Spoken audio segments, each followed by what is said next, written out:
بسم الله الرحمن الرحيم. سعادة السيد يوسف حمد الجيدة، رئيس تنفيذي لمركز خاطر للمال، السادة مسؤولي الهيئات والمصارف المالية، أصحاب السعادة السفراء، السيد وكيل جامعة حمد بن خليفة، السيدات والسادة، ضيوفنا الكرام، زملائنا الأعزاء، السلام عليكم ورحمة الله وبركاته. أنا خالد الأنصاري، ويسرنا هنا أن نرحب بكم في رحاب كلية الدراسات الإسلامية جامعة حمد بن خليفة في حفل افتتاح المؤتمر الدولي الخامس للتمويل الإسلامي الذي تنظمه الكلية برعاية مركز قطر للمال. وخير ما نستهل به آيات من الذكر الحكيم يتلوها علينا القارئ أسامة عاليو، الطالب لجامعة حمد بن خليفة.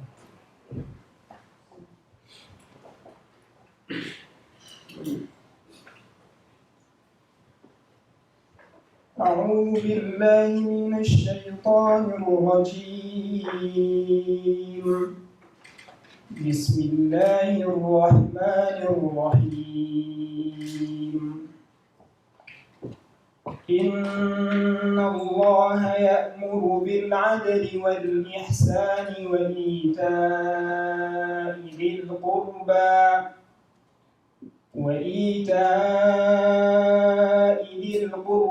وينهى عن الفحشاء والمنكر والبغي يعظكم لعلكم تذكرون. وأوفوا بعهد الله إذا عاهدتم ولا تنقضوا الأيمان بعد توكيدها وقد جعلتم الله عليكم كفيلا إن الله يعلم ما تفعلون. ولا تكونوا كالتي نقضت غزلها من بعد قوة أنكاثا تتخذون أيمانكم دخلا بينكم أن تكون أمة هي أربى من أمة إنما يبلوكم الله به وليبينن لكم يوم القيامة ما كنتم فيه تختلفون. ولو شاء الله لجعلكم أمة واحدة ولكن يضل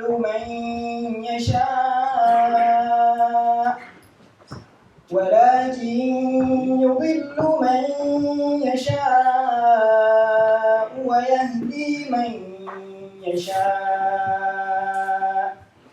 ولتسألن عما كنتم تعملون.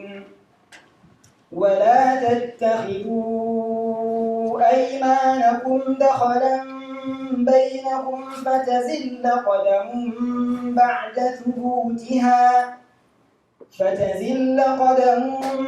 بعد ثبوتها وتذوقوا السوء بما صددتم عن سبيل الله ولكم عذاب عظيم. ولا تشتروا بعهد الله ثمنا قليلا إنما عند الله هو خير لكم إن كنتم تعلمون. ما عندكم ينفد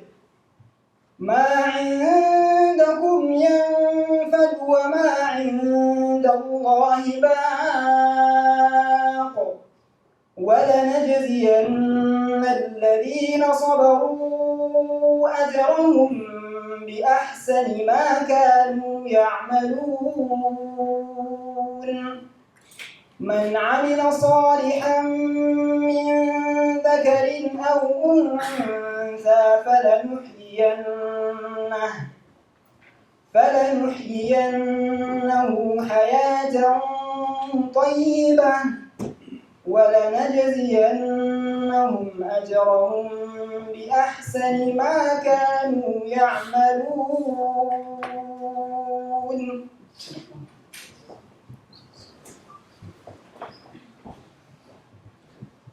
شكرا للطالب أسامة على هذه التلاوة العطرة. والآن ندعو الدكتور رجب شنتور عميد كلية الدراسات الإسلامية لإلقاء الكلمة الترحيبية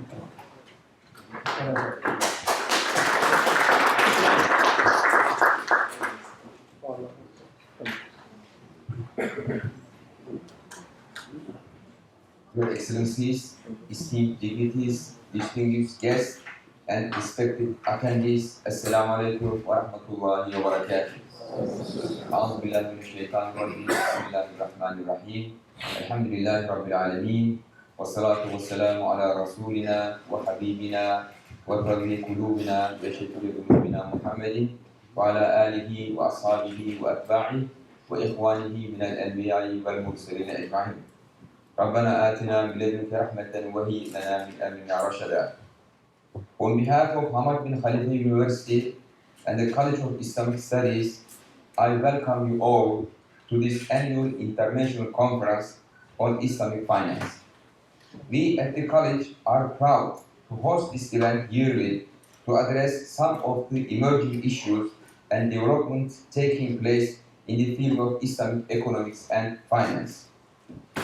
The event provides a great opportunity for education system members, especially our students and faculty members, to interact with stakeholders in Qatar and abroad and establish networks with them.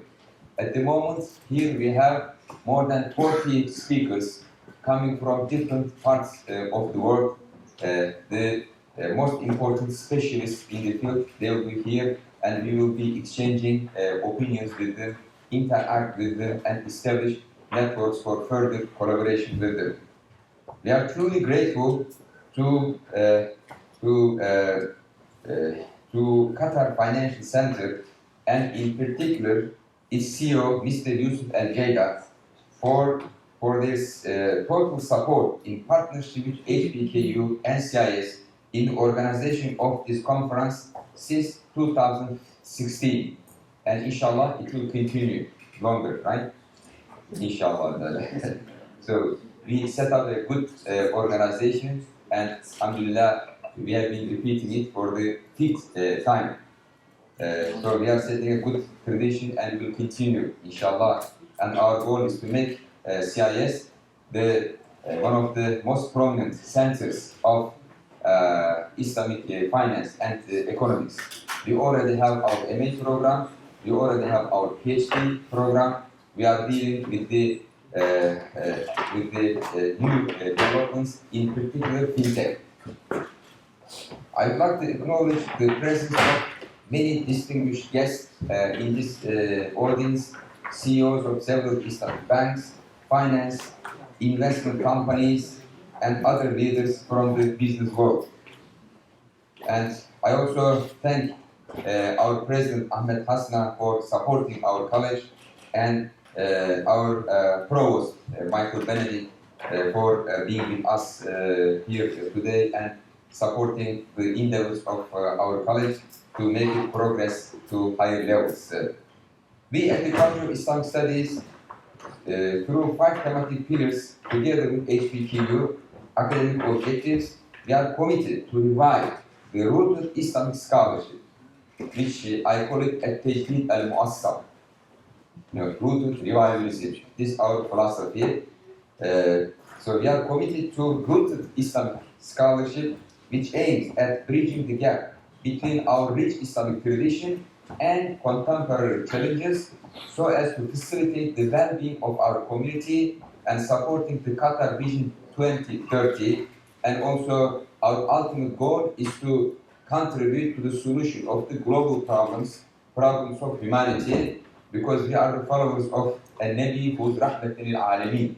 So we don't work only for our own community, but for the al-alameen, the animal kingdom, the environment, and the global peace and prosperity. The topic of today's conference is of the utmost important topics in the current age of digitalization. The technological advancements since the beginning of the 21st century have transformed the economies of the world with an unprecedented speed and magnitude. And COVID expedited this transformation. On the financial landscape, a new universe has emerged in the form of decentralized finance backed by the technologies of AI, blockchain, cloud computing, and DLTs and other developments.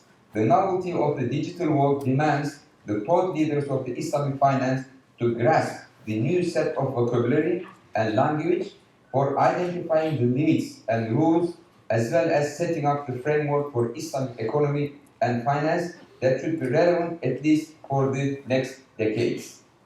The rapid transformation also requires us, especially the stakeholders of Islamic economy and finance, to be mindful of their roles in imparting the Islamic values for our generations to come. The impact of the digital transformation on the quality of life and intellectual capacities needs to be reviewed through the positive and negative screens, or as our traditions views it, as reviewing the maslaha and mafsada, jalb al-manfa'a wa dar al-mafsada. We have to review everything from this perspective. What's the maslaha involved? What's the mafsada involved? The mindful approach will ensure that the latent possibility of financial digital transformation may be utilized for the welfare of humankind, while holding true to our responsibility in protecting our earth, its dwellers, and its resources from the negative impact of such transformation. As our Prophet ﷺ said, all of you are guardians, and hence are responsible for what's in your custody. كلكم راع وكلكم مسؤول عن رعيته. Therefore, in the 5th edition of International Conference on Islamic Finance, I welcome you all in various capacities of policymakers, academics, researchers, industry leaders, and students of knowledge to be part of the conference focusing on framing the next decade of Islamic economy and finance, linking values and impact in the era of digitalization. This year, the conference shall last for 2 days, and it aims to address contemporary and emerging concerns faced by all facets of Islamic finance and economy, provide a direction for Islamic finance and economy to adopt and integrate emerging technological tools and advancements for offering innovative products and solutions, analyze various facets within the ecosystem of Islamic finance and economy, their contribution towards SDG agenda, taking cognizance to fulfill the Maqasid al-Sharia. Our SDG is Maqasid al-Sharia in the global sense. We had it long before SDGs are declared and adopted.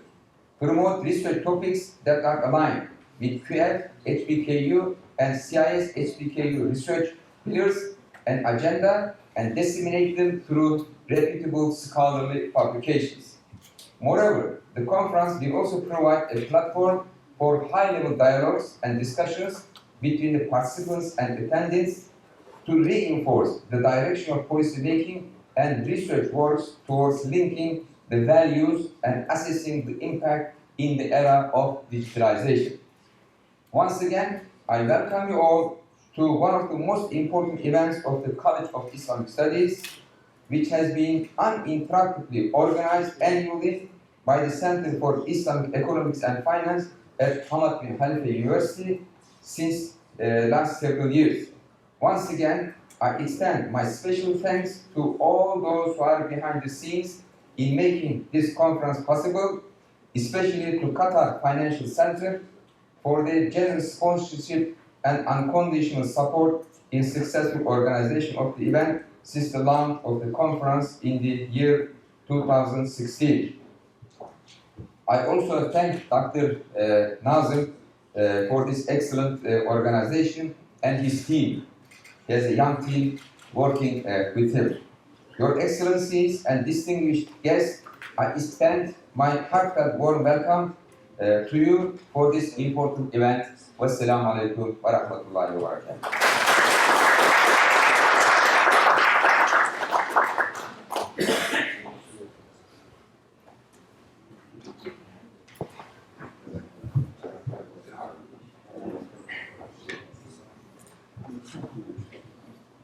نشكر الدكتور رجب شنكوك على كلمته الترحيبية.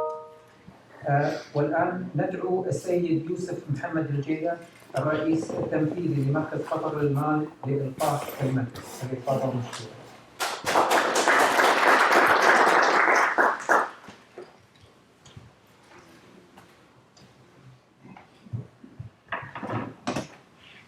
بسم الله الرحمن الرحيم.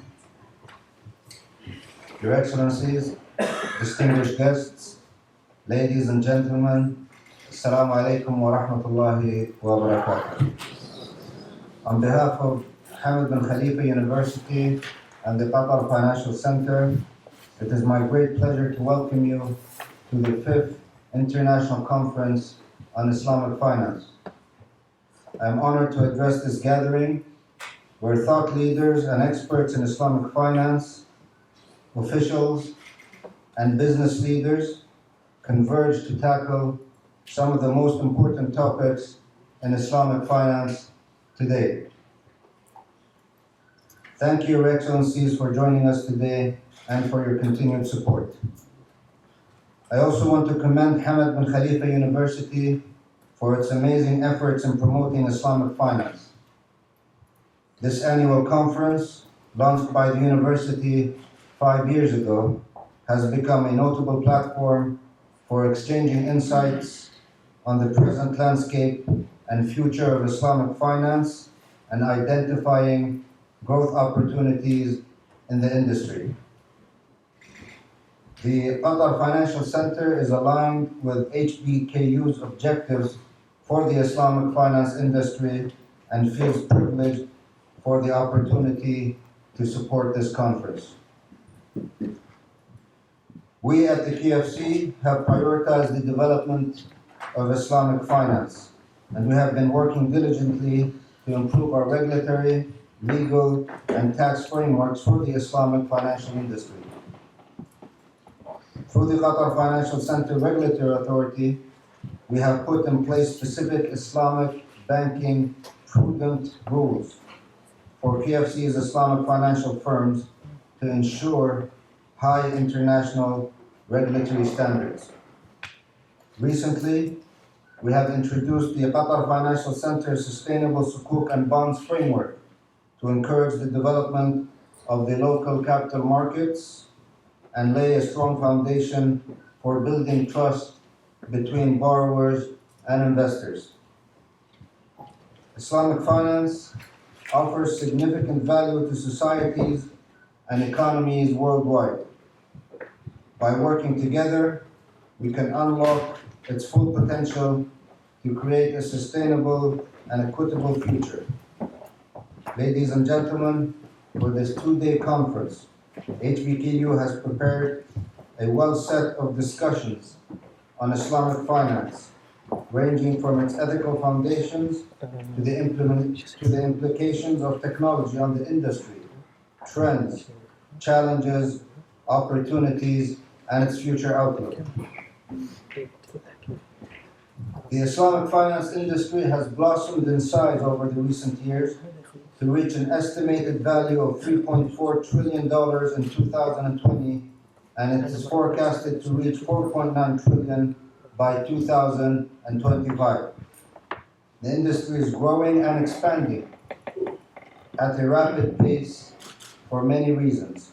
For one, its inherent qualities, which promote environmentally responsible financing, social equity, and financial inclusion, are gaining wide appeals as more and more companies build their sustainability approach. For these same qualities, Islamic finance is drawing an increasing number of investors who are opting to fund companies that are as committed to a better world as they are to their bottom line. Besides being effective at promoting financial justice, Islamic finance also exhibits stability. It has demonstrated resilience against global macroeconomic challenges by maintaining a steady growth rate despite global economic challenges prompted by agents such as the COVID-19 pandemic, geopolitical tensions, and soaring inflation. In a Refinitiv report, the Islamic finance industry has posted consecutive double-digit growth in 2019 and 2020 in spite of market challenges. In parallel, the Sukuk market exceeded expectations in the first quarter of 2022 with over $51.6 billion worth of issuances, a growth of 19.2% compared with the value during the same period in 2021. We are seeing greater appreciation for the value of Islamic finance, with more and more global financial players integrating Islamic finance in their growth strategies. Also, more financial stakeholders from diversified regions from the Middle East to Asia and Europe are offering Islamic financial services. These industry developments have enhanced the breadth of Islamic finance as it continues to penetrate international financial markets. A critical need arises for expanded discourse on the developments and emerging issues with its global relevance and impact. For example, advances in digital technology pose a huge impact on Islamic finance. Concepts such as decentralized finance, non-fungible tokens, cryptocurrency, and crypto assets all have their implications on the industry. To accommodate new developments, policies and regulations also need revisiting for Islamic finance to retain its integrity and continue its growth. During this forum, we will hear distinguished speakers from various international institutions, financial practitioners, legal fraternities, regulatory bodies, and prominent thought leaders in Islamic finance will discuss these critical issues. I trust that the topics we will cover here will move us further in expanding the market for Islamic finance and take us a step closer to maximizing its potential. I also hope you will find your participation in this conference a rewarding experience. Thank you for joining us today, and I wish you all a great success. Assalamu alaikum wa rahmatullahi wa barakatuh.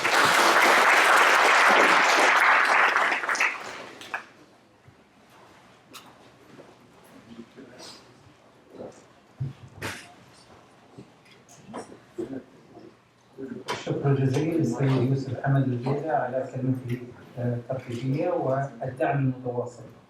والآن ندعو الدكتور مايكل بنديك وكيل جامعة حمد بن خليفة لإلقاء كلمته. دكتور بنديك.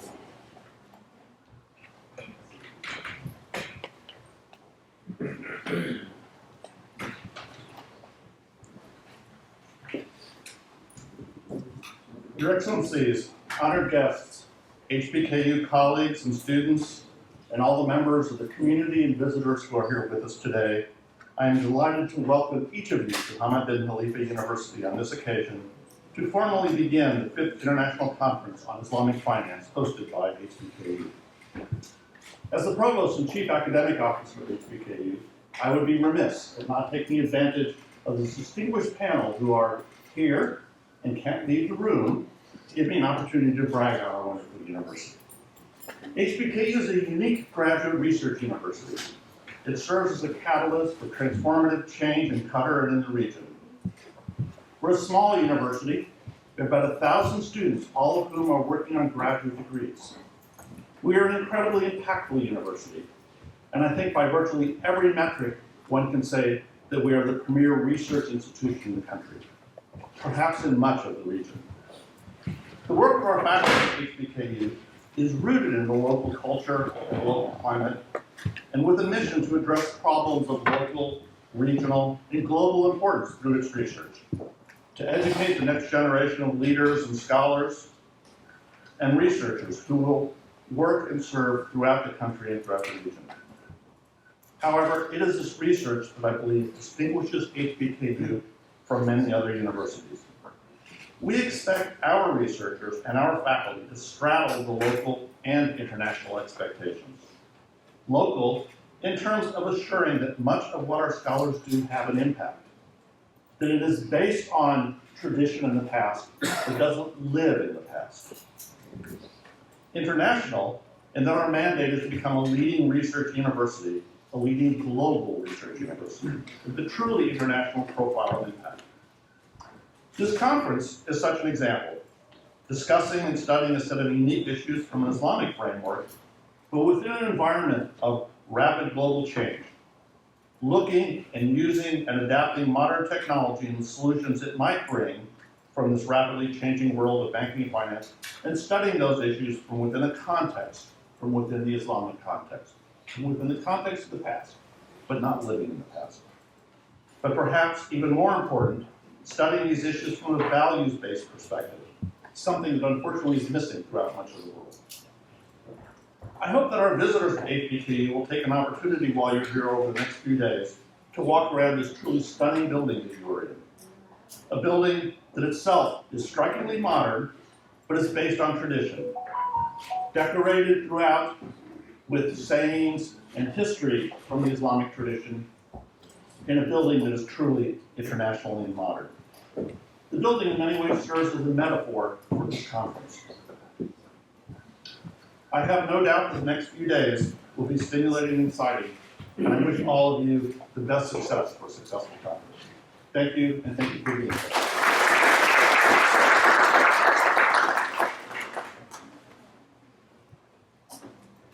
شكرا للدكتور مايكل بندق.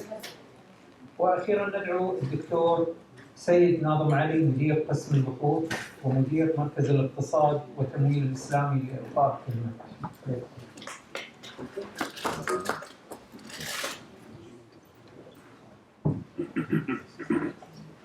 Your Excellencies and distinguished guests, Assalamu alaikum wa rahmatullahi wa barakatuh.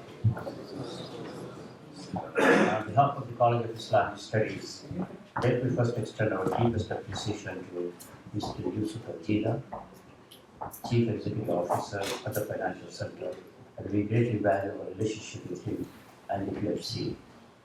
Our special thanks to him for sponsoring and providing some unconditional support in sponsoring this annual event. Thank you very much. My thanks also goes to HBKU Provost, Mr. Michael Benedict, and other dignitaries for their presence in the hall today. Thank you very much indeed. I would like to thank to all the speakers, Mr. Yusuf Dida and Dr. Rajab Sanjur and Michael Benedict for thoughtful speeches and setting the tone, for the conference. Thank you very much. And I think I don't want to reiterate much, but I would like to repeat a few things. There's this conference of this magnitude and sort, which has brought in the industry leaders, stakeholders, and students together to make an invaluable contribution, especially to our students, and especially to interact with our global audience, the speakers who are here to share their original research. Well, in fact, the platform that just has been described by the earlier speakers, that indeed, no doubt about for the last 5 years, we have been very much working hard to create this platform. And the ICIF, International Conference on Islamic Finance, has become an established platform for the dissemination of research. And especially this platform has provided immense opportunity for our students, our faculty, and our stakeholders to interact with the international audience. And as it's a prominent feature of this conference that I would like to mention a little bit is about the publication of papers presented during this conference by reputed international presses.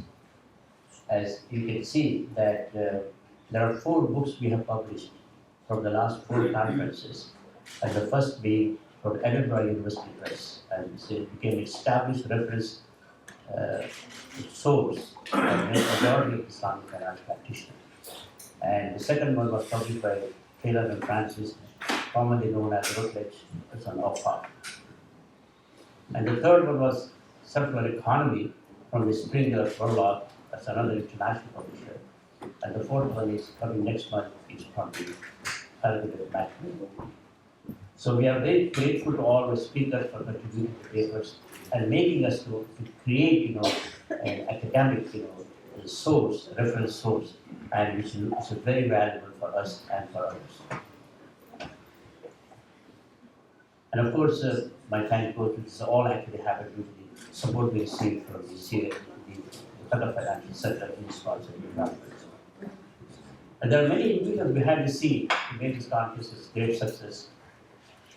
And definitely I would like to acknowledge them one by one later on toward the end of the conference. But right now, I would like to mention that there's a lot of efforts have gone into organizing this conference. I especially owe thanks to our CIS Dean, Dr. Rajat Sindhu, for providing the opportunity and the leadership and expressing the confidence and providing all the support that we need.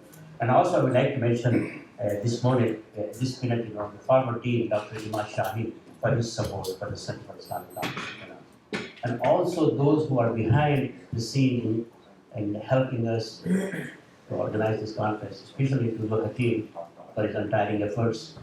And he worked day and night to make this conference possible, and contacting the speakers and making sure that visas and tickets and etc. are in place. And also a special thanks to Ms. Mehnaz Ali Al-Qardawi and for excellent help and assistance she provided, along with the team for the HBKU communication and the CIS, public relation office and the administrative office.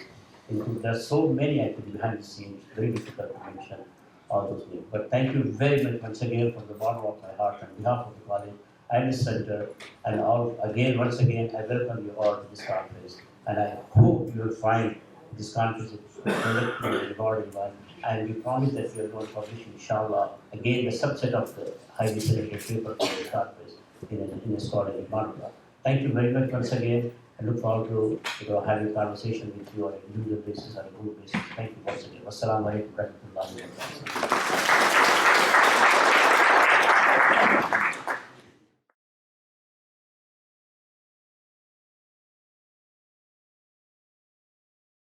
Perspective, what are the attributes of mal or property, provide an evaluative framework, and then use this framework to assess 4 types of assets, which include fiat currency, cryptocurrencies, security token, and ijara support. So starting with the basics, I know there are secure digital representation of value, and you get gaming rights for certain period of time. So these are basically, in some ways, the points you collect, which you can use then to access certain services. Finally, we have the security tokens, which are investment tokens representing rights of ownership in some specific underlying assets, such as bonds, stocks, or other assets. And of course, these are investment instruments because there is an asset which generates income. And one form of contemporary, a lot of discussion going on in terms of non-fungible tokens. It's also a form of security token, but the asset underlying this NFTs are basically non-fungible assets such as digital art images. Now, given this definition, we can look at the contemporary perspectives on Sharia perspectives on crypto, not assets actually, these views are more mainly on the cryptocurrencies. So we have actually a lot of national Sharia bodies and also some Sharia scholars who have already ruled that cryptocurrencies are prohibited, and I have given here the reasons of the prohibitions. As you see, a lot of it has to do with that the cryptocurrencies are not issued by the state, and because it's issued by individuals, so that's one of the reasons given. Not issued by the state does not enjoy guarantee of rights and protection of law, contrary to national laws and regulations, lack of government control. And then it goes on to can be used for criminal activities, fraud and deception. The list goes on. It contains gharar, gambling, and speculation. It can lead to harm or damage. It includes risks, risk of loss. As you see, these are the reasons given to make the judgment of cryptocurrencies not being allowed. On the other hand, we have a very small group of scholars. Actually, these scholars are relatively young, and also they are linked to the industry who permit cryptocurrencies, and they say the basic principle of Islamic law is ibaha, permissibility, and when it comes to currencies, there's no defined medium of exchange in Sharia. We talk about the custom, the oath, and common usage. Then it also talks about that it gives some maslaha and benefit, that's why it should be allowed. And they also make a point that tangibility is not a requirement for anything to be a currency, among others. Now let's try to understand the things from property perspective, property rights perspective. In my paper, I do not make any comment in terms of whether it's halal or haram, permitted or not permitted. I just look at the properties of mal from the literature and try to assess these assets in light of those attributes. So the building, as I mentioned, one of the reasons or one of the justifications given by scholars who allow cryptocurrency, they use this principle of ibaha in terms of all transactions are permissible except what is prohibited by Sharia. New products and contracts are allowed as long as they do not entail the prohibitions. And then, of course, we go to the philosophical understanding of properties. We know that all resources are owned by Allah subhanahu wa ta'ala. The individual property rights are recognized and should not be infringed upon. Interestingly, there is no separate Islamic law of property as such. The issues related to property we actually get from other Islamic jurisprudence, mainly from the laws of contract. So the features, if you look at the literature, you have to actually gather the attributes of property by looking at the literature, mainly, as I said, on the law of contracts. There's no separate law of property. As I said, the features of property, but not a separate law of property. Again, coming back to basics, the property of mal is the Majalla the Majalla, it defines mal as a thing which naturally desired by man and can be stored for times of necessity. Very simple definition. As you see, it leaves a lot of things to be included in mal. Again, if you look at the literature, mal is classified into three types: the ayn or corporate, and also intangible properties. For example, intellectual property rights is also considered a form of ayn. And then you have manfa, the user perks, using an asset, the user benefits of an asset, and of course, dying or death or liabilities is the other thing. And then we come to money, because we talk about cryptocurrencies. Money is, from an Islamic perspective, is not a commodity that is consumed, but it performs the functions of medium of exchange, unit of measurement, and store of value. And again, if you look at the literature, they distinguish between naqd, which is money with intrinsic value, gold and silver being the examples. And there's a concept of fulus, which actually is in the past it was a copper coins, for example, but they did not have intrinsic value as such. So you have fulus which had less value than the weight of the coins. And of course, currently we have the fiat currency, which is a legal form of money, whereas the Fiqh Academy has ruled fiat currency to be a valid form of money because the government in some ways makes it legal. Okay, now in terms of the ethical and legal foundations, as I said, you can find these from different sources. When it comes to the legal attributes, we can find it from the law of contracts. The law of contracts says that the object of the sale must be legal. It has to be permissible. Transfer of ownership of counter values, that means it should be valuable. Anything used in an exchange should have value, and contract must be free of error, which means that the objects exchanged should be known and measurable. The ethical foundations, we take what we call the ethical aspect in terms of the impact and the objectives of Sharia. As we know that very important maxim in Sharia is that Sharia is there to enhance maslaha, the benefits, and avoid mafsadah. This in some ways is what we call the teleological ethics in terms of the impact. We look at the impact, if the impact and this benefit, it is something ethical. Now, in terms of maqasid al-Sharia, of course, we are familiar with the general maqasid, but Ibn Ashur, he talks about maqasid which relates to the economy and transactions. He identifies circulation of wealth, preservation of wealth, persistence, transparency, and justice as the key objectives of Sharia when it comes to transaction. So these, in some ways, provide us the ethical values when we're talking about transactions. Now, very quickly, I am not aware that the time is short, so if we look at the literature, we can identify 8 attributes of profit. First is, of course, it should be permissible, it should be beneficial, it's something which is desired by people, and then mal should be something which is capable of being owned. We cannot, even if the object exists, for example, Eiffel Tower is there, but it cannot be considered mal because we cannot own it privately and sell it, right? Similarly, moon is out there, but it cannot be the mal because we cannot own it. Then there's a feature of storability that relates to the durability of assets. So mal should be something, a form of wealth which can be storable so that it can be accessed at a future date. It should be transferable.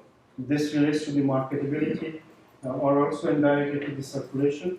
It must have material value and it should be measured. Say that the ideals of our pioneers have not been realized, and there are a variety of reasons for this. And in particular, in the area of Islamic banking finance, this is Dr. Yasat's thesis. He argues that what we have is the Anglo-Saxon banking model in most parts of the world, with neoclassical economics filling the vacuum of the foundations of Islamic banking and finance. Islamic banking finance, as a few of our seniors have described it, it's like a tree without roots. All right? And that vacuum is being filled by conventional banking and finance field, rather than Islamic economics. And so hence my call for always trying to bring Islamic banking back to Islamic economics. The Sharia compliance framework seems to be overpowered by the more deeply embedded mainstream values of conventional economics and finance. Replication is the model we follow, but this replication has contradictions. So in that sense, it really fits into this VUCA world. Contradictions in what Zainuddin Sadar has termed post-normal times. We are in a time where the old doesn't work, but we've not reached the new. So we are in this zone which he calls the post-normal times. And what you have is, on the one hand, in Sharia compliance, you want to do certain things, but the reality contradicts you. So the example given is, you want to remove interest, but yet the interest system is still there and is dominant, and you still have to refer to that. So you can't possibly, in this case, do something within the system. You need a systemic change. And of course, the final, characteristic is IBF is primarily debt-based, chronic short-termism, again from Dr. Yasat's thesis. Innovation in IBF generally shaped by conventional mainstream path dependency.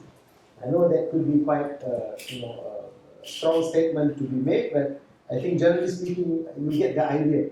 We need an alternative. Financialization is part and parcel of the existing system today, and I don't think Islamic banking and finance has made any reverses in financialization. We are part of that system. And what do we mean by financialization? Where wealth today is basically financial. It's not real wealth. As I think Dr. Habib's paper was a good one to point the differences.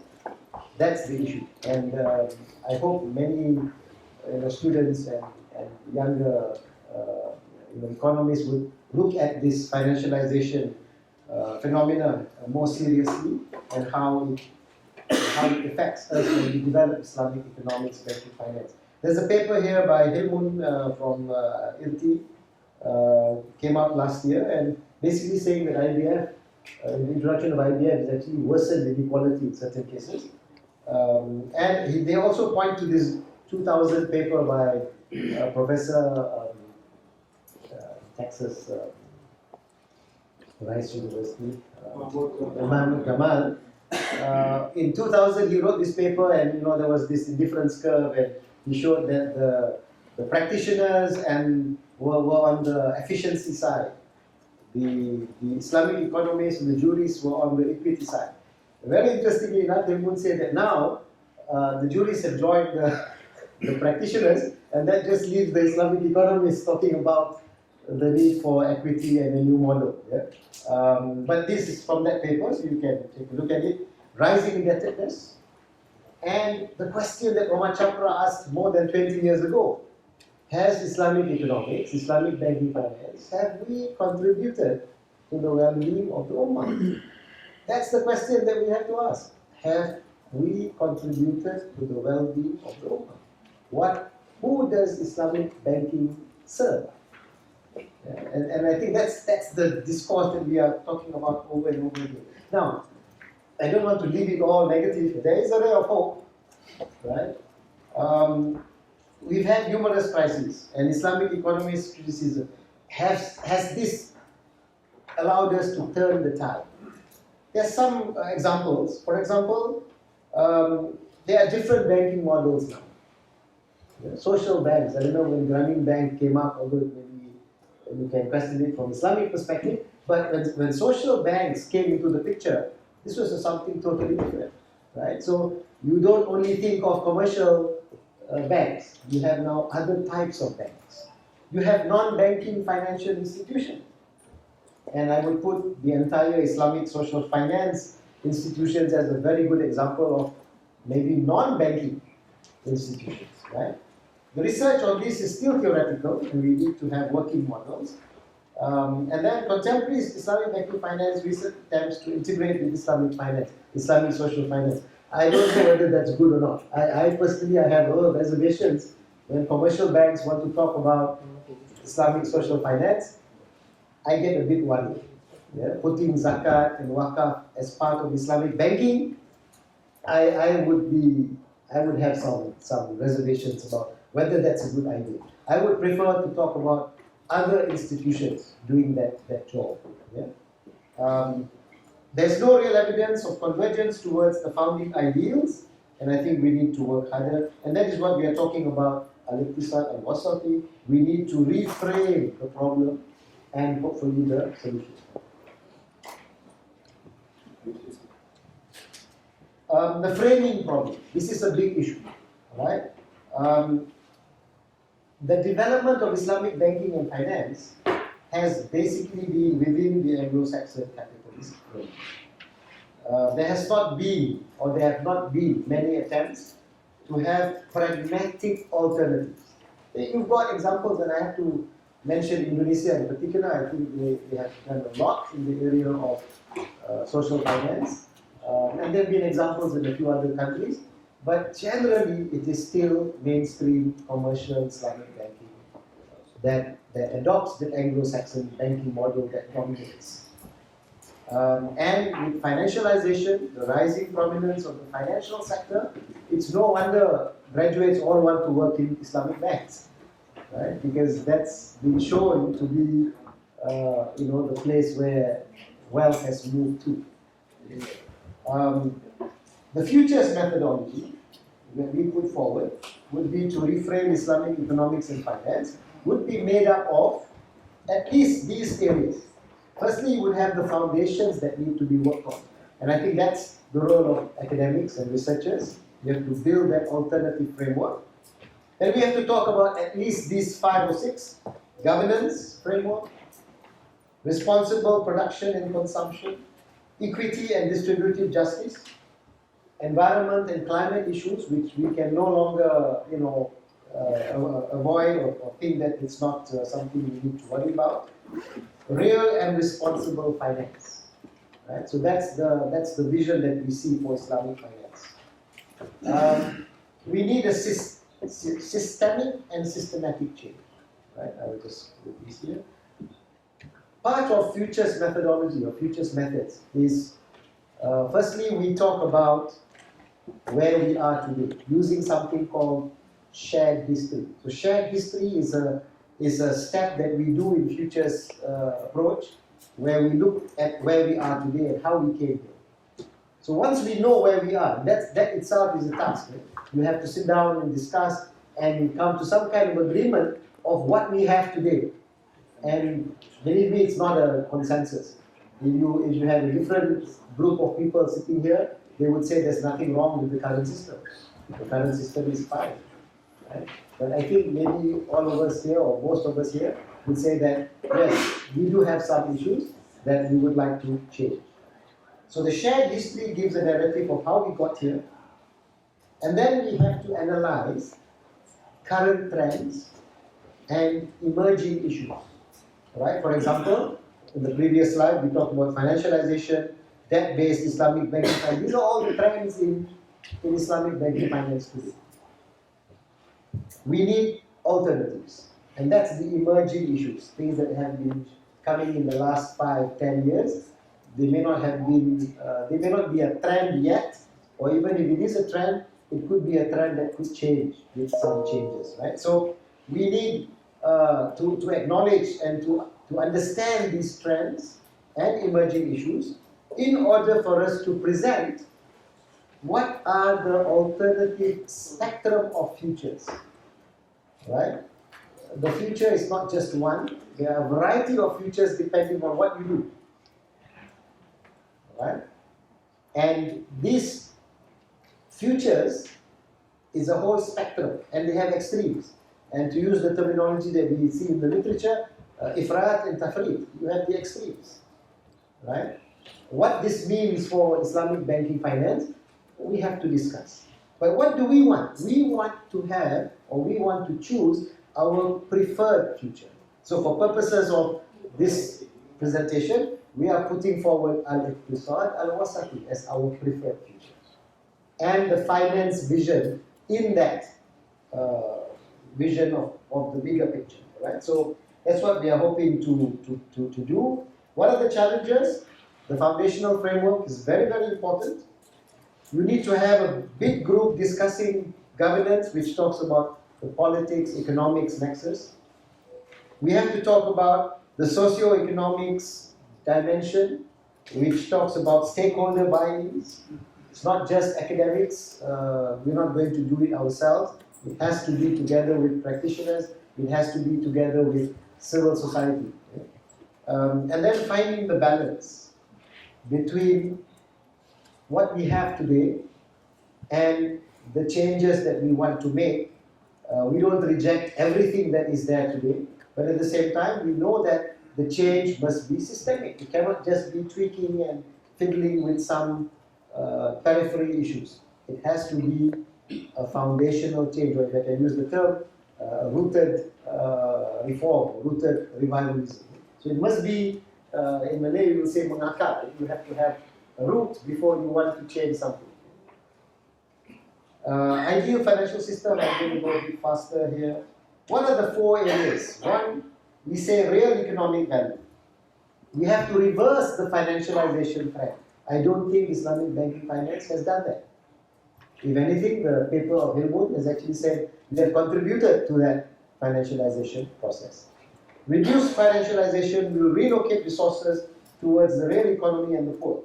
30 years ago in Malaysia, the bankers would be saying that it's not our role to talk about social impact. That's the role for the state. That's the role for the welfare sector.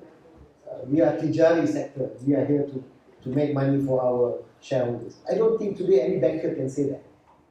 So times have changed. So now we have the arguments that we were making 50 years, 40 years ago. People listen. Maybe they're not listening to us. Right? The environment has changed. It gives us an opportunity. A fair, just economic value. Moving away from risk shifting to risk sharing. What does that mean? Yeah, how do we develop this? Debt financing should complement equity profit sharing arrangements. Financial loans are strictly benevolent. It's only Qardul Hasan. There's no other way of giving loans. Okay? Institutionalization of Islamic values. I think this is maybe one of the biggest challenges. How do you change that value system and institutionalize it? That's tough because it's not just by law. Law can happen, but institutionalizing it is tough. In Indonesia, you use the term socialization a lot. We need to socialize the concept so that people accept it. And we need a just monetary system. I think a lot of discourse on this area about what should be money and so on, and what are some of these policy implications. Really, these are just some preliminary ideas that we talked about. I really think at the end of the day, it requires much more discussion, maybe not in big conferences, maybe in smaller groups. Yeah? But again, I would like to say that this is a work in progress. Some concluding points. Reframing the Islamic economics and finance within its own vision, in our case, al-Iqtisad al-Wasati, using futures approach, methods and tools, introduces some fundamental aspects that would enable Islamic economics and finance to undergo structural reform. We need to reconnect Islamic banking finance to its Islamic economic roots. This requires conceptual discourse, the role of academics in consensus building on the basic and applied building blocks of al-Iqtisad al-Wasat. Translating the conceptual framework of IEF into curriculum and education.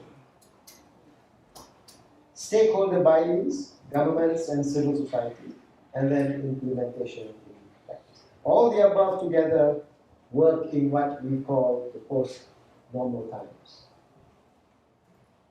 Once again, invite everybody to join us in this effort. Allahu Alam. Assalamu alaikum wa rahmatullah.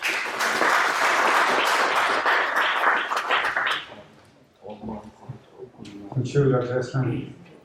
It's really a good project and it's an ongoing project. So we hope that all of us may join this project to contribute to it.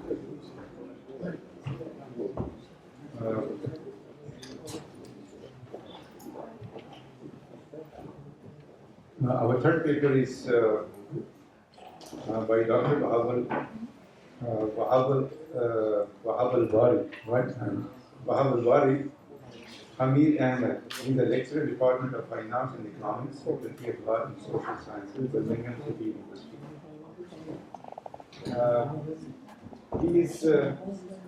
He has a keen interest in behavioral economics, Islamic social finance, and creative problem solving. Before joining Birmingham City University, he worked as a researcher at the Communicating Education for Development, where he researched the role of faith and faith-based organizations in promoting sustainable development goals. His research interest is in the area of refugee entrepreneurship, Islamic microfinance, scarcity thinking, and buying behaviors. So, welcome, Dr. Bahawal.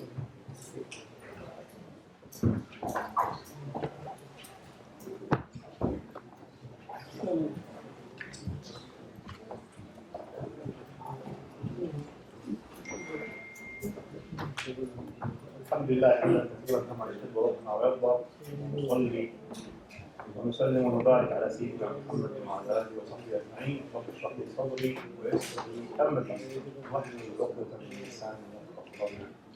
السلام عليكم ورحمه الله وبركاته. So today the topic that I'll be discussing is about scarcity or abundance. Why having so much means too little. Islamic economics in the search for its replacement. But before talking about this topic, I would like to give some kind of background. So, my research on scarcity is dating back from 2008, specifically when I had started to organize article my master's dissertation. And I'm lucky enough to sit next to my professor, Hassan Hamid, who was my supervisor at the time. At the time, my hair was black, now it's white. For 14 years. And that master dissertation was talking about the concept of scarcity and its implication to human behavior, searching the Quranic perspective. So mainly I was looking at the concept of scarcity from what Islam says, what the Quran says. What the Quran says. Yes. So, but when I finished my master dissertation, I found that, okay, this is actually addressing those who believe, the Muslim audience, or even the religious audience, those who subscribe to the religious worldview. How about those who don't really believe in religion? So I took the project further to my PhD, where I have incorporated the philosophical worldview in the scientific worldview. So now I assume my audience or the readers will to be non-Muslim or those who don't really believe in religion. So I came with this topic, scarcity or abundance, this after finishing my PhD, post my research on scarcity. So I came with this topic, scarcity or abundance. Why having so much means too little? In this title, actually, why I have written that title, it was in response to another research on scarcity. Interestingly speaking, it was about why having too little means so much. And that research actually was published soon after my PhD. It was a book written by a behavioral economist and a psychologist. Both of them, they were looking at how actually scarcity creates attention. So they were looking at scarcity from a positive perspective. Then I said, okay, I will reverse that to say why having so much means too little. And that's why I will be looking at this topic today from a different dimension, mainly integrating a different philosophy. So perhaps this philosophy can actually add to the argument of this paper. So why this topic is very important? Because we study economics and we learn that this actually is a definition. I just got it from the internet, it's available everywhere. Study of how people allocate their limited resources in an attempt to satisfy their unlimited wants. If you look at this definition, all of us, we have done this or we have studied this definition. But when you look at this definition, you think it is a neutral definition. However, if you dig deeper, you will find this definition has an ideological basis. And that's why here in this presentation, I'm going to look at this ideological orientation of the definition of economics. So these are actually the four main dimensions of my presentation. Firstly, I will look at how this go through the scarcity in the literature of Islamic economics, then scarcity in the literature of heterodox economics. We know Islamic economics, but maybe not many of you know about heterodox economics. We will talk about that. Third, we will talk about the philosophy of critical realism and how critical realism might change our perspective on scarcity and abundance. Lastly, I will talk about the seen scarcity and the unseen abundance. So scarcity in the literature of Islamic economics, as you know, just to summarize this slide, Islamic economists actually, they diverge in their opinion. Some of them, they accept some form of relative scarcity, and that actually is due to, or that would be due to the lack of knowledge, lack of skills, that there is some form of relative scarcity. In some other group, they say no, there is no scarcity because Allah subhanahu wa ta'ala has created everything in abundance. So they refuse to accept the concept of scarcity. So now let's look at the last sentence of this slide. Actually, I have got Prof. Hanif, who published a paper in 2005 where he stated, I discovered that there was also a mainstream school among those writing on Islamic economics, modeled along neoclassical lines, working almost within the boundaries of neoclassical theory, with some adjustment to incorporate teachings, norms, values that reflected certain requirements of Islam. So that sentence actually, it shows us that there is a lack of a unified methodology of Islamic economics. That's why I will go now to heterodox economics. See heterodox economics. It's not only Islamic economics that oppose mainstream economics or neoclassical economics. I prefer to use the word mainstream economics. There's also a group of a different school of thought. They call themselves heterodox economists. They oppose also the concept, they also oppose the mainstream economics. Now let's do a comparison. Let's do a comparison between neoclassical economics, heterodox economics from one side, another comparison between Islamic economics and mainstream economics. First of all, in order to have a critical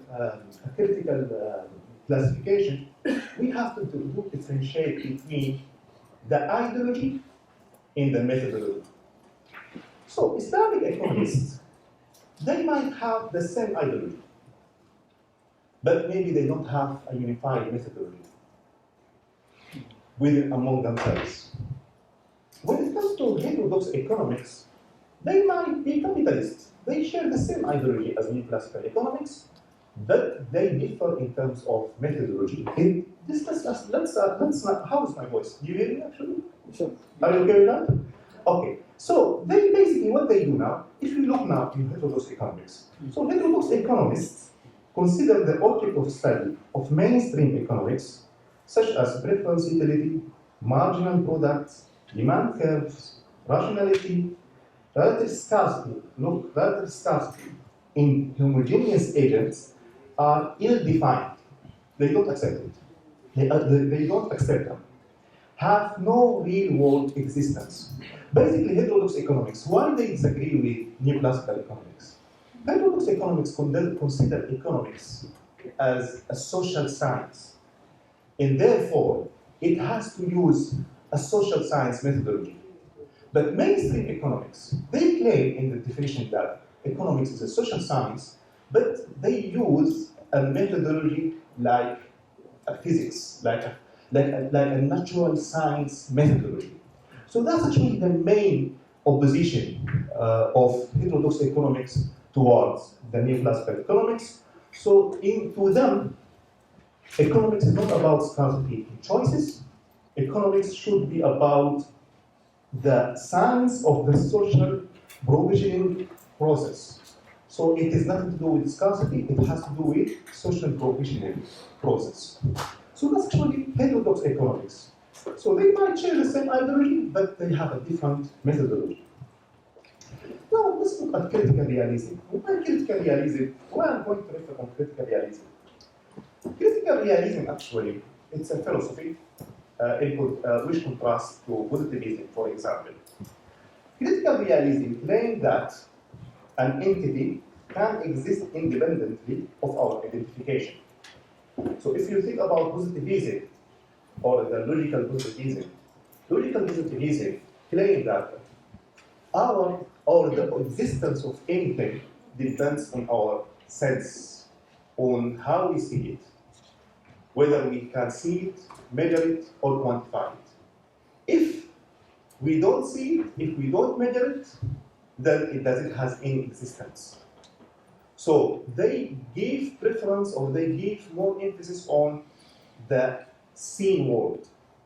But when it comes to critical realism, why I like this philosophy? Because it makes a distinction between the object of the study, or it makes a distinction between the object, the thing, in our observation. So what we observe is independent from the object itself. So the object is independent. So, like for example, Robbins, who defined economics, it was, if you look at his time, at the time of when he has actually written his book and then defined economics, you will find that it was during the time of Great Depression, the Second World War II, that he defined economics from the scarcity point of view. And he claimed that nature is negative. But if we look at critical realism, regardless whether nature has shortage or there is a surplus, your observation to nature is independent from the reality itself, from existence itself. So that's actually why I think this philosophy can incorporate the philosophical worldview and also the religious worldview. So let's actually have some kind of more elaboration on critical realism. So critical realism is meant as an intermediate position, avoiding positivism, instrumentalism, and it's meant to acknowledge the object. It means to acknowledge both the creativity of man's mind and the existence of events that are not created by man's mind. So basically, how we look, how our perspective or our view on nature reflect our perspective. It does not necessarily reflect the reality of nature itself. That actually is critical realism. And also, if we look at critical realism, we will find out that most those who are in the West, who wants actually to talk about religion, they incorporate critical realism because of that possibility of integrating elements from the unseen world. So you can actually combine the unseen world in the seen world. So critical realism, the beauty of it, it can incorporate the religious worldview, the philosophical worldview, and also the scientific worldview. Now let's look at the scarcity or abundance from the perspective of critical realism. So this is actually what Robbins said in 1945. The external world doesn't offer full opportunities for their complete achievement. Life is short, nature is negative. So that actually was his statement. And later on, he defined economics from the perspective of scarcity. And that definition became a natural definition of economics in a universal definition of economics. And that actually was based on this statement. The definition that we have looked or we have seen in the beginning of the presentation was some of the elements of it came from this type of ideology. So, Robbins claimed that nature is negative. However, nature, critical realism says, nature can exist without our identification to it. So nature exists, whether it's abundant, whether it is scarce. At the end of the day, the reality of nature is independent from our observation. So, meaning that nature can exist without our sensible observation to identify its future. So Robbins' attribution of negativeness, it is just about his perspective. If you look at it from a critical realism perspective, it is just his perspective. And that perspective should not be used as a basis for the definition of economics, which became later on a universal and natural definition of economics. So let's now extend the discussion more in more details. Let's incorporate now Immanuel Kant in his work in critical idealism. So Kant actually, he has differentiated between two things. He said there is a phenomenon, something that we can see. And there is a phenomena, something that we don't see. So, the phenomena is how we experience things, how things appear to us. But the numina is how things they are without us seeing them. So we don't know anything about them. So let's do some kind of comparison here. Allah subhanahu wa ta'ala in the Quran mentioned, فَلَا أُقْسِمُ بِمَا تُبْصِرُونَ وَمَا لَا تُبْصِرُونَ. There are elements from the seen world, and there are some elements from the unseen world. And so this numina resemble elements from the unseen world. And the phenomena resemble elements from the seen world. So yes. So basically, if we incorporate this phenomena in the numina, we will find out that actually it will give us some explanation or some explanation to reconcile the opinions of Islamic economists. Islamic economists, in their definition of economics, they differ. So some of them they accepted scarcity, some of them they haven't accepted scarcity. They say no, it's abundant. Those who have accepted relative scarcity, they look at it from a phenomenal perspective. This is how it appears. And those who deny scarcity, actually, they look at it from the numerical perspective. Things as they are, without us looking at them. So basically, if they look at scarcity in abundance from critical realism and critical idealism, they will find out that they will have a common ground or a common perspective when it comes to the concept of scarcity. So, the seen scarcity and the unseen abundance, and as I mentioned, there are elements Allah subhanahu wa ta'ala in the Quran mentioned, وَإِن مِّن شَيْءٍ إِلَّا عِندَنَا خَزَائِنُهُ وَمَا نُنَزِّلُهُ إِلَّا بِقَدَرٍ مَعْلُومٍ. So Allah subhanahu wa ta'ala has a treasure, has a source of all the resources, but He sends them in a certain measure. And that actually it reflects things that we don't see in things that we can see. So let's now talk about the social psychology of scarcity. So basically, researchers in social psychology, they found that, no, they have a different perspective on scarcity, not like mainstream economics or new classical economics. To them, scarcity is not something universal, it is not something natural. To them, scarcity is a mode of thinking. So basically, if people think in scarcity, that will lead them to what? To enhance their desirability in human wants. And once their desirability in human wants are enhanced, that will create a shortage and consequently will create a form of scarcity. So now look at these pictures that I have actually cited here. In the beginning, in the top picture, you'll find that people actually, when it comes to the shopping, for example, in the UK, they have Boxing Day, the day after Christmas, where there are sales. So most of the retailers, they create scarcity thinking of time. So they say, if you don't buy by Boxing Day, you will lose out. So you will find people actually going to high streets to buy, not because they want it or they need it, just because of the scarcity thinking. Or if I don't buy now, the prices will go up. And before lockdown, what happened? The lockdown itself, it triggered some form of scarcity thinking. So people, they went to the shop. This happened in the UK. I don't know about Qatar here or other countries.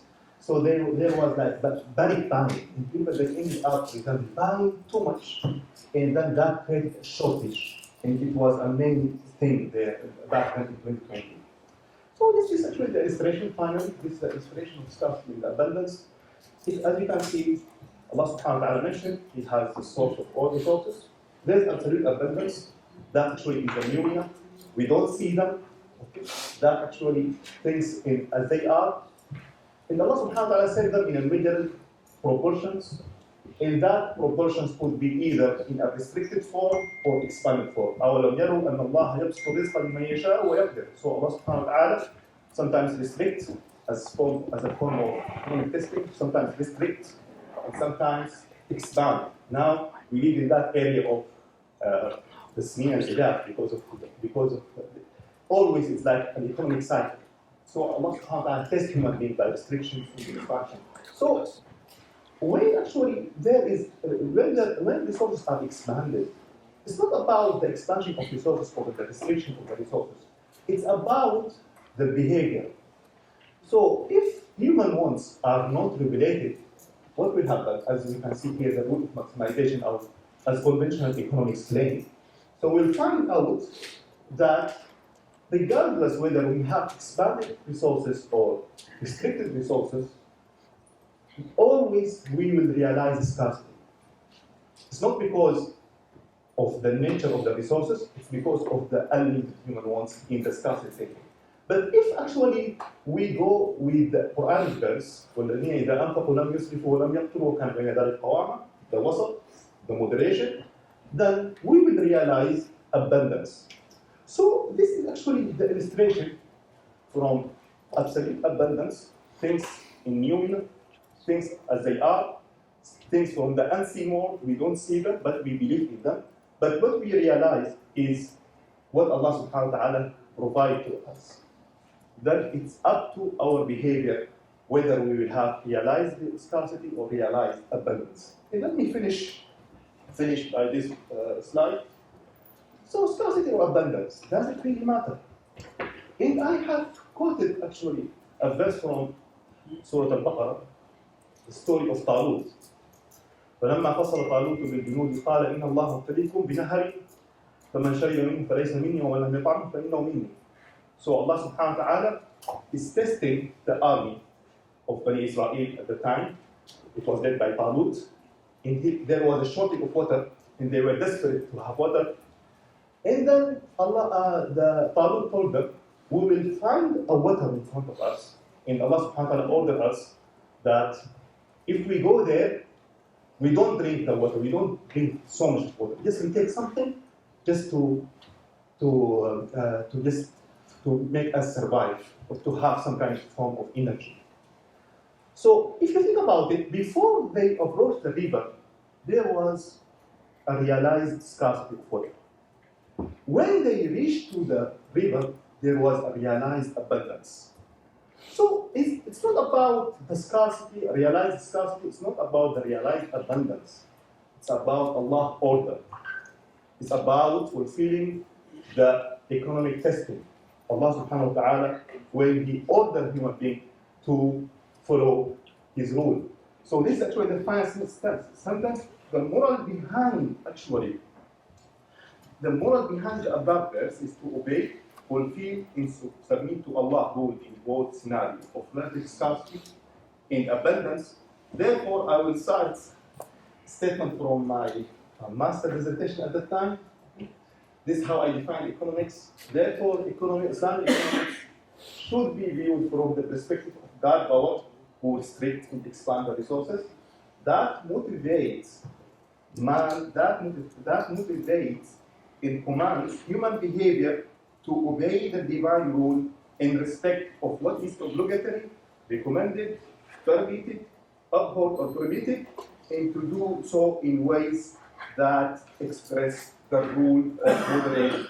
So it's about moderation, and that's what Allah subhanahu wa ta'ala has ordered us, and this is actually what has Prophet Aslam has just finished his presentation when he was talking about وَكَذَلِكَ جَعَلْنَاكُمْ أُمَّةً وَسَطًا. So the end of this presentation, so by incorporating critical realism and critical idealism, we might find some kind of common ground between Islamic economists to have a unified way of defining economics and using models in Islamic economics. Thank you very much.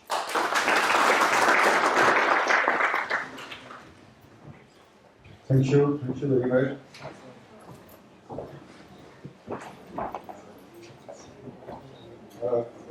Our fourth speaker is Dr. Khalid Amin Javed.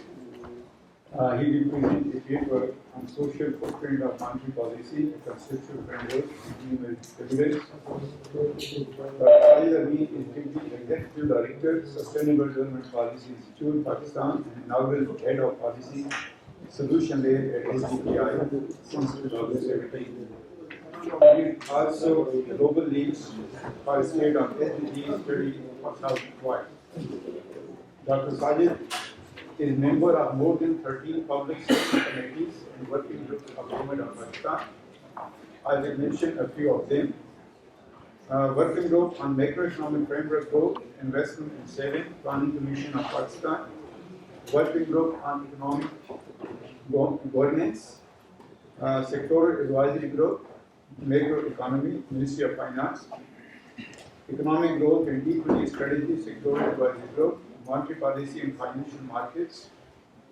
And he is the focal person for Parliamentary Standing Committee on Decent Work and Economic Growth from SDPI. So he has been a consultant for United Nations Economic and Social Committee for Asia and the Pacific, Asian Development Bank, UNDP, DFID, United Nations Population Fund, IDB, ODI, UK, the International Development Research Center, Canada. Dr. Sajid, man work focuses on how macroeconomic policy affects inequality, vice versa. His most recent work is structured around inclusive central banking, with a key focus on monetary policy, inequality, and fiscal policy for inclusive recovery from COVID-19. So, Dr. Sajid, I will welcome to present your question.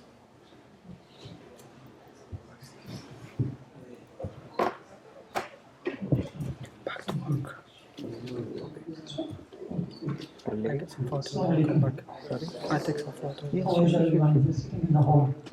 You know, one benefit of sitting on the panel is that one can see the tiring faces and sleeping people, and it really reminds that we need to go fast and finish in time, actually. Thank you so much for the invite and for a very generous introduction by Dr. Shirazi Saab. But one introduction that I always take privilege and honor, that I am a student of Dr. Shirazi Saab as well. So that is my most privileged introduction today. I was his PhD student in 2007-8. This is the first time that I am getting the honor of sharing the stage with my teacher. Thank you, sir. When actually I received this call from HBKU, I felt a rebel actually. You know, in Pakistani academic literature, there is a poem, Rebel. The rebel, that when everybody is talking about cats, and the rebel is talking about the dogs. And when everybody talks about the dogs, the rebel talks about the cats. As I was speaking on the conventional central banking, so I felt that rebel, that in a hall where everybody is speaking on Islamic economics, I will be speaking on conventional economics. But thanks to some very powerful presentations coming before me, setting the common ground, and I think we have few common grounds at least, where conventional monetary policy or the central banking is thinking the same as has been Islamic economics or Islamic economic centering or Islamic banking. The one is that bring the people at the heart of the economic policy. Be it fiscal policy, be it monetary policy, it should be structured and clustered around the benefit of the people, welfare of the people. The second is, that is the economic justice, as Dr. Aslam also highlighted in the presentations. That economic justice and social justice is coming at the heart of debate, even in conventional macroeconomic policies. And I'll be just speaking on more on Islamic, in the central banking. So if you can see the title actually, that is the inclusive central banking, monetary policy and inequality. I have just 3 key messages. So given a very short time that I was given, initially 15-20 minutes, so I thought to bring those 3 key messages at the very onset. So these are 3 key messages. Number 1, that contrary to the common belief that we have in conventional economics, when I call central banks are a very critical and major player for inclusive development. Generally, we have distanced monetary policy. For example, if I can ask in this hall, how many of you have read the monetary policy statement of your respective central banks of countries? Anyone? You see, that is the distance that monetary policy has been given from the sort of the discussions and debates on inclusive development. We are working this in Pakistan and at a global level as well. I am currently the global team lead who is working on inclusive recovery from COVID-19, and there we are majorly focused on inclusive central banking, how central banks of countries can be the partner of inclusive development, and particularly the monetary policy. A central bank has multiple policies. I mean, financial policies, macro-prudential policies, but we are centrally focused on monetary policy. And the key message is that the central banks, therefore, must be considerate of these impacts of their actions while designing and implementing monetary policy. So there is a two-way message. At the one way we are giving a message to you, the students of economics, the researchers, the academia, the civil society, that central banks are an inclusive partner, an integral part of inclusive development. And at the same time, we are approaching to the central banks, particularly in Pakistan. We are very closely working with the State Bank of Pakistan, that they need to be considerate of their inequitable impacts of their policies when designing those policies. So these are three key major shifts which have actually put central banks on the mainstream agenda on inclusive development. The one is the green energy transition. You see the green financing, the green bonds, the central banks are making green banking. That is also an integral part of when we talk about Islamic economics or Islamic economic system, the environmental friendly economic systems. Most importantly, the second feature that's bringing again central bank on the main debate in social footprint, that is the digitalization and the more in a way the one speaker actually discussed about. The current digitalization, in many developing countries particularly is digitalizing the payments of a non-digital currency. But the discussions on a central bank-backed digital currencies are putting central banks again a major player because they are very critical for the financial inclusion and they will be paradigm shift when we go into. And the third is the inequitable impacts of the policies of central banks. These three shifting patterns in the thinking on central bank have put actually monetary policy at the forefront of inclusive development agenda. What does it mean actually when we call that central banks or monetary policy needs to be considerate of inequality? It is different from the conventional economics that generally the way it does. In conventional economics and the conventional research on the central banking impact on inequality, it just stops on gauging the impact of changes in sort of exchange rate, interest rate, or inflation on inequality, the Gini coefficient mainly. But what we are seeing is a very fundamentally different message, and I found more aligned towards what Islamic economics was saying actually. Number one, for example, let's see that what should be the focus actually? Is it the inflation? Or it is the purchasing power of people when you are designing monetary policy, when central banks are designing their monetary policy? The two can be different at the same time and may move in opposite directions. For example, I'll just give one example from Pakistan's actual data. The recent year's target of central bank for inflation is 11%. But the wage growth of the bottom 40% is just 4%. So even if a central bank like State Bank delivers 11% inflation, it is actually eroding the purchasing power of bottom 40%. So this is the point that we are trying to that remaining conventional monetary policy, you can still work for the welfare of the people, and that you should do if you shift your target from inflation to purchasing power. And then what should be the monetary policy's objective function or the matrix? We are again proposing that it should be welfare maximizing inflation target instead of growth maximizing inflation target. In current central banking, the targets inflation are generally set which are aligned with the GDP growth and the economic activity. So we are proposing that it should be aligned and determined by the purchasing power of the most poor of those regions and the countries. So we see it a more fundamental shift in thinking while within the scope of central banking actually even. The idea is that, as Dr. Aslam said, that it is there, the conventional banking is there.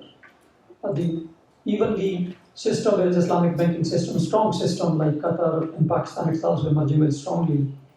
Still the major monetary system is around the conventional.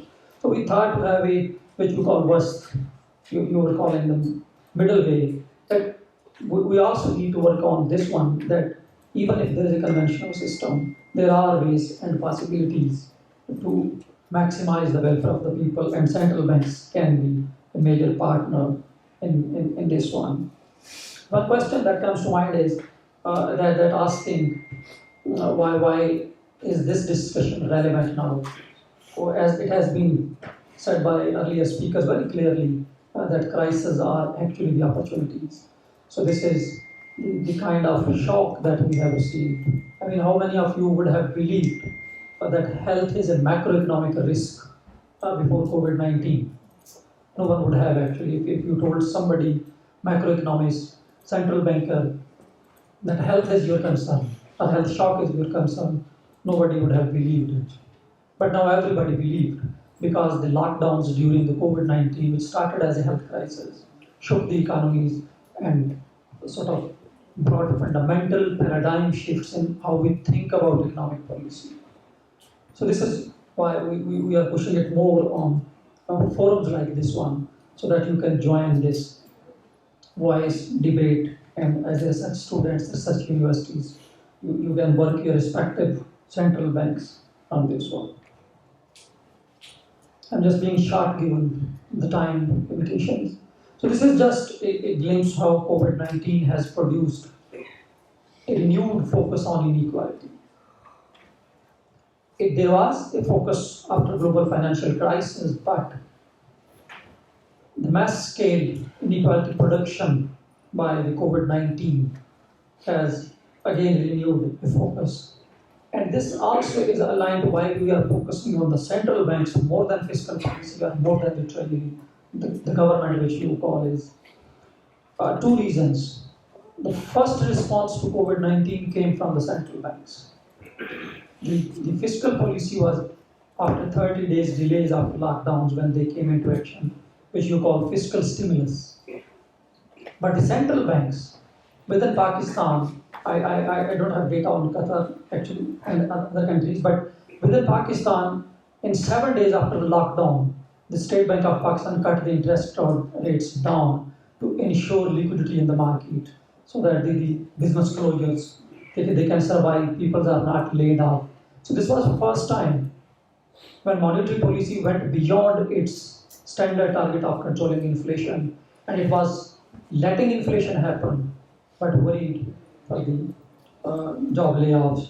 So this is how it went. So this is a very renewed focus. I mean, I have purposefully quoted the IMF, the guardian of the monetary system currently.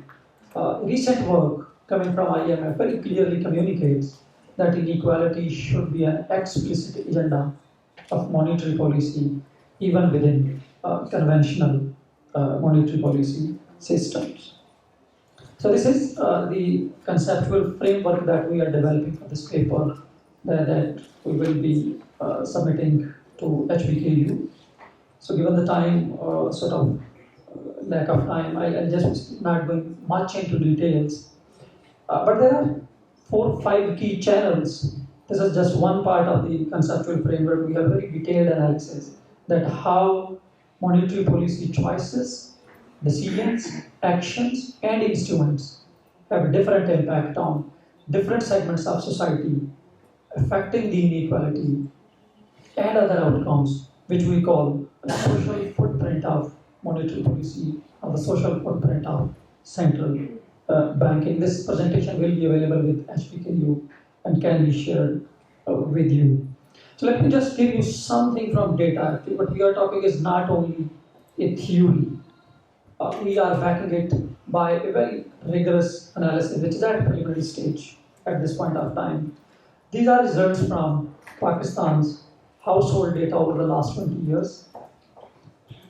It tells that 1% increase in interest rate decreases the income of the bottom poors, those who are the poorest, 10%, but increases the income of richest 10%. And it can has multiple explanations from the sector in which you are working. You are a borrower or you are a lender. You have a capital or you don't have a capital. You earn in the capital market or you earn in the labor market. So it's totally a wide range, 6 channels that our paper will be presenting, but we show it here just on one evidence. If you can see the top right side figure, this is actually the increase in the income gap, not income. It is the increase in the income gap between the richest and the poorest 10% if there is a 1% increase in interest rate. So income gap widens. It doubles almost after the increase in interest rate. But interestingly, there is an exponential impact if the interest rate increase is beyond or after a threshold level. And it's both for the richest and for the poorest segments of the society. On the left side, left corner, if you see the first corner, this is the gain for the richest. If there is an increase of 1 percentage point in interest rate after 11.5% interest. So the threshold at which rich 10% starts maximum gains, that starts after 11.5%, and Pakistan's interest rate before COVID-19 was operating at 13.25%. So those who are investors in the capital market, those who lend, they were making money at the cost, those who are borrowing actually, and that is in the right side, if you see, that is a negative growth in income actually. Your income declines exponentially. There's a negative scale if you can see at the bottom, that if interest rate goes beyond 14% and there is a 1 percentage point decline, the increase in interest rate, the decline of income that was around 1,000 rupees, 1,200 rupees, reaches to a 27,000 rupees if there is 1% increase, because there can be multiple but again, one, because it slows down economic activity. You lose your jobs, you lose your income, and that leads to household indebtedness actually. The negative sign beyond the average income of the bottom 10% in Pakistan is 17,000. So the cut is coming minus 27,000 around. So it means you are going for the borrowing. And we have a separate paper on borrowing as well, that it's exponentially increasing. So this is how I just thought to link it to the region where I am speaking, to the GCC, that why this issue is very relevant to this forum that we are speaking on is one of the highest income inequality regions of the countries globally are in GCC. This is the International Global Inequality Ranking, and out of 169 countries, 2 are in the top 10, 4 are in the top 20. So this is why we think that the inequality needs a focus in this region as well. And at the breakfast, we were discussing, and one friend asked a question, that is it the difference between the expats and those who are the national residents?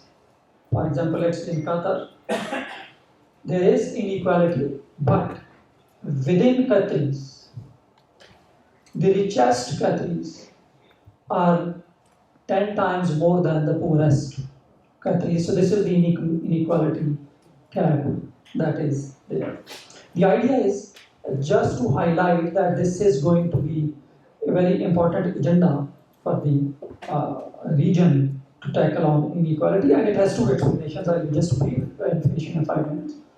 Number one, where is that inequality coming from? There can be multiple sort of reasons. It is yet to explore. I haven't worked on GCC data actually because this is very difficult to find data. But two obvious reasons are, if you go through the literature, come out is the easy tax regime. One.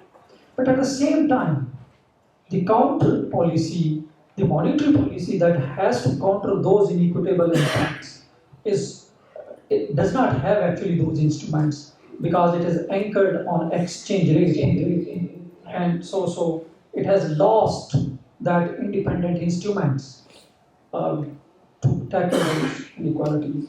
So this is some tax number. I mean, this is less than 10% of GDP ratio. The tax across all the GCC is less than 10% of GDP, and we see the monetary policy in GCC has been a very easing monetary policy. You can call it easy monetary policy because it is pegged to the international dollar, US dollar, and the interest rates move along with the Fed.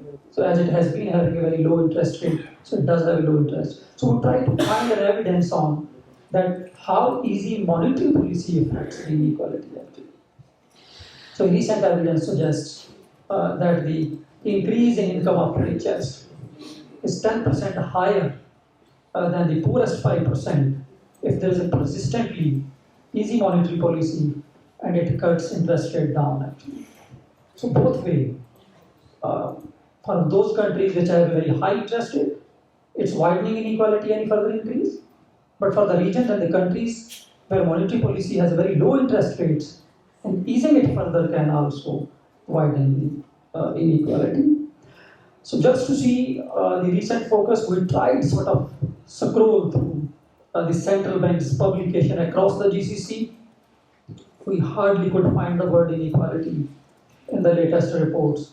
We did Control F, PDF version, Control F, wrote inequality, it was 0 over 0. The idea is, maybe we couldn't explore all those publications, but the idea is that given the higher inequality at site, structural factors producing inequality continuously, both tax policy and monetary policy, the focus on inequality needs to be enhanced. It's relatively lesser than the demand actually.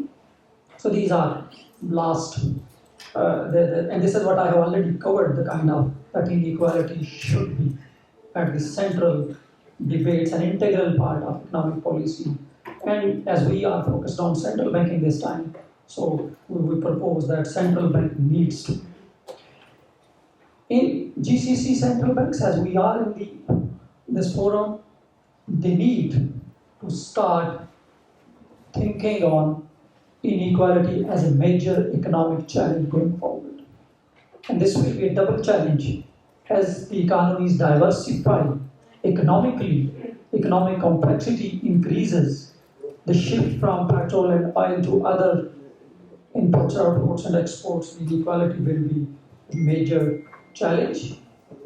Just to begin with, they can at least start debates on this one. The forums like HBKU and this college can be the partner that how serious inequality can be a challenge, how monetary policy can tackle that inequality, and what fundamental changes, shifts needs to be thinking going forward if inequality challenge has to be tackled And last proposal is for the central banks of the GCC.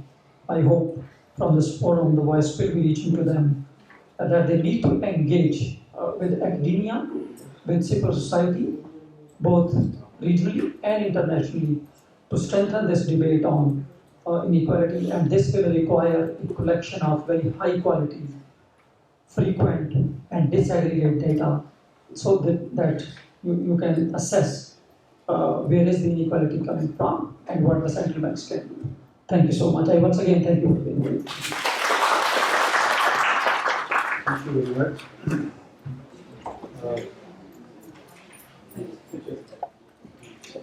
Our last speaker is Dr. Muhammad Ubaidullah. He is the lead research economist at the National Research Institute, Jeddah, Islamic University in Jeddah. Now, his name is ISPB Institute. So he is not with us because of some technical problem. So we have his recorded speech. So Assalamualaikum warahmatullahi wabarakatuh. First of all, I would like to thank the organizers of this international conference for giving me an opportunity to share with you a very beautiful concept called the Sharia Sandbox, which is not a trial perhaps, but which holds huge potential as far as the financial regulations in the Islamic financial services sector is concerned. So allow me a couple of seconds to share my presentation with you. Okay, so this is the topic for today's presentation. We are focusing on regulatory sandboxes, and we'll be basically dealing with this question as to whether they help achieve the goals of the Sharia, specifically in the context of the Islamic fintech sector. Now, you know that the regulations concerning what individuals, businesses, and organizations can or cannot do. And innovations are taking place at breakneck speed, especially in the fintech sector. So therefore, the regulatory agencies need to understand the benefits and the risks of innovation. And specifically when they seek to develop appropriate policies, guidance, and regulations, then they must try to reap those benefits. And at the same time, they should try to protect the consumers, they should try to ensure good market conduct and safeguard the financial system.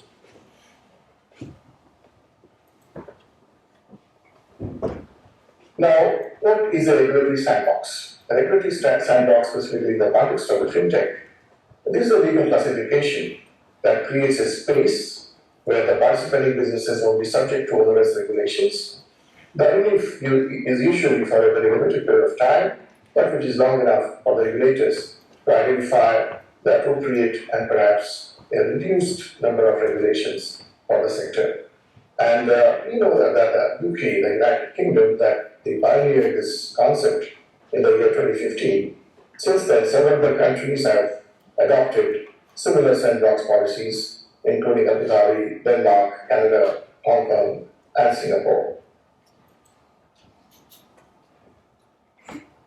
Now, we know that the regulations in an Islamic economy, basically, they must be driven by the rules of the Sharia, or what we call the maqasid al-Sharia. And it is the maqasid that will basically set the rules of behavior of individuals and firms in an Islamic economy. So in this presentation, we are to take a comprehensive analysis of the idea of the sandbox regulation from the Sharia perspective. We also aim to revisit the process of rulemaking in Sharia to examine to examine the possibility of adopting the sandbox approach while setting rules for the sector. The fundamental questions we will address in this presentation are: to what extent competition enhancing and innovation facilitating arguments, which are often offered in favor of this regulatory relief, so to what extent they allow the firms to run experiments during the process of ijtihad, which is a rulemaking process. What are the social benefits and what are the social costs? Are there social costs also in the form of irregularities and illegal activities being permitted to pass through the regulatory body that is created by the sandbox?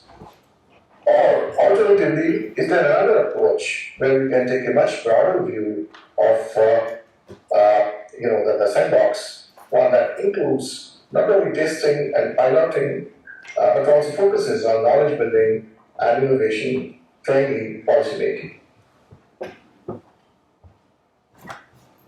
Now, often ethics and efficiency concerns they underlie any kind of regulation setting, especially in the financial sector. We know that in the United States, they have often involved a tug of war between concerns about ethics and efficiency.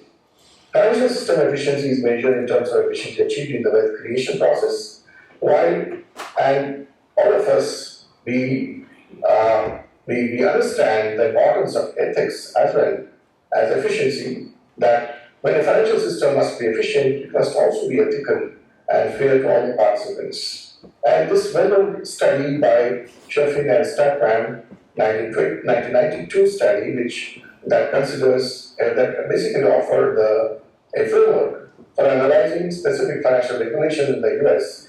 And these two authors, they demonstrate how the regulation, process of setting this regulation often involve a tug of war between concerns of efficiency and ethics, and often led to a trade-off between the two. Now, in the context of Islamic financial regulations, or in the Islamic economy, what should happen? We know that Islam provides a fundamental freedom to contract, and we know that Allah has made trade lawful, and this is the basic norm which is fundamental to the Islamic economy. But at the same time, we know that this doesn't imply unbridled freedom to contract. The freedom to contract may also be sacrificed when there is a conflict with other norms requiring specific injunctions, such as the prohibition of riba or the prohibition of murder and jihad, which can be seen as excessive uncertainties due to inaccurate and inadequate information. And there are the norms about fraud and deception. There are the norms about cheating, gambling, and similar conditions. And also, we know that the Islamic markets should be free from any kind of price control and manipulation. They should be free from overvaluation. Now, these are the various norms of ethics, which basically should be taken into account, and often they lead to unfair exploitation of one party by another party, and they have unwelcome consequences both at the micro level and as well as in the macro level. Therefore, whenever there is a tug of war between the two, in the Islamic context, we know that the ethical norms or the Sharia norms, they must prevail, they must dominate any kind of setting process of regulations. Now, let's see what are the Islamic financial regulatory mechanism or the tools. Scholars normally they provide for this 4 types of regulatory tools. First is the Qada or Islamic judiciary, which basically demands an intensive inquiry and investigation into a case before arriving at an indefinite position. And we have the institution of Hisba, for example, market inspection, which involves interrogation in order to understand the nature of the matters before any action is taken.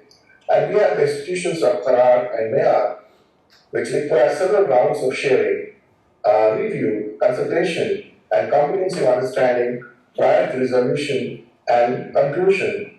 And we know that in contemporary times, an excellent example of this is the case of official standards. And we also have the tool of fatwa or Islamic ethics, which is basically an independent scholarly exercise both undertaken at individual and collective levels. Now, next we specifically see the case of Islamic digital assets or tokens as an innovation in the Islamic fintech market, and see how these institutions of rule-making or regulatory mechanisms, how they fail. What we have seen in the recent past, that while the design or maintenance of the tokens, they differ, the properties of these tokens, they have highlighted various potential benefits and efficiency-enhancing features. For example, it gives you the ability to make transfers without an intermediate or without any geographic limitations, and it provides for finality of settlement. It provides for perhaps lower transaction costs compared to other forms of payment, and the ability to publicly verify transactions with the use of blockchain technology. And there are other often touted features of tokens which include personal anonymity, and sometimes people talk about absence of government regulation and oversight as a benefit of the digital assets or tokens. But at the same time, a number of ethical concerns have been raised regarding the token markets. It is not only believed by many concerned observers that Islamic token markets involve substantially less investor protection than in our traditional security market, with correspondingly greater opportunities for fraud and manipulation. Often they involve the possibility of funds movement across national borders, leading to amplification of risks that a single market regulator may not be able to effectively pursue the bad actors or recover any funds. Similarly, in case of digital token markets, we have seen promoters emphasizing the secondary market trading potential of these tokens, and prospective buyers are generally sold on the potential for tokens to increase in value in the future. And we have seen cases of excessive touting and bad practices like pump and dump and other manipulations, wash trading, and other frauds. And there is also growing research evidence on widespread market manipulation in the decentralized exchanges where crypto assets are increasingly traded. In one of the studies by Victor and Ventura 2021, these two authors, they found that over 30% of all traded tokens on two sample exchanges were subjected to wash trading. And according to the researchers, this is a very, very conservative estimate and constitutes the lower bound of the actual event of wash trading activities. And according to another estimate by Chain Analysis, the amount of money lost from crypto money frauds in the world has reached a whopping $7.8 billion US. And when it comes to Islamic market, we have stray examples being offered by researchers, some insight into the story that has been unfolding, and it is believed that there have been no success stories from Islamic cryptocurrency so far, with only 5 out of 25 Islamic cryptocurrencies having survived so far. This is what comes out of a study by Michael Gaster. Now, one of the issues with fatwa as a tool of Sharia regulation, we know that the fatwa as a tool has been extensively used, but what could be the issue? Now, fatwa appears to be the preferred mode of most actors in the financial space, especially the early movers and innovators who are usually constrained by time and unfortunately by the bad actors as well. And the risk of bringing some negativity into such a discussion, let me share with you that we have observed in recent times some Sharia scholars rushing to proclaim crypto trading as haram, and also some Sharia scholars taking a fairly liberal view and perhaps proclaiming certain manipulative activities, transactions as halal. Perhaps one of the examples is the sweeping fatwa by a national body in a Muslim-dominated country, where the ulama body actually declared all forms of crypto transactions as haram on grounds of gambling-like transactions. Whereas, this even placed the entire blockchain technology under suspicion. That at one sweep, if you proclaim that all kinds of cryptos are haram, obviously you are also ruling out many positive applications of this blockchain technology, and for definitely better social goals. What is the more alarming perhaps is to proclaim clearly deceptive transactions such as wash trading in what is spoken as halal by a few Sharia bodies. So what is the potential benefit of Sharia sandbox as a regulatory tool? Generally, as any other regulatory sandbox, Sharia sandbox also has certain potential benefits. And the benefits could be very, very significant in terms of, and they could come from reduced time to market at potentially lower cost. So the delays driven by Sharia-related uncertainty or premature fatwas, which can disproportionately affect first movers and discourage innovators, is taken care of by Sharia sandbox. And with bringing Sharia sandbox, perhaps it will result in better access to finance, because it will remove the Sharia compliance-related uncertainties, which imply that Islamic fintech firms must find it harder to raise funds and achieve lower valuations, because the Islamic investors will be factoring in risks that are not well placed, they themselves are not well placed to assess. Similarly, we will find that more innovative products will be reaching the market if Sharia sandbox is allowed to come in. Because due to Sharia compliance related uncertainty and due to premature fatwas, we find that some innovations maybe are being abandoned at a very early stage or not being tested. So what does Sharia sandbox does as a regulatory tool? It enables the Sharia scholars and regulators to work with the innovators in a unified framework. For example, there are 4 phases in the process: application, evaluation, testing, and exit. This will allow all the stakeholders to gain a comprehensive understanding of the business model, the products, and the processes, and ensure that the businesses conform to the norms prescribed by the Sharia in all aspects of their functioning. And Sharia Sandbox will also support the new tech and innovative startups which do not explicitly or clearly involve any prohibited element such as riba, gharar, khimar, yet there will be unanswered questions related to their functioning. Similarly, Sharia Sandbox will permit companies or startups to get Sharia advisory services and test their products in a live kind of environment with the oversight and guidance of the Sharia advisors before any official fatwa or official Sharia certification is issued by them. What is the fiqh basis of Sharia Sandbox? Now, I will try to quote from Mufti Faraz Alam, who is perhaps the first among contemporary scholars to advocate the Sharia Sandbox.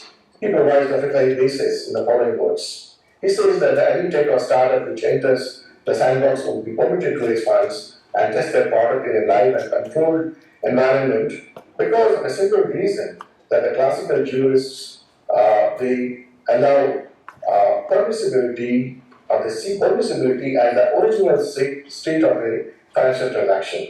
This principle effectively means that the starting point of financial transactions is permissibility, and this would allow therefore the testing of all such products and solutions in a controlled environment, and providing, of course, they do not have a clear and explicitly prohibited activity. At the same time, at the end of the Sharia Sandbox incubation, with the scholar's reasoning and the ijtihad process, they conclude that the novel technology or the product are impermissible or non-compliant, then there is the Sharia principle which would really help, which essentially says that any action based on a prior reasoning and jurisprudence will not be invalidated retrospectively.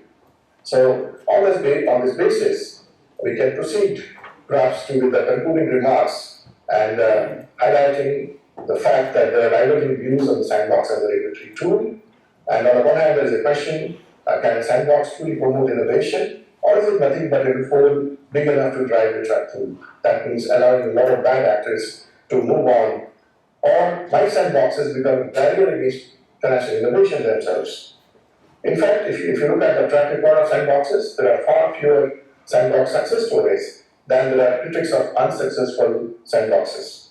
Therefore, one has to exercise enough caution, especially given the fact that Sharia Sandbox is a yet to be tried regulatory tool.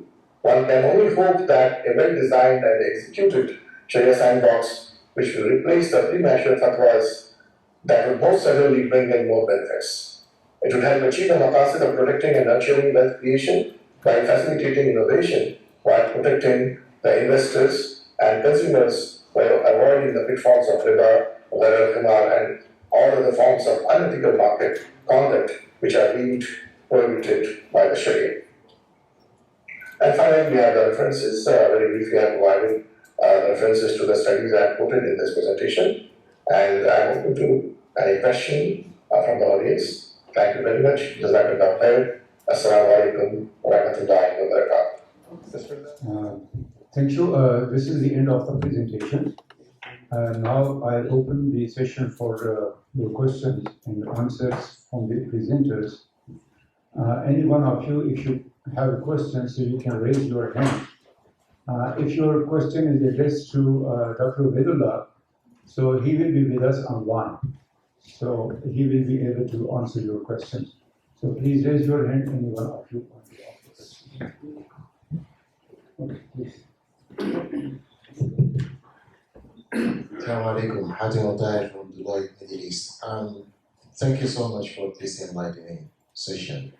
My question to Professor Habib, nice paper, very interesting. Basically wanted to know what are the basis and criteria for scoring the scores that you have given to these 4 assets. In what basis you name 2 or 1, so that would be helpful to know. Thank you.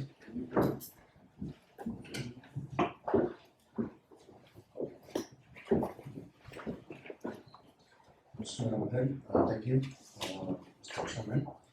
I have 2 questions, one for scientific and one for my name is Raditya Sumana from Dasaranga, Surabaya, Indonesia. To Dr. Jafik, how in your study, how do you are you accommodating the regulations of minimum wage? Because I'm right now supervising my colleagues for those also issues on the monetary policy and equality.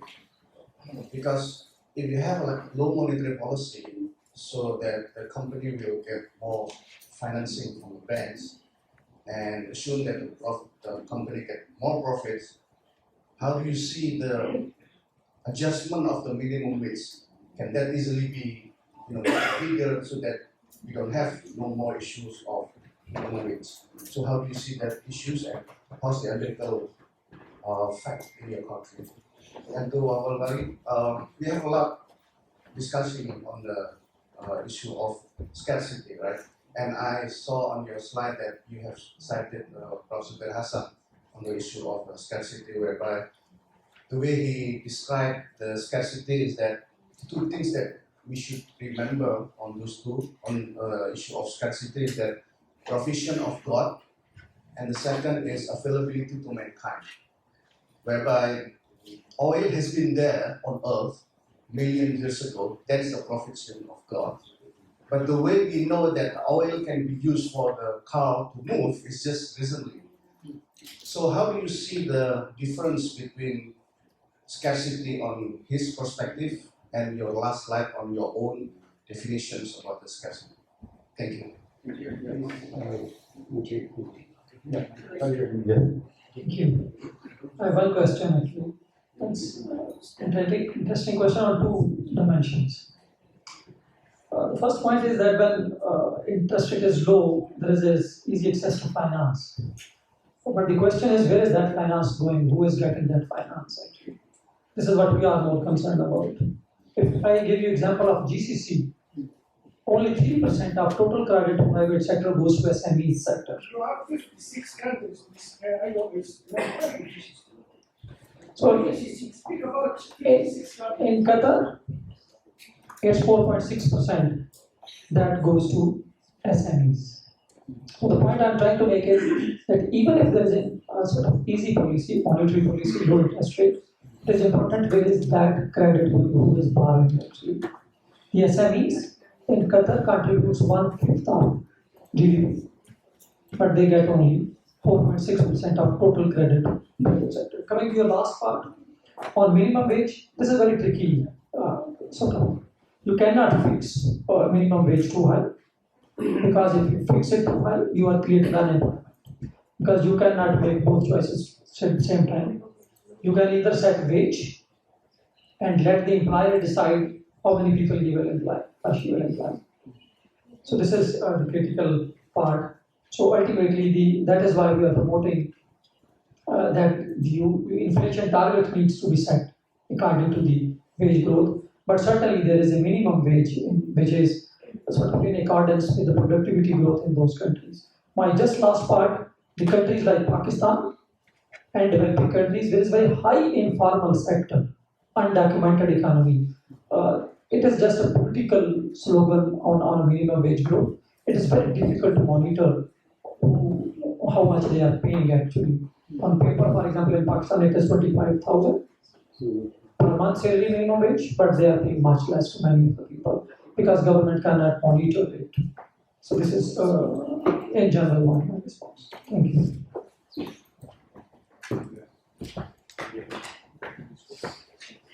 For the question, basically, when I look actually at citing definitions of Islamic economics or the perspective of Islamic economists on scarcity, I was expressing, or I was trying to express their views.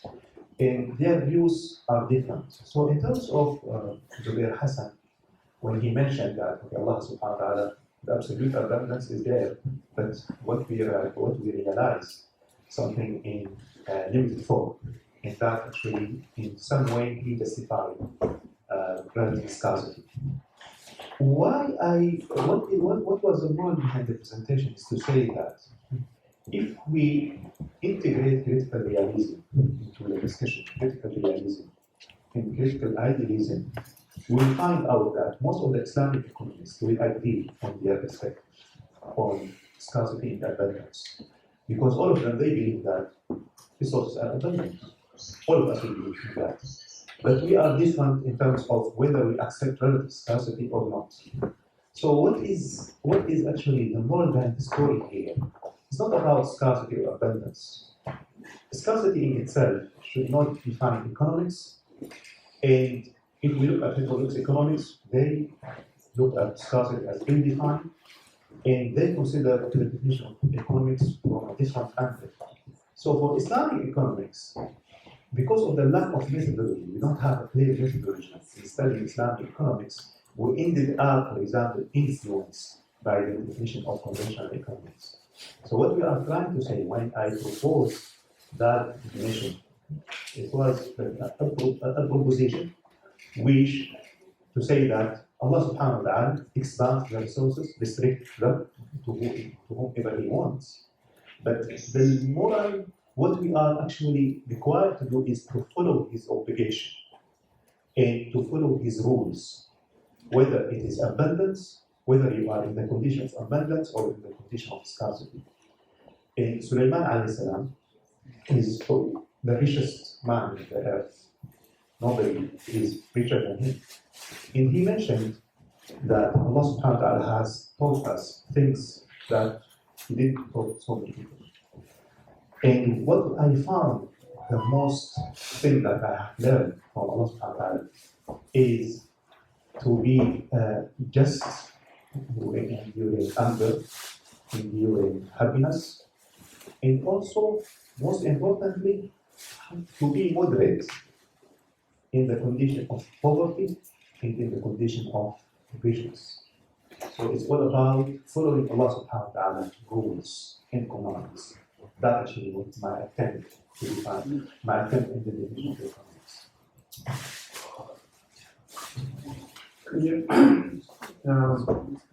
For your question in terms of what's the basis of this course, actually in the paper I tried to give some rationale. We cannot come up with a quantitative scoring system. So what I did was try to identify the obstacles and the risks related to the different attributes. And then if there were no obstacles, it was given 2. If there are certain level of obstacles, 1. And of course, in the thing, when there are no features of those attributes, it would be 0. But in my case studies, I didn't have any zeros. For example, when it came to the crypto ownership attribute, there are certain obstacles. You basically don't have any control. It is virtual. If you want to access it and you don't have internet connection, you don't have access to it. These are the obstacles. Of course, there are issues about scams and other things which Dr. Obedi also mentioned.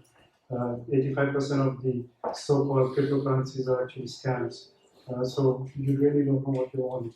So these are the obstacles. I don't give a 0, but at least 1 that feature is weak. So in the paper I have discussed why I've given numbers.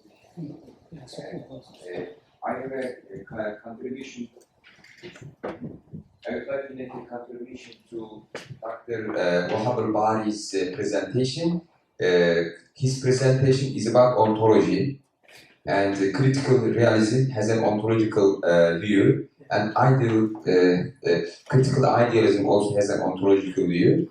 I suggest that you use Islamic ontological perspective rather than Pascal or Kant. And Islamic idea, ontological perspective is based on maratib al-wujud, multiple levels of existence, wujud fil kharij, wujud fil dhihn, wujud fil kitab, wujud fil lafz. So if you use this multiplex ontology, your job will be much easier to bring all these things together. And the second issue is about human perspective. So at the level of nafs ammara, needs are endless and resources are very limited. But at the level of nafs mutma'inna, you recognize that your needs are limited and resources are much more than your needs. So it's a contribution I wanted to make. Thank you very much.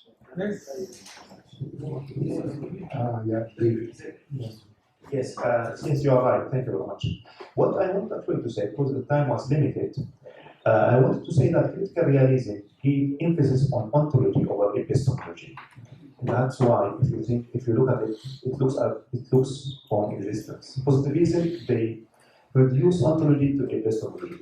The reason why I'm trying to use Oscar in Immanuel Kant, because if you remember in my presentation, I was saying, I'm moving now from, I'm assuming that my readers might not be necessarily Muslims or religious. So that's why trying to use their scholars, their perspective, to justify something or to justify integrating Quranic verses, which I can justify to say that, okay, if Romans say nature is negative, that's his perspective, then as a Muslim or as a believer, I believe in abundance, and that's my perspective.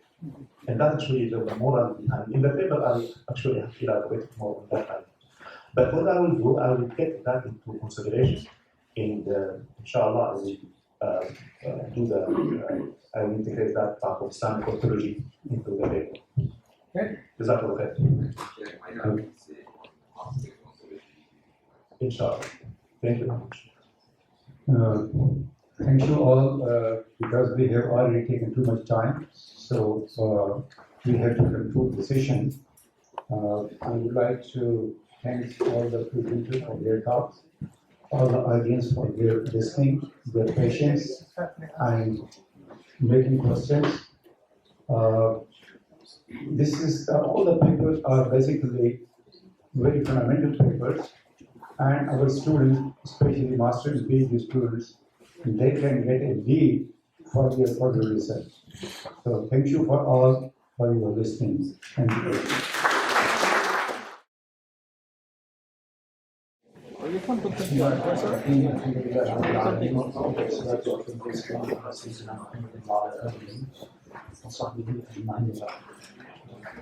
of course, we thank the organizers, especially Nobody efforts in organizing this annual event, which is now the conference. Inshallah, this event inshallah will be repeated every this is the second session, and in this session we have 5 papers, because one presenter is connected to the Masoom couldn't come, so we have 5 papers. Al-Amal is a lecturer at the School of Economics, Finance and Accounting, Cambridge University in the United Kingdom, and he will be presenting on the theory of analysis of cryptocurrency and affair-based finance.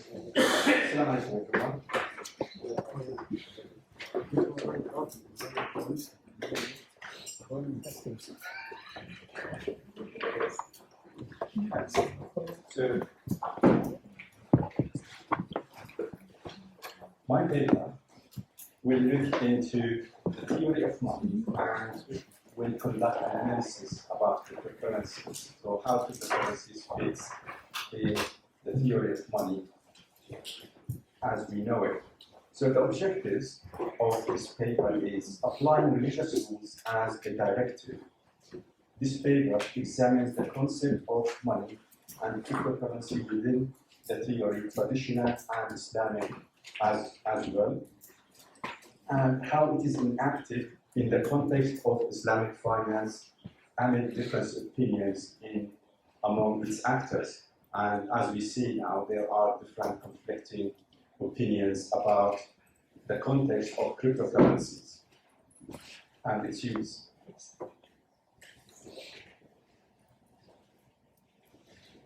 The paper identifies two core concepts of today's money as not being a commodity in contrast to the capitalist theory of money and how this outcome would shape the Islamic view regarding cryptocurrency.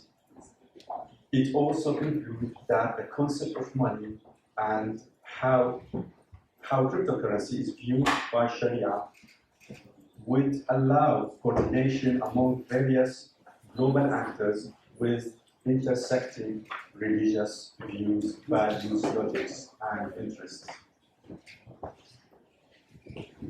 So the way the paper is organized, it basically takes us back to basics first, in order to address the issue at hand and provide analysis for anyone and provide criteria in order to reach a decision about a cryptocurrency or a crypto asset.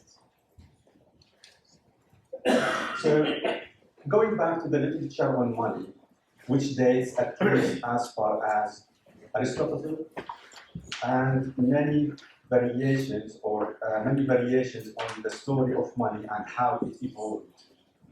From tribal communalism to bartering to money that's basically the story that has been told over and over through history.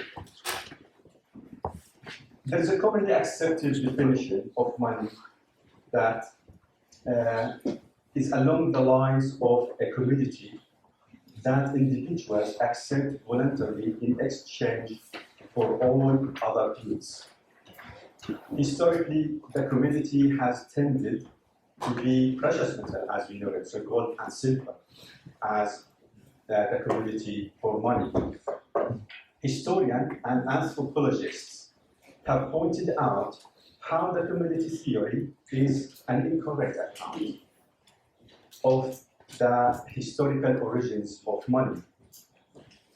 Therefore, the commodity theory fails to recognize the role of the state, and I will basically stop there in a minute in the next slides, because this is one of the criticisms by various religious authorities in Muslim countries who issue a ruling or Sharia decisions about cryptocurrencies, because it's not issued by a state.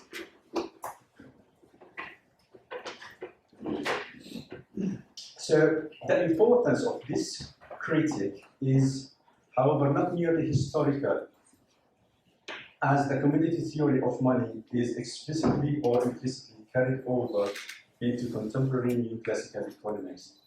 And while the Islamic theory of money agrees with the conventional theory of money in terms of the functionality of money, however, that differs when it comes to the nature of money. Because the traditional theory of money acknowledges money as a commodity, while the Islamic economics and finance theory of money looks at money as basically not having an intrinsic value in itself, so it's means of exchange rather than a commodity.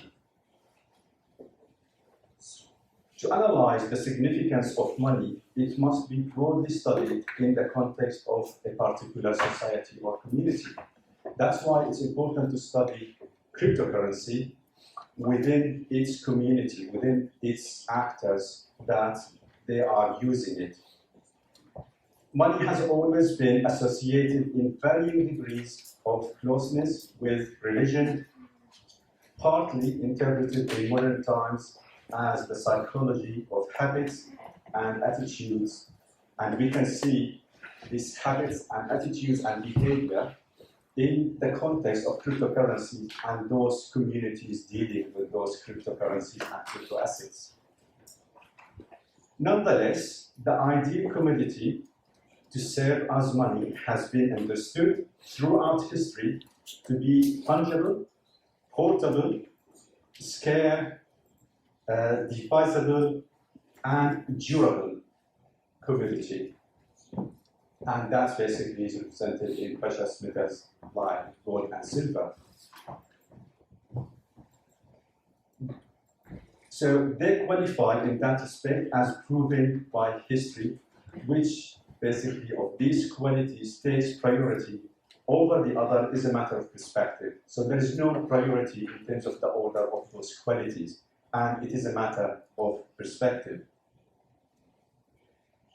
We have prominent Muslim scholars such as Al-Ghazali, Ibn Taymiyyah, Ibn Qudama, and Ibn Ja'far and Ibn Khaldun, and also Al-Maqrizi, who asserted that God has created the two metals as a medium of exchange and a measure of all things.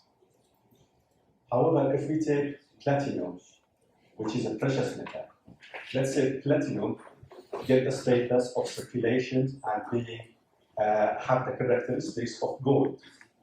So platinum then could replace gold. So there is no, gold is not money by its nature. This is also another argument. It's not created as a religious money. It's money because of those characteristics. So towards the end of the 7th century, the Arabic copies of solidi, which was the coin at the Roman era, which was from gold, dinars issued by the Al-Khalifa al-Umawi, Abdul Malik ibn Marwan, to replace that with an Islamic gold coin, who had access to supplies of golds from the Upper Nile, began to circulate in the areas outside of the Byzantine Empire. So that was the emergence of the Islamic gold currency. And he was able to create that gold currency because it had supply to gold at that time. Therefore, contemporary Islamic scholars differed concerning the permissibility of exchange or exchanging a paper currency for a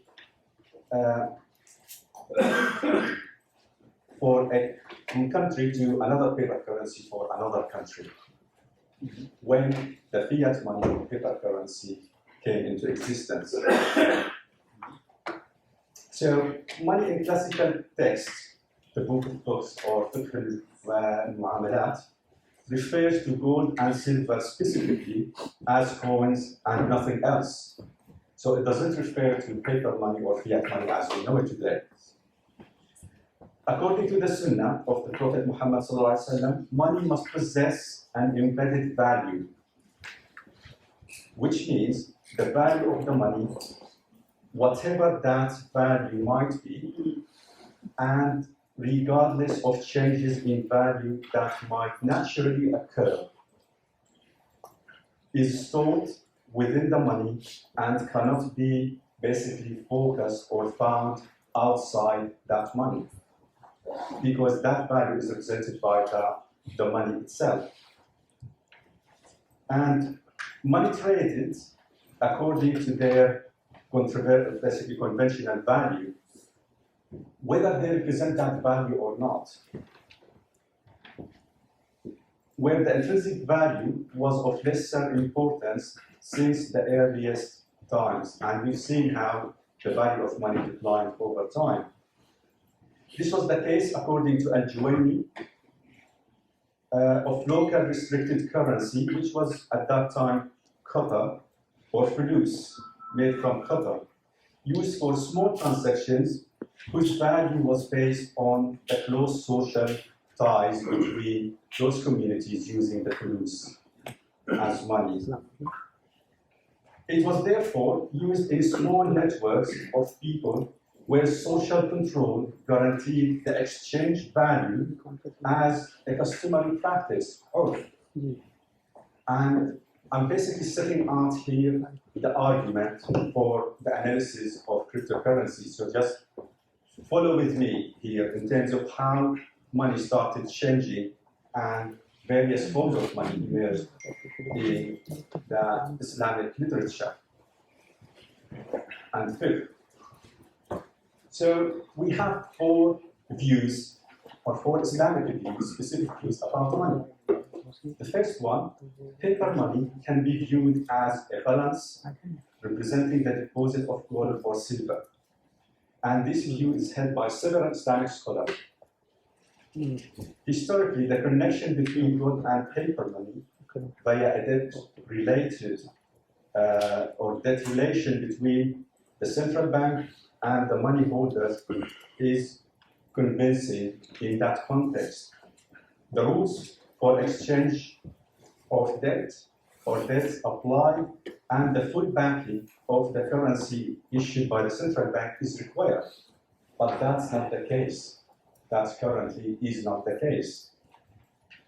The second view is paper money can be viewed as a replacement for the value of gold and silver as suftaja. Suftaja means promissory note to be paid to the bearer of that note.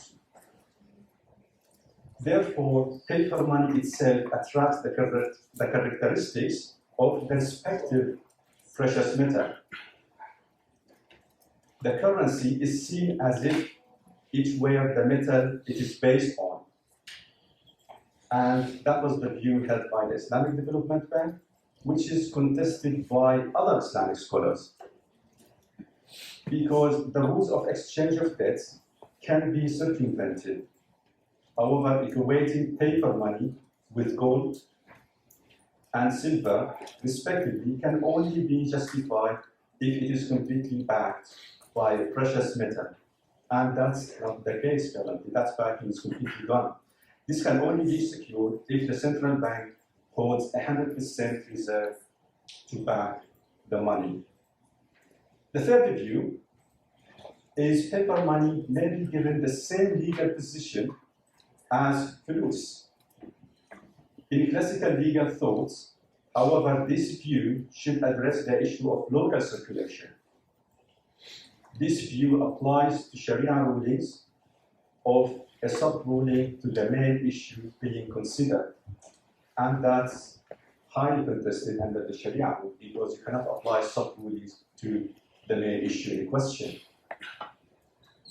The fourth view is paper money can be seen as one measure of value among many.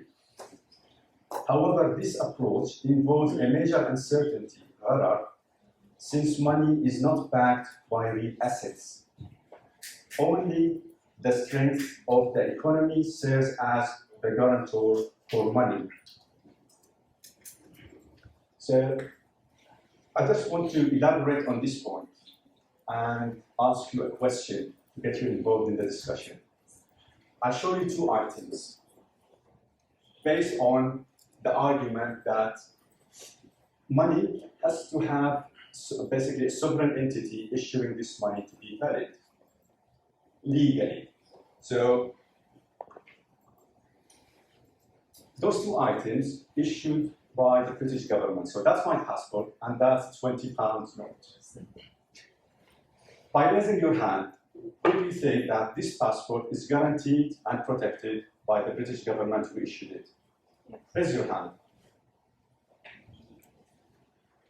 Good, okay, some disagree, so they didn't raise their hand. But good, if you raise your hand, you are correct, because this is my ID. It's protected and guaranteed by the British government wherever I am. Okay, what do you think then about the £20 note? Is it legally guaranteed and protected by the government issued it? Yes. Raise your hand if you think it is. If it is the new one, yes. Because the old issue is Regardless whether it's the new one or not. So who do you think that it is protected and guaranteed? Yes. It's the legal boundary of the country. Okay, I'm afraid to tell you it is not. Yes. And go to the Bank of England website, you will see that the bank doesn't guarantee the currency. So whatever happens to the currency, it's not guaranteed. And that's the case with any paper money globally. It's not a legal tender? There's a legal tender, but legally, the central bank or the government issuing the notes, they don't guarantee it. Americans do. Say again? I said Americans do. They said in God we trust the dollar, so they do. Okay. Basically, what back the fiat money, the paper money, is the trust in the government and the strength of the economy. Can we? It's a question. The Bank of England is not government. It's not government. It is.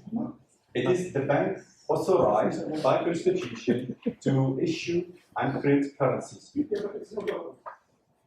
Okay. It's independent from the government, but it's an authority.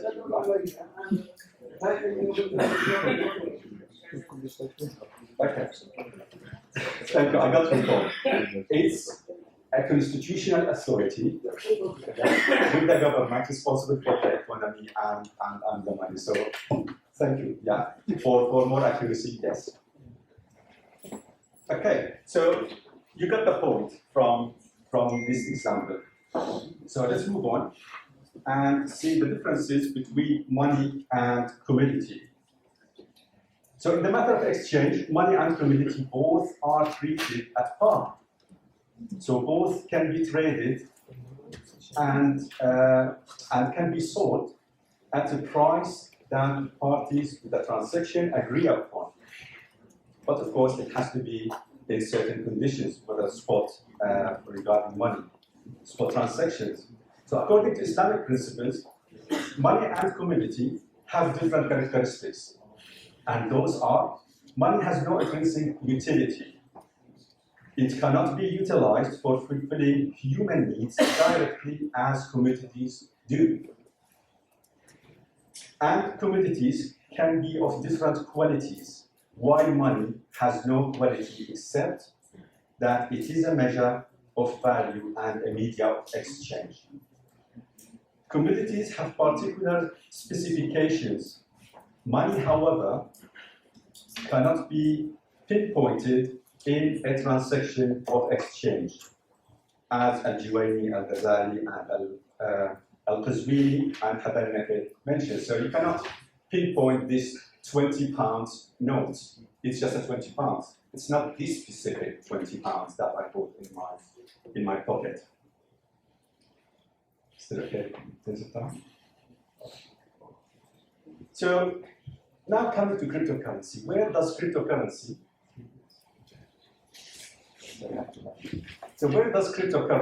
fit in this debate?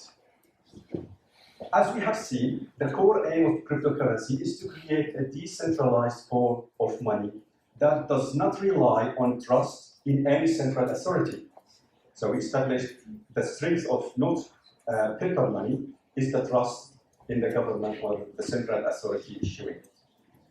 In this respect, cryptocurrency is radically different from fiat money issued by a state or another sovereign entity. Nevertheless, cryptocurrency still shares some characteristics with the concept of money found in the fiat money theory and commodity theory alike. From the perspective of the theory of money, whether a cryptocurrency may be considered to be money depends on the extent to which it acts as a store of value, which you could argue cryptocurrency. And when I say cryptocurrency, I'm not generalizing here. Certain types of cryptocurrency. Until recently, there was around 5,200 different crypto assets. So there are crypto assets and cryptocurrency. And not necessarily every cryptocurrency would fit this criteria. So store of value, a medium of exchange, which within certain society, those are trading with cryptocurrency, is considered a medium of exchange for them, and a unit of account. So it's recorded as a unit of account and measured. So is cryptocurrency money?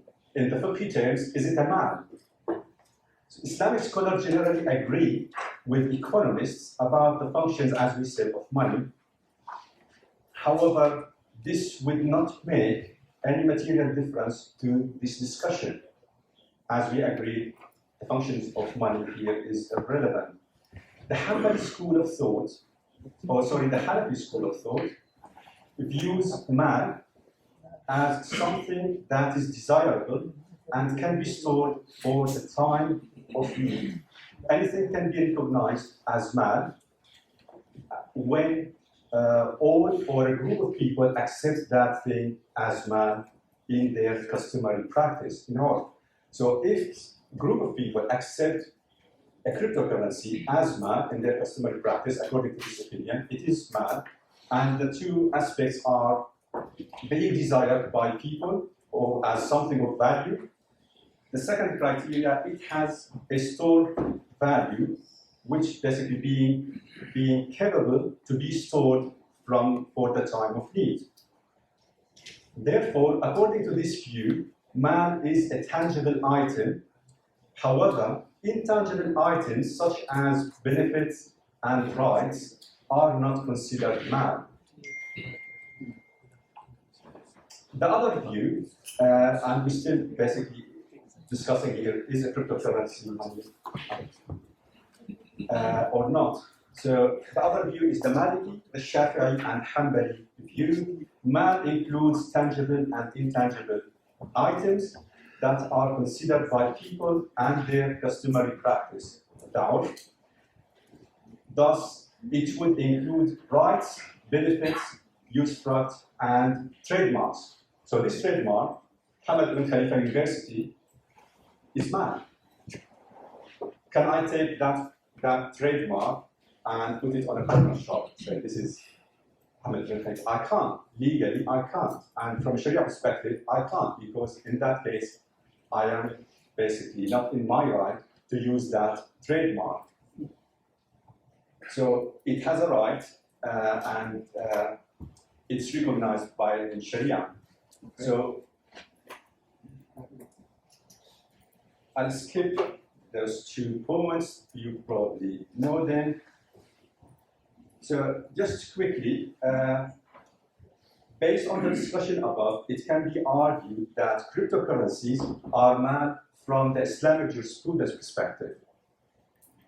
Mal, not money. So we are still assessing, so it's mal. I'm not saying it's money yet. This is because it has value, it can be owned and possessed.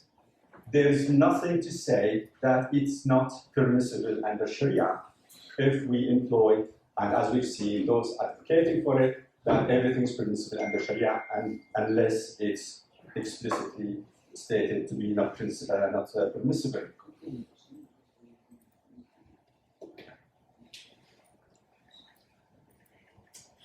All right, so you pretty much got the point. Just wanted to highlight this quickly. We've seen major Islamic finance bodies and standard issuing bodies. So far, they have been formalized a formal view about cryptocurrency. And we understand why that is. However, some local authorities, religious authorities, issued fatwas or views about cryptocurrencies. And as you can see,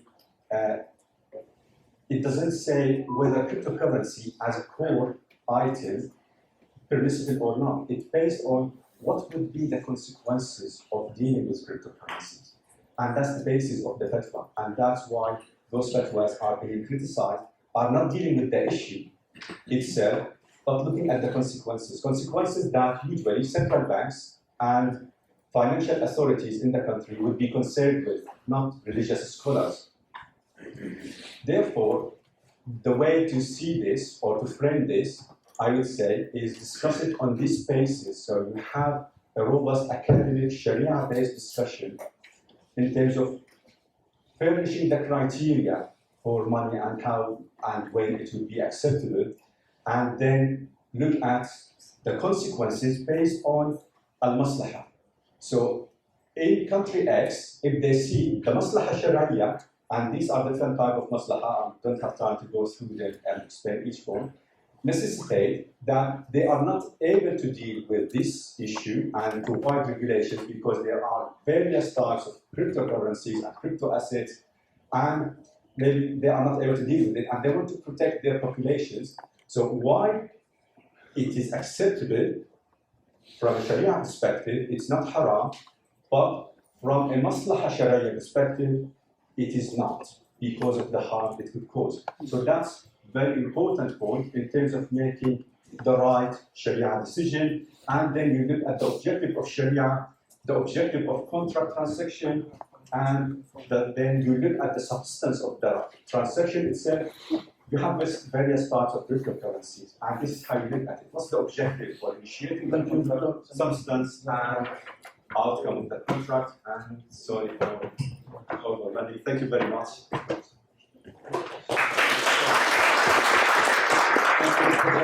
Our next speaker, do you have a announcement to make? Our next speaker, next presenter is Dr. Farouk Habib. Dr. Farouk Habib is the co-founder and director of ICIF Technologies from United Arab. Bismillahirrahmanirrahim. Assalamu alaikum wa rahmatullahi wa barakatuh, and hello everyone. I will be talking about a little bit of more advanced topic in the crypto, but let me just give you a fundamental premises where I will be talking about. That the way I see cryptos is that although like they started as currencies, but right now they have evolved into a completely new asset class. And I see then that, okay, there are some types of cryptos which are serving the purpose of being currency, and we can always debate whether they are currency in actuality or not. But there are some other crypto as well which are specifically not currencies. For example, NFTs, non-fungible tokens, are not currencies. Governance tokens are not currencies. They are specifically used for the voting rights or for a specific utility. Utility tokens also are not specifically currencies. So right now what we are seeing is a phenomenon which is evolving day and night. And because of that, as a whole, I see that this whole phenomena is evolving into a completely new asset class. Now, very quickly, right now there are more than 1,000 crypto assets. That's why I'm calling them crypto assets, not currencies, because I want to basically capture the whole industry of crypto. So crypto assets, they can be Sharia compliant, they cannot be Sharia compliant, looking at a very specific case. From my experience of almost more than 5 years now, that what I have found is that I cannot have an umbrella ruling, Sharia ruling, that whether all of them are halal, all of them are haram, so what I do is basically we can actually look at a very specific project, a specific crypto asset, and then we can analyze it at whether it is Sharia compliant or not. From that premises, now I will be talking about crypto staking from the Sharia perspective. It is actually an activity in the crypto space. So let me just define that, what is it, and then how it has been evolved. So the question is, staking has become a popular investment activity in the crypto space for many users. Right now, if you look at the total value locked, is USD $228 billion. So what I can say is actually crypto space has a different market capitalization, which is almost around $1 trillion. And then out of that $28 billion industry is specifically for the staking, yield farming, liquidity mining, and investment, if you want to generally call it, for specifically investment purposes here. And then there are many projects, even institutions are now looking into this product to embrace. For example, if you look at SIBA, a Swiss bank, they are offering institutions a staking-based financial product. So they have already started it, and then now they are providing institutional access towards this phenomenon.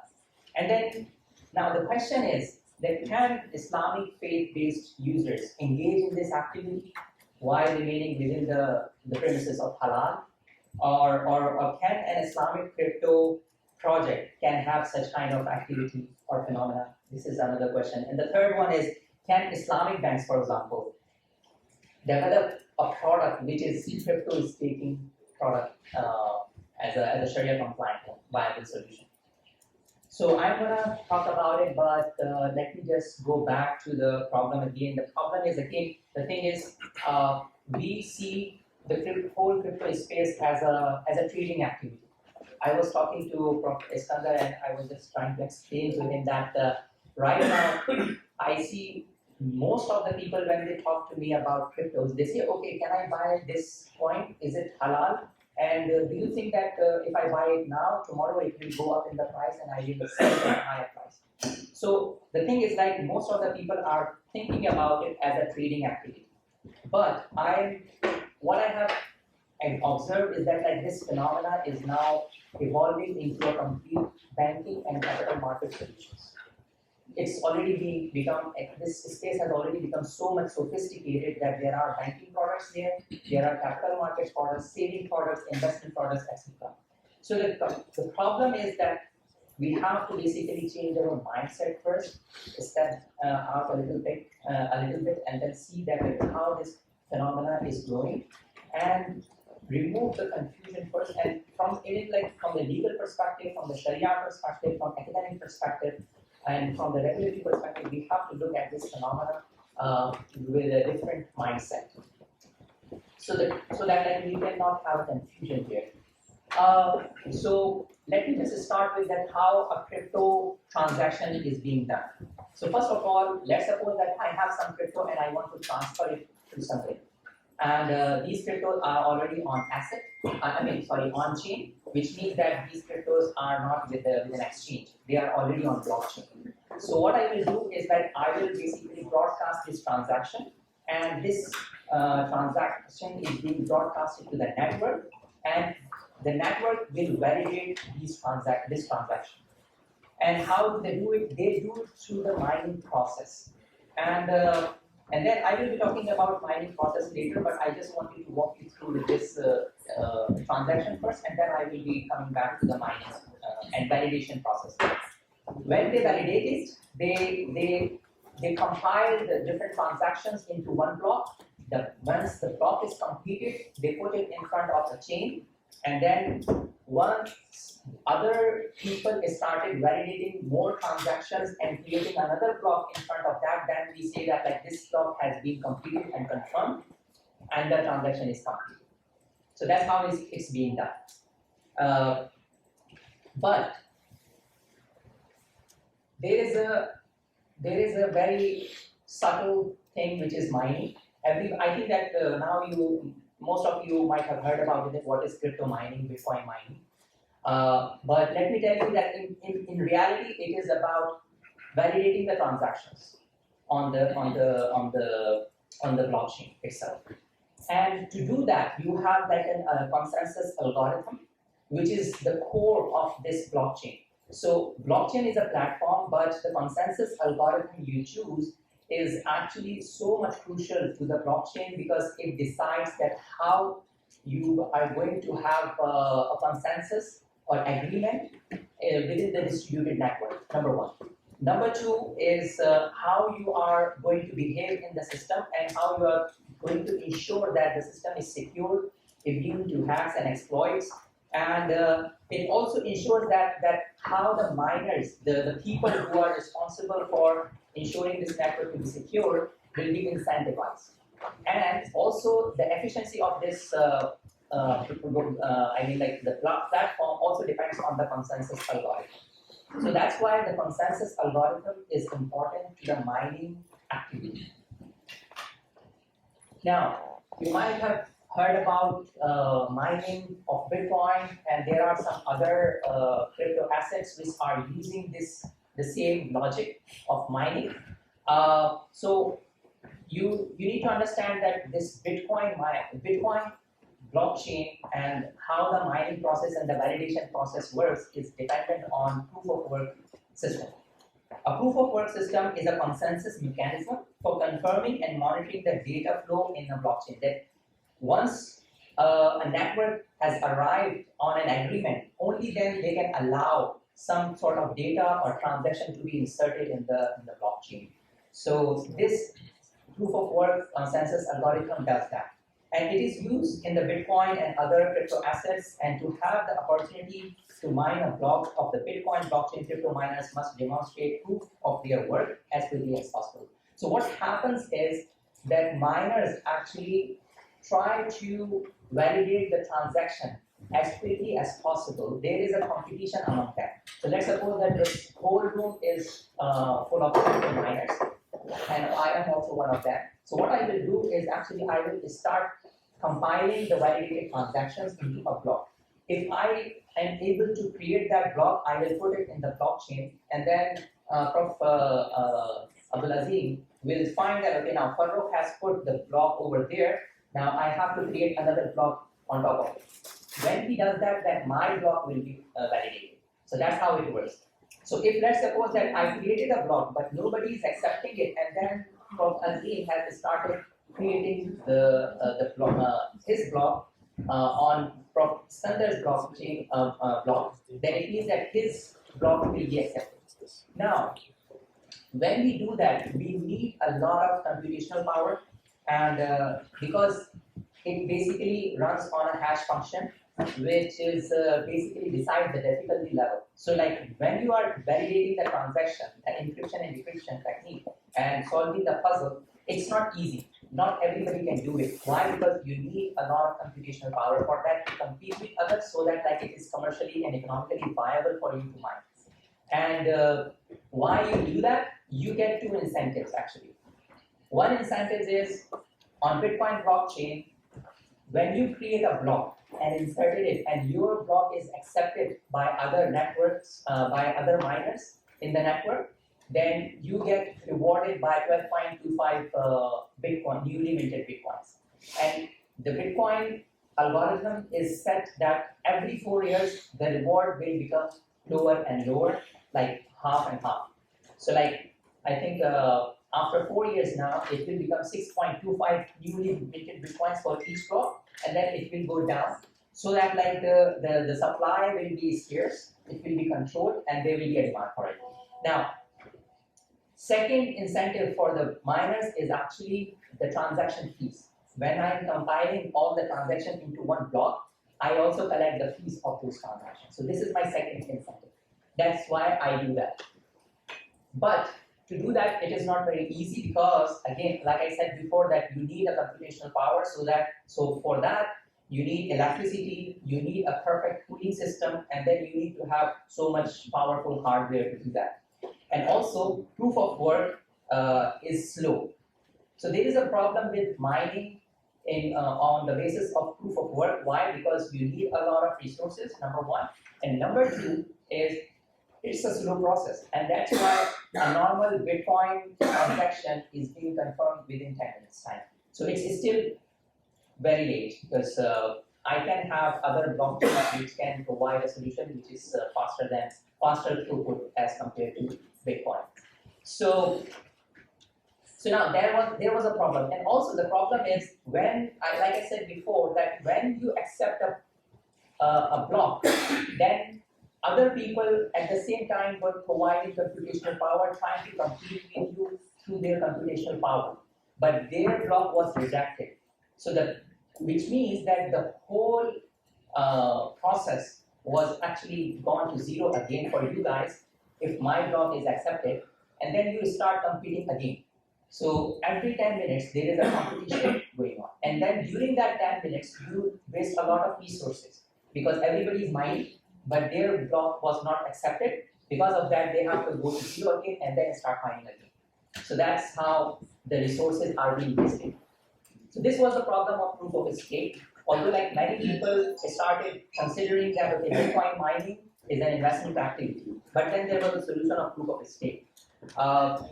So what happens is in the proof of stake consensus algorithm, nodes undertakes a transaction validation based on the stake within the system. So they do not have to have a lot of resources, rather they need to have a stake in the system.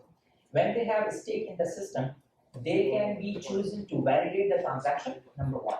When they validate it, same incentive they will receive. But the thing is, now they do not have to have a lot of resources because they already have the stake. And when they have this stake in the system, what happens is like a security deposit. And let's suppose that you verify wrong transactions or you try to manipulate the system, or even if let's suppose you have to be online doing this validation 24/7, but for few seconds or few minutes you are offline. So the system will punish you. How it will punish you? It will slash your security deposit. So that's how it works. So this security deposit is basically you put in the system. I'm calling it security deposit, but it is not called security deposit. Just for the sake of understanding, I'm using this terminology. But you stake, for example, to stake Ethereum, like to validate transaction on the Ethereum blockchain. Now it has already been converted from proof of work to proof of stake. So now you need to have 32 Ethereum. Now one Ethereum is almost like right now is $1,400 around that. So you need to have 32 Ethereum to be eligible to validate the transaction on that system. But it doesn't mean that you are investing that. It doesn't mean that you are lending this money or funds to the system. So right now you can see Ethereum, Solana, Polkadot, Cardano. They are using all the proof of stake mechanism at the moment. So what is the Sharia analysis of this proof of stake? The Sharia analysis is that like these validators are actually validating the transactions, but they need to basically to be eligible to validate those transactions, they need to provide certain stake in the system. When they provide it, then only then they can do this activity. So from the Sharia perspective, if you look at it, validation of the transaction is generally fine because you are just ensuring that one person has transferred his holdings to somebody else, right? But there are few parameters which I would like to highlight for this to be Sharia compliant. Number one is that the whole stake token and the protocol should be Sharia compliant. Number one. Number two, the reward which you are getting as an incentive should be Sharia compliant as well. There will be multiple rewards also, by the way, in different systems based which whatever you are mining. So because of that, you have to ensure that all the rewards are Sharia compliant. But there is a big question that we do not know on chain. There is no information about the transactions themselves. That okay, what is the nature of that transaction? Is it Sharia compliant or not? So we do not know about it. So, and it is almost impossible because this data is not available on the platform. So there is an argument again in the technicalities that I have one of my partner, Mufti Bilal, he argued that because the validation of the transaction, the staking mechanism is part of the transaction itself. Because of that, if let's suppose the transaction is haram, then your staking will also haram. And whatever fees you are getting it for the validation of the transaction is also haram. My point was that, I mean this was a very casual discussion, but it was enhanced because there is no other research being done on this. So my point was that the transaction is being broadcasted to the network first, and the validator is only deciding that which block this transaction will go in. So the validation process is not part of the transaction itself. Because of that, if regardless of whether the transaction is halal or haram, the staking can be considered as halal. That was the point, but there can be a middle approach. Is let's suppose that if you have the information that which transaction is haram and which transaction is halal, you can purify your income as well as a staker. But as long as you do not have it, and as long as you are you can separate yourself from the transaction itself, then still you can see that like it can be considered as halal activity. Now I will just have 2 minutes to get you more confused. Why? Because okay, this is like proof of stake system, but right now what is happening in the crypto space is that staking, the terminology staking is being used for anything where you put your funds into a smart contract. When we put it, you say I am staking. Everybody is using it because there is no academic or regulatory criteria for that. Because of that, now people got really confused that what is staking now. Proof of staking, everybody understands it, but if it comes to the other side, then everybody is just using this terminology for staking. So now it has been used when you put your funds into a smart contract, regardless of what you are doing. There is a legal contract also. So even the person who is putting his funds into a smart contract doesn't know that whether he is lending this money and earning interest on it, or he is investing and earning profit. He doesn't know about it. Even the smart contract developer doesn't know about it. He just say that, okay, now you are locking your funds here for this time being, and I will give you this reward. There is no legal criteria or framework for that. So, but I think that this is something where we go into the Wild West, and we have to actually check that which project is offering staking and what is the mechanics of that staking actually. Whether it is lending and borrowing, whether it is investment. If it is investment, that is it being done on Mubaraba or Musharaka basis or something else. So something like that, and we have to actually go through each and every part of it. Now, I can tell you one last thing, that this staking is getting more complex. For example, I can have some certain crypto funds. I can go to one smart contract. I stake my crypto assets over there. I will get another LP token. That LP token can be further staked into another smart contract, and then you can create like layers of smart contracts over there. And you really do not know what is going on, because at the end of the day, you are just thinking that, okay, I will be compounding my profits through this activity. So again, it's a huge change. And I was discussing with somebody that, okay, somebody asked me that, okay, if let's suppose that at the initial stage you create a staking mechanism based on Mudaraba, but you will get an LP token after that. When you get that LP token, it is sort of like a Mudaraba certificate, but then this LP token can be staked in another staking mechanism. So can we do that or not? So that was the question. And so the Sharia analysis, again, like I have said before, that you need to have a very thorough knowledge, and then how the staking mechanism is designed and how it is it can be welcome Sharia. Thank you so much. The next presenter is Dr. Jeff Afur, and he is presenting on NFT. In Arabic, please. السيدات والسادة الكرام السلام عليكم ورحمة الله وبركاته. وعليكم السلام.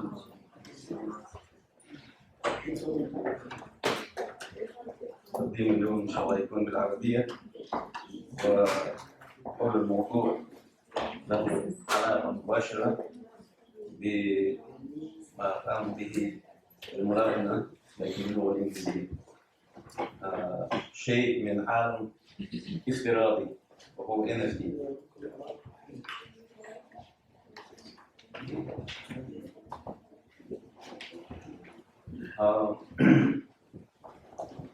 أصبحت الرموز غير قابلة للاستبدال وهي NFT في الآونة الأخيرة أداة استثمارية مهمة، على الرغم من أن معظم الناس لا يعلمون كثيرا عن NFT. وبدنا نسمع بأن فلان اشترى صورة أو رسما حتى يعني مقطعا موسيقيا حتى تغريدة على تويتر بمبلغ كذا، مبلغ هائل. ويزعم أنصار الاستثمار في هذه الأداة أنها طريق مشروع لكسب المال، وأنها تحفظ الحقوق من خلال إثبات الملكية على نحو مضمون وآمن. وعليه ولا بد من بيان حقيقة NFT وبيان موضوع الشريعة منها.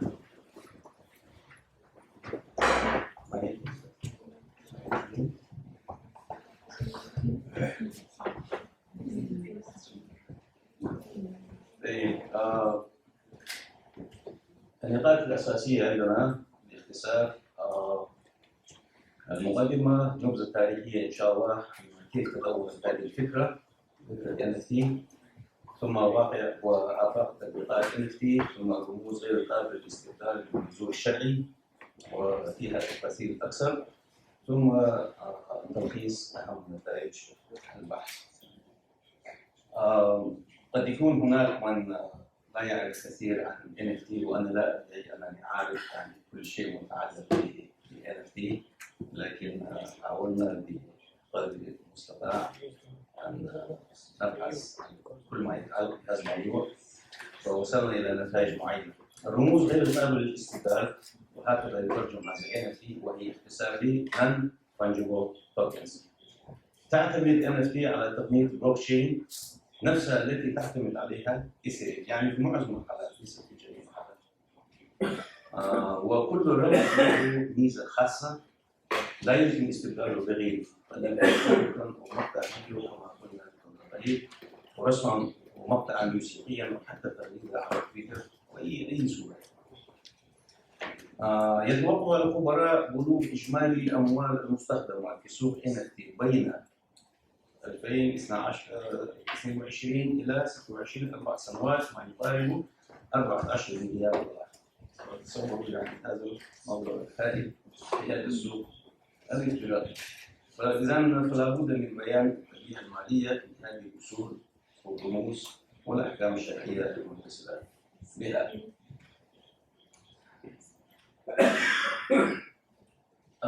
نحاول بسرعة إن شاء الله بهذه المراحل الثلاث، يعني وصلنا إلى 3 مراحل. أيوه. لماذا هاتان الصورتان؟ أيوه. لماذا؟ أيوه. هو في الحقيقة أنا وضعت هذه الصور، يعني هو يعني لب الموضوع في الحقيقة. يعني البداية كانت متعلقة بهذه الصور، وبالإنجليزية يسمونها وورد A، وبالعربية قرد دجل. إيه، يعني ثم بدأوا يعني يغيرون، يتفننون في تغيير صورة هذا القرد، يعني بحيث يكون يعني له علاقة بأي شعب أو بأي قطعة من الأرض. يعني كما ترون جعلوه الآن هذه الصورة الأولى من العالم العربي، يعني ثم الثاني قد يكون تركي وقد يكون من منطقة القوقاز، لا أعرف. يعني هذه الصورة هو بنفسه هو البداية، يعني هو الأساس. تباع بمال. أيوه، فلذلك وضعت هذه الصور. فكنت آتي إلى يعني نقاط متعلقة بهذه الصور، خوفا من أن أقع في نفس المشكلة وقع فيها بعض زملائنا بسبب ضيق الوقت يعني. لكن أيضا الصورة الثانية هذه بلوك تشين الذي قدم قبل قليل بين جميع التفاصيل المتعلقة كيف تشتغل بلوك تشين، فلذلك نمر بسرعة. والصورة الثالثة طبعا يعني كنا نتساءل يعني كيف من الناحية الشرعية ماذا يمثل كل ما يتعلق ب NFT. فهذه المراحل 3، مرحلة بين 2012 إلى 16 هناك 3 نقاط. العملات الملونة، هذا أول شيء طلع يعني في نريد أن نقول في هذا الموضوع، المرتبطة بتقنية البلوك تشين. طبعا يعني الشيء لابد أن يكون واضح لنا، NFT لا يوجد NFT إلا وهو على بلوك تشين، يعني هذه نقطة يعني ثابتة، وفيه تمييز الأصول عن الأخرى. ثانيا في عام 14 قام الفنان الرقمي كيفن ماككوي بسك أول NFT اسمه كوانتا، له يعني قصة طويلة. على كل يعني نمر بسرعة باستخدام تقنية البلوك تشين. وفي عام 16 ظهر NFT جديد باسم نيم. هذا هو يعني هذه القردة هذه جاءت من هناك، نيم ورير بيبس NFT على منصة كاونتر بارت. يعني هناك يعني بلوك تشينات إذا صحت العبارة مختلفة. بلوك تشين ليس هو عالم واحد فقط، يعني هناك قد تكون منصات مختلفة. هذا كان على كاونتر بارت. المرحلة الثانية من 17 إلى 20 تم تحول كبير NFT إلى اسم. يعني في معظم الحالات اللي قلنا NFT هي موجودة على نفس البلوك تشين الذي في اسم. ثم ظهرت كريبتو بانكس، ثم كريبتو كيتيز، وهي كلها ألعاب افتراضية. وجاءت بعد ذلك مشاريع ألعاب NFT على ميتافيرس، وأنتم تعرفون الميتافيرس له علاقة مباشرة بالفيسبوك في تحول إلى ميتافيرس. واستخدمت منصة VR Virtual Reality، يعني العالم او الواقع الافتراضي، بحيث الذي يدخل على هذه المنصه ويبدا يعني يغرق في هذا العالم يرى انه في العالم الحقيقي الى هذه الدرجه يتخيل اليه. ثم المرحله الثالثه وهي نحن فيها الان من سنه 21 وما بعد، دخل عام عفوا دخل اليوم الثالث او 11 من مارس نعم السنه الماضيه التاريخ، حيث باع فيه مايكل جوزيف لينكلمان الفنان الرقمي والمسمى الامريكي والمعروف باسم بيبو عمله الفني المسمى People's Ever Days The First 5000 Days ب 69 مليون دولار. هذه الصورة أنتم ترونها هنا، هذه 69 مليون نعم.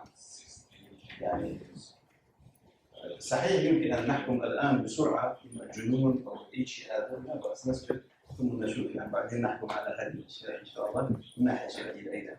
فهذه صورة باختصار هو اشتغل عليها السنوات وفيها أحداث تاريخية وصور الأشخاص المشهورة، فيه ترامب وفيه يعني صورة يعني أشخاص الآخرين يعني. المهم فيه كل من هب ودب كما يقال واقع وآفاق تطبيقات NFT. هذه الرموز أشياء افتراضية حتى يترسخ في بالنا أنه يعني وليس لها وجود في الواقع الحقيقي أبدا. NFT هو مثل يعني هو أخ لكريبتو كورنسي يعني لا يوجد شيء ملموس بهذا الشكل، لا يوجد إنترنت، لا يوجد لا بلوك تشين ولا شيء، ونفس الشيء يتعلق به NFT أيضا.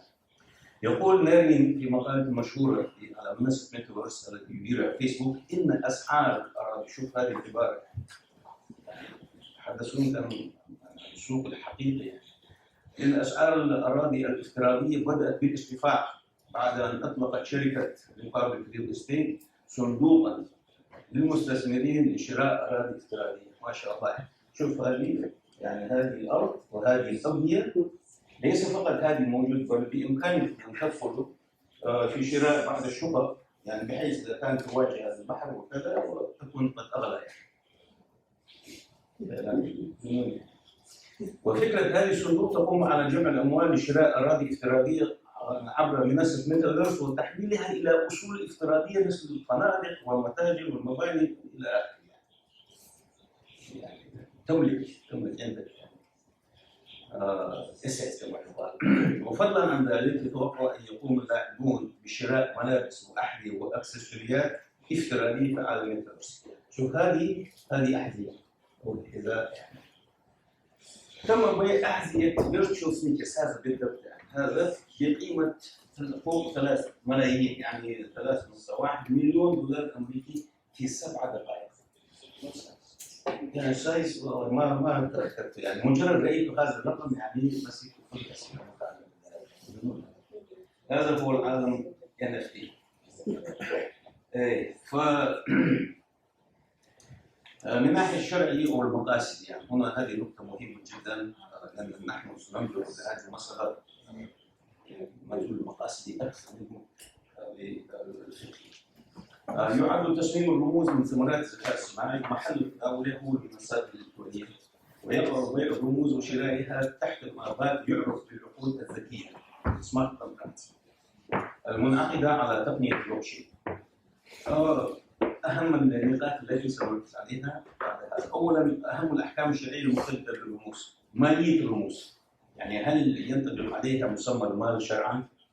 الرموز NFT خلاف النقود الورقية أو الإلكترونية أو حتى الرقمية أو المشفرة كما يقال كريبتو كورنسي ديجيتال مالية مثل البيتكوين إثيريوم وسواء ما يقال الألت كوينز أيضاً أو بريمتيف كوينز هي أصول فريدة من نوعها ولا مثيل لها ولا يمكن استبدالها بأصول رموز أخرى يعني كريبتو كورنسيز يعني بيتكوين وإنذر بيتكوين يعني يكون بديلاً. لكن في NFT لا يختلف، كل واحد يعني له يعني خصوصيات خاصة يعني. الرموز لها صلة مباشرة بالحقوق، وحديثا اعترف حديثنا يعني قبل سنوات طبعا اعترف المجمع الفقهي الدولي بالحقوق أموالا وهي إذا من حقوق التأليف والاختراع والابتكار بلا شك يعني. ولأصحابها حق التصرف فيها. إذا من حيث التملك فهو ممكن، يعني هل نمتلك؟ يعني هو ملك؟ نعم، من هذه الناحية ممكن لأنه يتم بالعقد الزكي. أما من حيث النفعية المشروعة، هل يعني فيه النفع من ناحية الشريعة أو شيء نافع يعني، فأكثرها لا نفع منها في ذاتها، بل هي من الأشياء التافهة مثل التغريدة التافهة التي قد تصدر عن ممثل أو مغني. وانظروا إلى هذه التغريدة يعني. هذا جاك هو جاك بيتر سكادر يعني اسمه كامل، وهو فاوندر يعني نقول، وهو المؤسس والمشارك والرئيس التنفيذي السابق لتويتر. يقول just setting up my Twitter، يعني الآن أركب تويتر يعني كذا، فقط هذه الكلمات بهذا التويتر، هذه صورة يعني حدود 3 ملايين دولار أمريكي. سبحان الله، واحد يقول أنا أتناول الفطور، خلاص أخذوا منها صورة وباعوها على عالم الإنترنت ال NFT ك NFT. يعني ما هي النقطة الأساسية هنا؟ لا يوجد أحد في العالم عنده مثل هذه الصورة إلا أنا. صورت كما يقال بالإنجليزية. نعم عندك هذه الصورة، ما الذي يميزك يجعلك خاصا في العالم؟ جنون، فعلا جنون هذا الشيء. إن كانت ثمرة نفعية فيها فهي نفعية مصطنعة بلا شك غير حقيقية، وفيها بعض معايير شرعية كالإسقاط بالعقول وتضييق الأموال والإسراف والتبذير.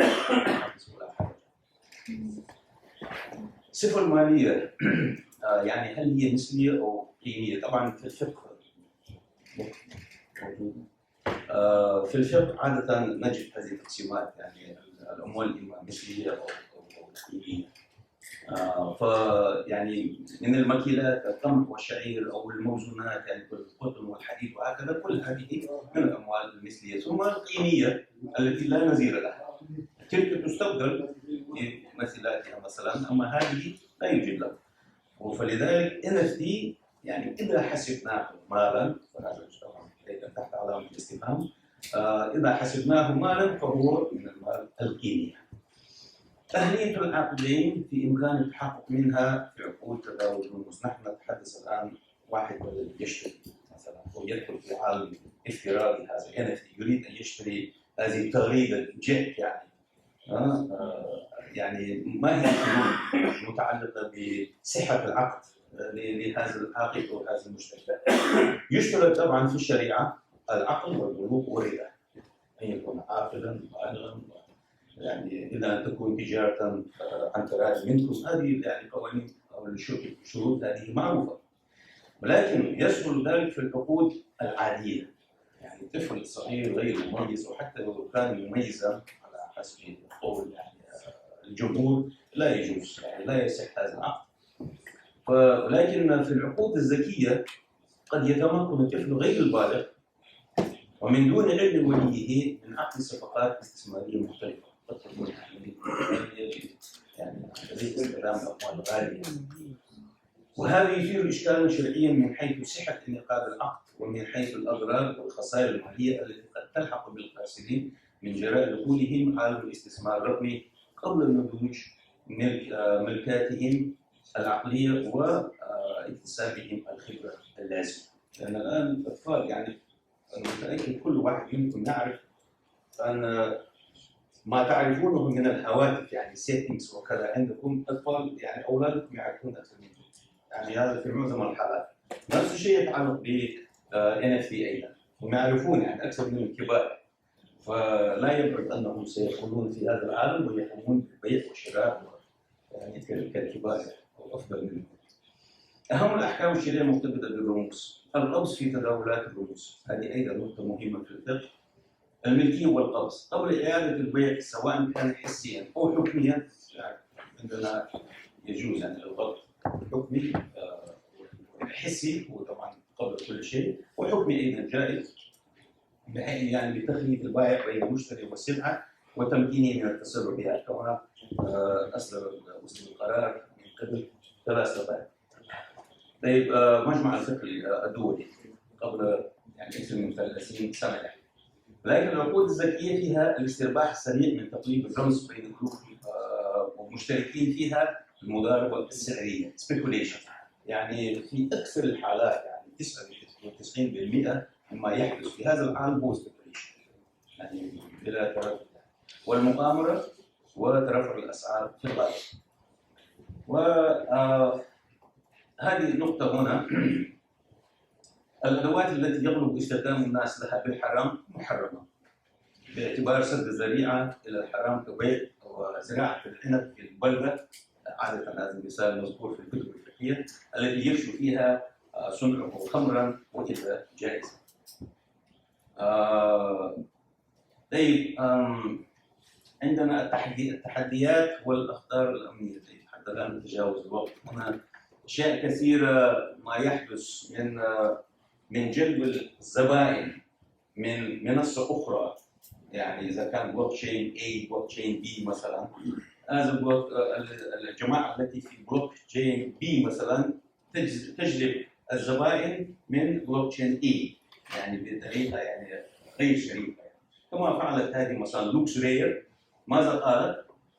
هي أعلنت على الناس بأن من لديه 3 تداولات أو أكثر على مدى 6 أشهر فقط يعني في منصة أخرى وهو مؤهل لمطالبة لوكس توكنز، يعني يطالب توكنز أخرى، يعني مثل أي رموز أخرى بمجرد إدراجه تلك الرموز على منصة لوكس. يعني تعال كل ما عندك من ما تملكه من الNFTs، تعال كل ما عندك تأتي ونعطيك زيادة يعني.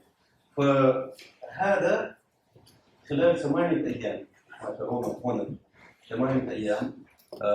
هذا يشير إلى المبلغ الذي كان يعني يتداول في داخل السوق، وهذه هي الأرباح خلال 8 أيام. وهذا المبلغ هائل يعني يدلون كل يوم بعشرات ومئات ملايين يعني عن طريق أي شيء، يساهمون في أي شيء في تطوير الاقتصاد وما المساهمة.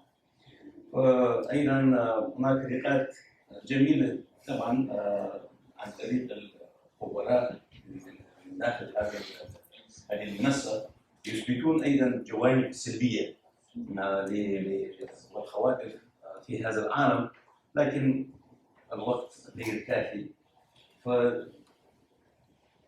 فالوصول إلى يعني آخر سلايد، يعني آخر شريط قد يكون يعني أفضل لأنه إلا يستغرق وقتا طويلا. المهم أهم النتائج. التكنولوجيا المالية هي من أهم تطبيقات الذكاء الصناعي، ولها تجليات كثيرة، بعضها مفيد وبعضها ينفتح على استخدامات غير مشروعة وتشتمل على بعض الأضرار كتيسير سبل المقامرة بأدوات مالية مشروعة وغير مشروعة.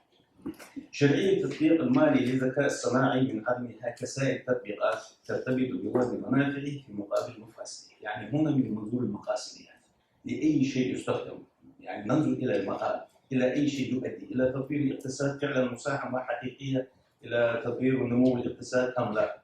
هذا رأينا الآن إلى أي مدى يعني يساهم في تطوير الاقتصاد، كلها سبيكوليشن. فإن غلبت مفاسده ومنافعه حكم بتحريمه، وإلا حكم بشرعيته. بعض التطبيقات NFT لا تتحقق فيها الصفة المالية المعتبرة شرعا باعتبار غياب النفسية الذاتية. ثمة اعتبارات شرعية في مسألة إيجاد رموز ترتبط بالتحقق من أهلية المتعاملين بها. نحن نتحدث عن الأطفال والصغار أو الشخص يعني قد يكون سفيها ما يفهم جيدا في أي عالم هو دخل يعني. وبعض الأحكام الشرعية أو بعض أحكام الشريعة يراد بها صيانة مقاصد معينة كشرط الحق في البيع، يراد به درء الغرر والمضاربة السعرية هذه سبيكوليشن في السلع. ولهذا لا يمكن اغتفار شرط القبض في تطبيقات الذكاء الصناعي إن أدى إلى حصول المحظور. رموز NFT هي من نتاج تكنولوجيا الذكاء الصناعي المالية، والواقع الحالي يتضمن كثيرا من المحاذير بسبب المضاربة السعرية عليها، لكن قد يتغير هذا مع الزمن ربما في المستقبل، لا ندري. يتغلب حسناتها على سيئاتها مما يوجب إعادة النظر في حكمه. وأخيرا يوصي البحث بالعمل على حظر التطبيقات المالية التي تقوم على القمار وتؤدي إلى استنزاف الأموال الناس والخروج بها خارج بلاد المسلمين. هذه نقطة يعني تستحق محاضرة كاملة، يعني ظلم لبلده. يعني المسلمون ينبغي عليهم أن يتجنبوا هذا. بل استثمارية كذلك. كما يوجد البحث بالاهتمام بهذا الموضوع ومتابعة تطورات مسائله وتطبيقات الذكاء الصناعي متجددة وسريعة وذات أهمية بالغة. بارك الله فيك.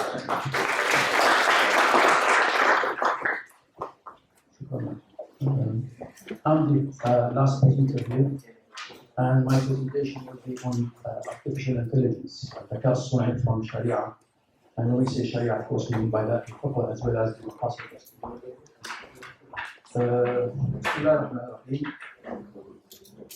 Now, of course, the meaning of, or the concept of artificial intelligence. It's like it refers to the recent unprecedented advancements in technology, which have different manifestations, which include, of course, fintech, financial technology. And of course, it has other applications like, let's say, the military and the medical field. Of course, artificial intelligence is useful in many regards. But of course, our focus will be on the financial applications. When it comes to the financial applications, we have different applications. We have cryptocurrency, which has been discussed by my colleagues here. We have NFT as well. We have smart contracts, which are based on some artificial intelligence of the market, prediction of the market movement, future market movements. Now, this, of course, artificial intelligence comes with challenges. Before I move to discuss the Sharia issues pertaining to it, I would like to talk about the challenges facing this technology, this artificial intelligence, this field. We have challenges related to the possible errors in applications, since it's relatively a new concept, it's a new thing, so it's open to having what we call errors in applications, and these error applications, of course, will push the inventors or the designers, of course, to redesign the application, and this, of course, will be at the expense of the offering them at the right time for the possible users. We have also another challenge, which is shortage of experts in this particular field. The high cost associated with designing smart contracts for any financial application. We have the cyber attacks. Let's say the hacking, for example, which may result in stealing things that have significant value to people, and also inflicting some harms on some other companies. We have also ethical consideration, because artificial intelligence will necessarily lead to reduction in the job opportunities, people losing their jobs, laying off companies, and according to a report published by McKinsey, they say that up to 50% of the world economy will be impacted by artificial intelligence. 1.2 billion employees will also be impacted. They say that up to 14.4 billion wages will be impacted. And to them, they say 60% of the world professions admits automation, and they admit 60% of the world professions admit automation, up to 30% of their underlying activities. And in addition, of course, we have also some commercial challenges, because we see that conflict of interest may be a hindrance to the advancement in artificial intelligence. For example, insurance companies, it's not in the interest of the insurance companies, especially when it comes to auto insurance, to develop self-drive cars, let's say the auto or the self-drive cars, right? Because this will reduce the accident and maybe will just eliminate the possibility of making an accident with your car. So this will impact the industry of insurance. So that's why they try to resist, of course, this kind of application. And also conflict in interest, like let's say in the introducing electrical cars, it's against the interest of the conventional cars. So companies that deal only with conventional cars will try to resist the artificial intelligence. So we have the so-called commercial challenges. And in addition to that, of course, there are some Sharia considerations that we have to take into account. Now, when we say Sharia, of course, as I said, Sharia, whenever we say the word Sharia, nowadays we have to consider two things: the fiqh rules as well as the maqasid considerations. Now let's start with the first one. Now, of course, you know that artificial intelligence applications are just like tools. And a tool in the Sharia doesn't have a specific rule. There's no so-called exact rule for a tool. This bottle can be halal or haram depending on what I put in it, right? So the tool can be used for lawful ends as well as other ends. So the tool doesn't carry any Sharia value in principle. So the financial applications of artificial intelligence are just tools. So they don't have, blockchain itself is also a tool, so it doesn't have specific Sharia value. Let's take cryptocurrency as an example to see, let's say, how useful it is, because as I said, the Sharia depends on how useful, the Sharia stand on issue depends on how useful or how bad, how harmful it is. Now, cryptocurrencies, of course, what would be evident and the most significant achievement of artificial intelligence, and there have been many discussions over cryptocurrency. I'll just try to highlight things that have not been touched on by my colleagues. You know the concept of money? Just to show you that how cryptocurrency could be useful as well as harmful. In the Sharia, the concept of money is never limited to gold and silver. And now you know that there are some fatwas coming from Al-Azhar or somewhere with that now. There is no riba in the modern day money and the fiat money nowadays because they say it's not gold and silver. Who said that the concept of money is limited to gold and silver? Of course, not limited to gold and silver. It just happened that with the advancement of Islam, people at the time used to deal in gold and silver. And the Sharia rules were structured accordingly, that, presuming that these are the currencies. But if circumstances change and people introduce new currencies, then the Sharia rules, or the new currency will be admitted to the same rules. I'll just try to quote a Sharia scholar from the 8th Hijri century, namely Ibn Taymiyyah. Of course, you know Ibn Taymiyyah.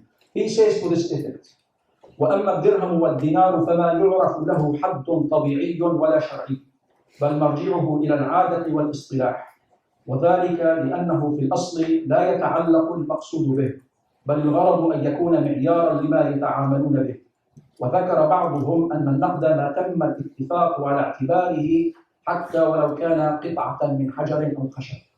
So the last statement by Ibn Taymiyyah is very significant. He says أن النقد ما تم الاتفاق عليه. Naqd or currency, money, is whatever people may agree on, regardless of if they say having intrinsic value like gold or silver or not. So this is a statement from the 8th century. So showing that the concept of money is never limited to gold and silver. But there's a very critical issue. Not limiting the concept of money or currency to gold and silver never means that it's like open to anyone to mint money. There must be some restrictions. Why? Because there are some harms that will be resulted from giving, let's say, the opportunity to everyone to play a role in money creation or in minting money. Two considerations also mentioned by the early jurists, by our early Sharia scholars. Now, I quote again Ahmad bin Hanbal, who says, Ahmad bin Hanbal, of course, the founder of the Hanbali school, he says, لا يصلح ضرب الدراهم إلا في دار الضرب بإذن السلطان لأن الناس إذا رخص لهم في ذلك ركبوا العظائم أي ارتكبوا المفاسد. So this means that minting money shouldn't be made possible to everyone. This has to be done by a supervisory authority, by the government, in order to avoid the harms that may result from giving this to anyone. So وإلا ركبوا العظائم. So he suggests that there will be some mafasid. There are some harms resulting from enabling people to assume this responsibility, which is issuing money. ويقول الإمام النووي from the Shafi'i school, you know that Imam Nawawi subscribes to the Shafi'i school, yukrahu, and sometimes the fuqaha will say yukrahu, and they mean by that because it's haram. By default, ikrah means hurma. Unless it's because the otherwise is suggested. يكره لغير الإمام ضرب الدراهم والدنانير وإن كانت خالصة. So even if the gold dinar or the silver dirham it's like defect free, still it's minting, it shouldn't be handled by anyone. لأنه من شأن الإمام. So this is the responsibilities of the Muslim governments. ولأنه لا يؤمن فيه الغش والإفساد. So people may use fraud, they may cheat when they issue money. Like they say, just like when we say nowadays, importing, for example, you see that money is reinvented, reintroduced. وعليه فإن لأنه لا يكون فيه الغش والفساد. So he says, I mean, we can summarize this statement by the fact that, I mean, what could be the reason why the fuqaha would say that the authority of issuing money should be limited only to the government? As they have already highlighted, there's a chance that people may commit some fraud while in the process of issuing money. The money could be without a proper value, or maybe even when they issue gold, there could be some discrepancy between one gold dinar and the another. And most importantly, the issue of controlling the size of currency introduced to the economy. In Sharia, the sale contract is based on equality. Equality in what? Equality in the two counter values. When I'm selling you this for, say for example, 1,000 riyal, 1,000 riyal should have, I mean, this mobile should have the value of 1,000 riyal.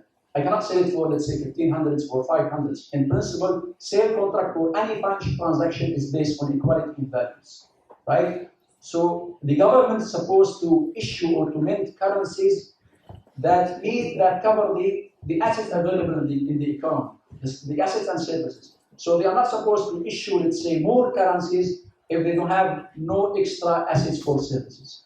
This will lead to inflation, of course. And if, let's say, we have more assets than currency, this will lead to deflation.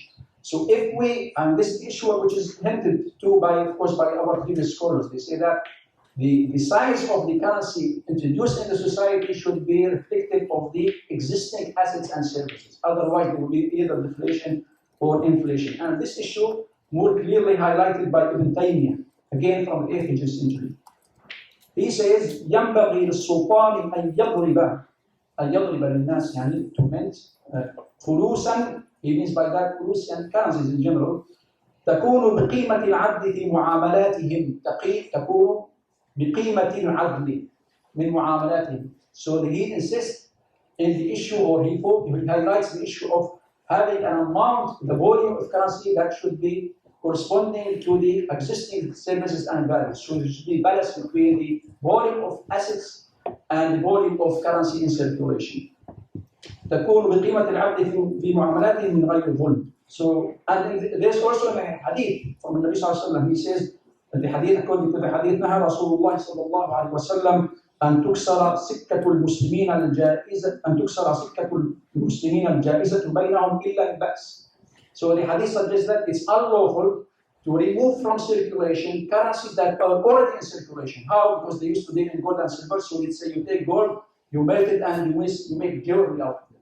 This is unacceptable. Why? Because this will lead to reducing the amount of currency in circulation, because this will cause deflation. So the issue of controlling the size and the movement of money is very critical in the Islamic economy. And now when we allow people to issue new currencies, regardless of the entity or the identity of this currency, this will necessarily impact this balance between the currency and the existing assets and services. So this is a very critical issue.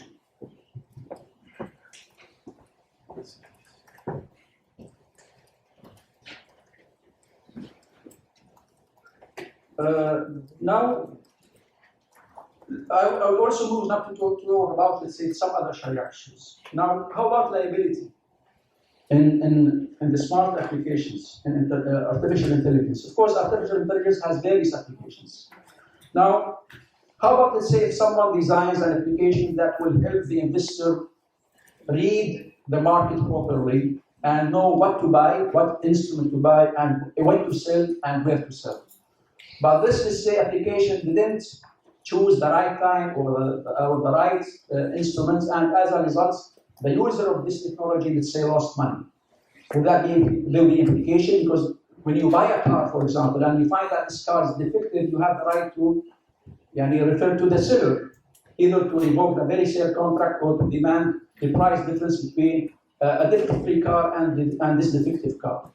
So how about say artificial intelligence? I mean, if let's say it commits some mistakes, would it be liable? Who to refer to in case of, let's say, in case of discovering a defect? Maybe some people will say that since it's inhuman, you cannot, let's say, seek compensation from an artificial intelligence application. From maybe some people will say that it's just like al-ajma or jinayat al-ajma jubar. No, this is it's hadith, the jinayat al-ajma' jubar. So that let's say if al-ajma' refers to animals, ajma' because it doesn't speak, it doesn't. So jinayat al-ajma' jubar means let's say if an animal let's say kills someone by mistake, or let's say if to break someone's leg, then no accountability. But the Fuqaha, of course, will limit that to cases where the owner they did neglect. But if there was any negligence on the part of the animal's owner, of course, then the liability is his. So there is a liability. But let's say if the owner of the animal has done his own best, taking every single precaution, but yet let's say this animal kicked someone and hurt someone, so then in this case there is no liability. Can we say that this let's say new application, financial technology application, is just like Ajma? Of course not, because you see, the animal itself has its own will. It's a living creature, so it does things, but what it does is unpredictable. But when it comes to the artificial application, it doesn't have any with it. So necessarily the fault in its design is attributable to its designer. It's attributable to its creator, to its designer. So there's like, we cannot go through analogy to Jubar and we say that the one who designs a financial application has no liability. No, he has that. Maybe someone of you will say that, how about, let's say, absorbing one's from liability associated with the product. There's something in the Sharia which is called al-bara'atu min al-'ayb, right? So that, which means that you have the right to absorb yourself of the responsibilities associated with selling a product, for example. I'm selling you my car and saying that I have no liability whatsoever on this car. This is true, but because we see, even if you discover a defect, you still have a car which is valid for use. Maybe the AC was not working, but you still have something which has value. But when it comes to the artificial application, the underlying asset and the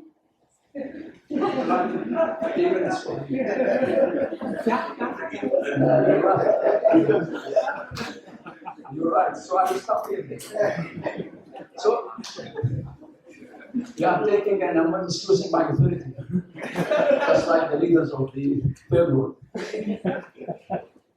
So I mean, we cannot say that you can just absorb yourself of this responsibility because you see the underlying. When I sell a car which tends to be defective, I'm selling you something which has a value.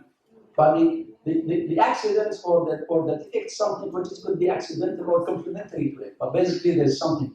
But when it comes to artificial intelligence, for example, I bought a car which with auto drive.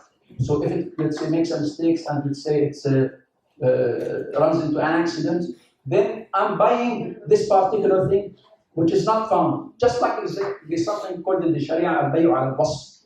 It means that you buy something because it has a unique feature. Like let's say I'm buying this horse because it runs, let's say, 80 kilometers per hour. So if I don't find this, let's say, feature fulfilled in this horse, I have the right to revoke the very sale contract. Similarly, the underlying assets is this particular feature. Other than that, there's no asset. So if in the financial application you discover a defect, of course, from Sharia you have the right to. I mean, if it will, let's say, this defect will inflict some kind of financial loss upon you, you have the right to compensation and you have the right to cancel the verification.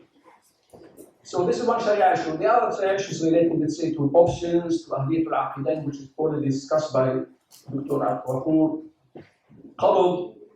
So there are various issues. Now, the most important issue is when it comes to, I mean, from a maqasid perspective, of course, there are harms when it comes to maqasid. Always from looking at one thing from, let's say, from fiqh perspective is always different from looking at it from maqasid. In fiqh, we deal with issues related to halal and haram, implications, legal consequences of the contract. But when it comes to maqasid, we look into the harms and the benefits. The harms and the benefits. And according to the Sharia, based on the principle which is highlighted in the Quran, this principle is established in the Quran. يسألونك عن الخمر والميسر قل فيهما إثم كبير ومنافع للناس وإثمهما أكبر من نفعهما. So when it comes to things that have, let's say, merits and disadvantages, they have benefits and they have harms, we have to outweigh both.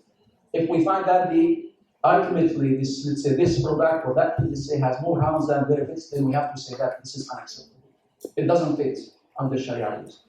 Why? Because Allah subhanahu wa ta'ala described khamr as one that as something that has benefits and harms, but more harms than benefits. And later on, the Sharia said khamr is haram. So as if the Sharia is giving us like a principle, providing us with a principle to rely on which when we judge things that have advantages and disadvantages.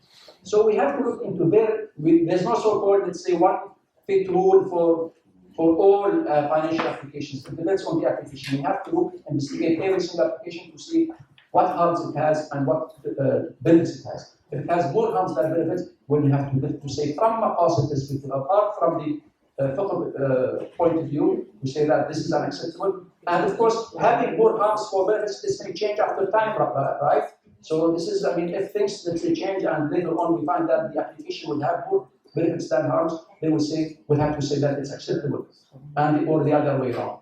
So, taking now the financial applications in general of artificial intelligence, we can see that now people most likely use these products like NFT, like cryptocurrencies, mostly for speculation.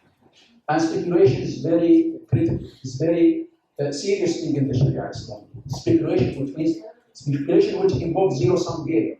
It means that what I do, what I gain from a transaction comes from the losses of others. And this is what's happening now. Cryptocurrencies are mostly used for speculation. NFT purely for speculation. So they will have, of course, more harms. I wish I had the time, of course, to elaborate further on this issue, but I will stop here and now we open to any two questions. Thank you so much.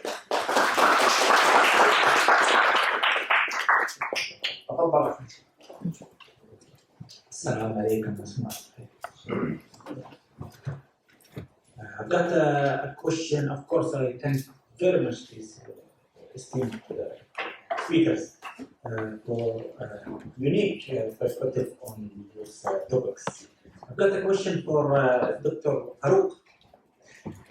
You must be saying Ethereum is haram. No, I didn't say. Why? I mean, can you elaborate that? I can explain.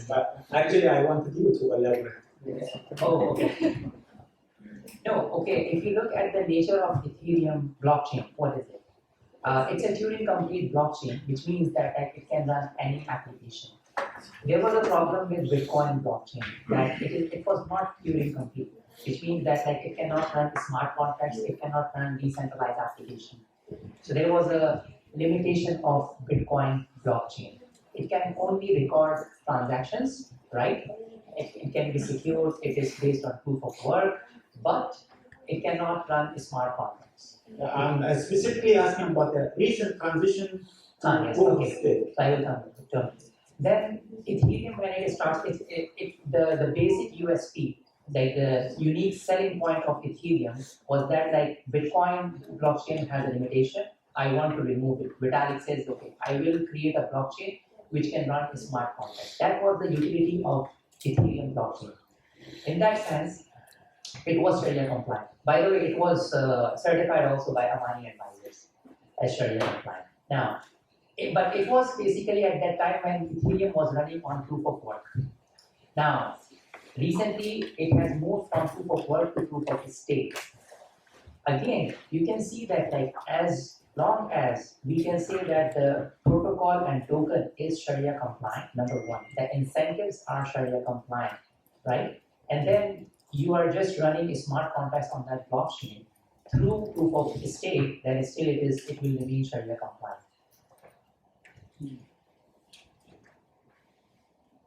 Or do you want me to elaborate more? Or thank you so much.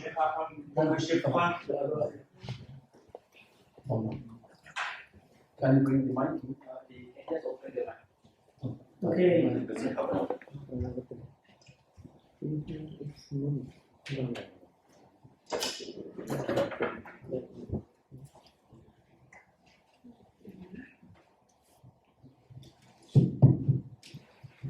Thank you.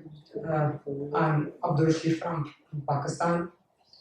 I have just the two quick comments or suggestion. But before that, I just want to say, at morning, by looking the agenda, I thought today at least it would be clear whether the cryptocurrency is Sharia compliant or not.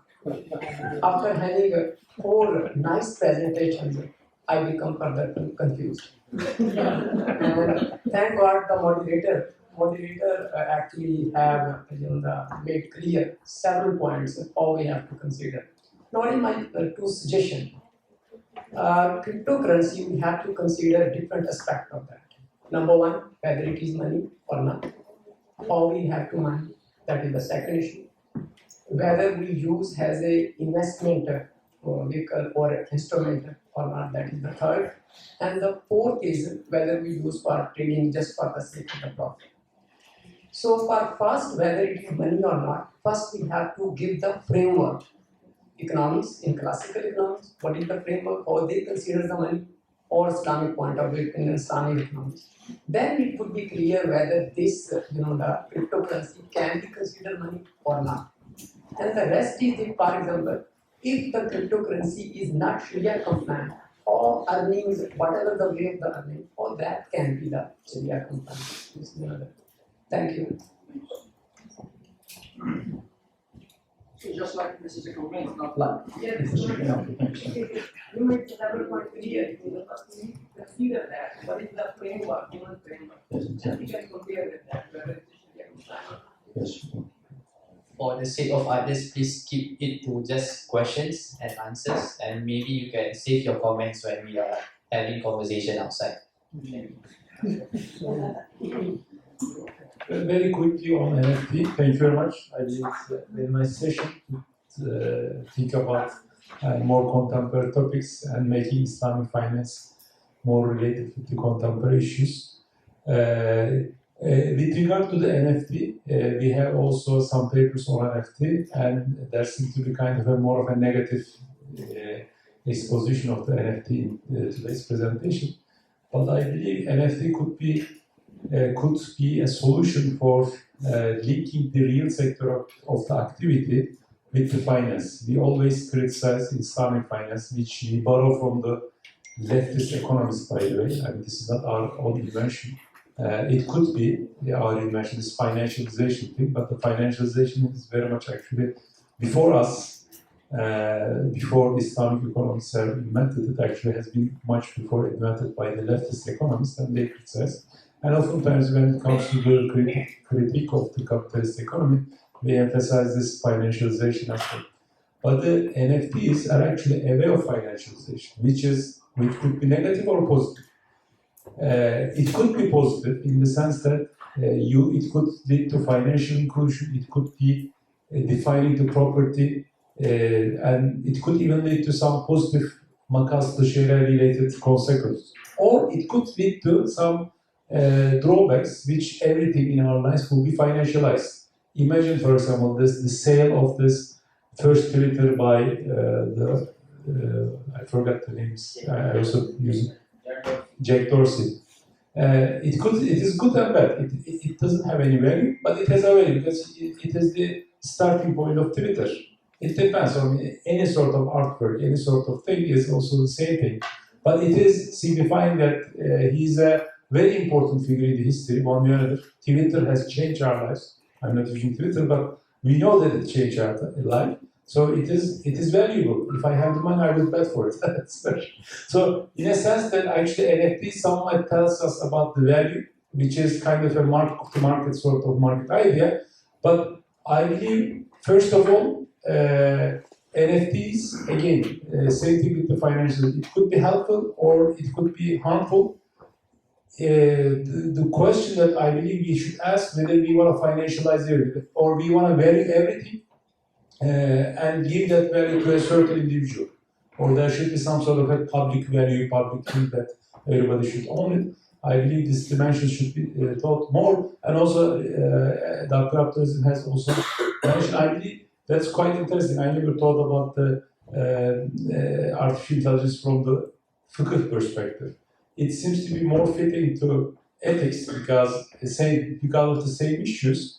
The philosophy of artificial intelligence, like, okay, who is responsible and so on, but then, thank you, actually, you made it clear that it is also quite related, and I believe it is also related with the metaverse. I was in London in a Ripple event, University of College London was organizing, and they were discussing the double identities. I mean, we will probably have are mirror identities, and probably even not just one but more. Probably we will be a different individual in real life, another individual in the metaverse, and somehow are going to discuss this. I believe these are also quite good Sharia dimensions. Thank you very much.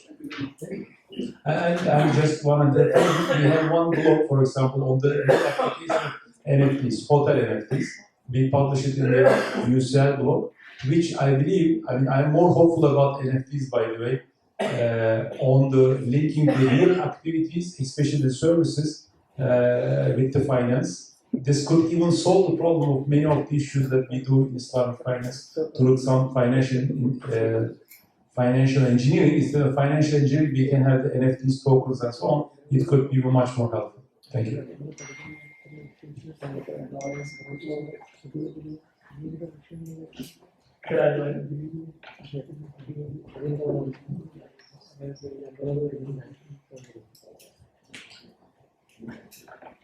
Assalamu alaikum. First of all, thank you for our presenters for your interesting topics. So my first question is for Dr. Farouk. It's about the new trend of liquidity staking, which is the mechanism designed to give stakeholders transferable representation of their deposited assets and earn rewards on top of their stake tokens. Or they could, just trade their stake positions on available markets like Swap Network. So my question is, can you quickly clarify if there are any Sharia concerns on liquidity staking? Okay, yeah, what do you want to ask this? No, I just have another question for Dr. Zaid. It's about, so I know that most of NFTs now are related to gaming activities. However, is there any Sharia sources saying that buying a virtual land or buying even a virtual cloth for my avatar is against Sharia? So, thank you. So now I can tell you that I was saying that there is a lot of confusion, and then you provided the terminology liquidity staking. So that's basically the reality that the terminologies are quite confusing here. So let's just get the right terminology first. Staking is one concept. Liquidity mining is another concept. Yield farming is another concept. So these are three different concepts.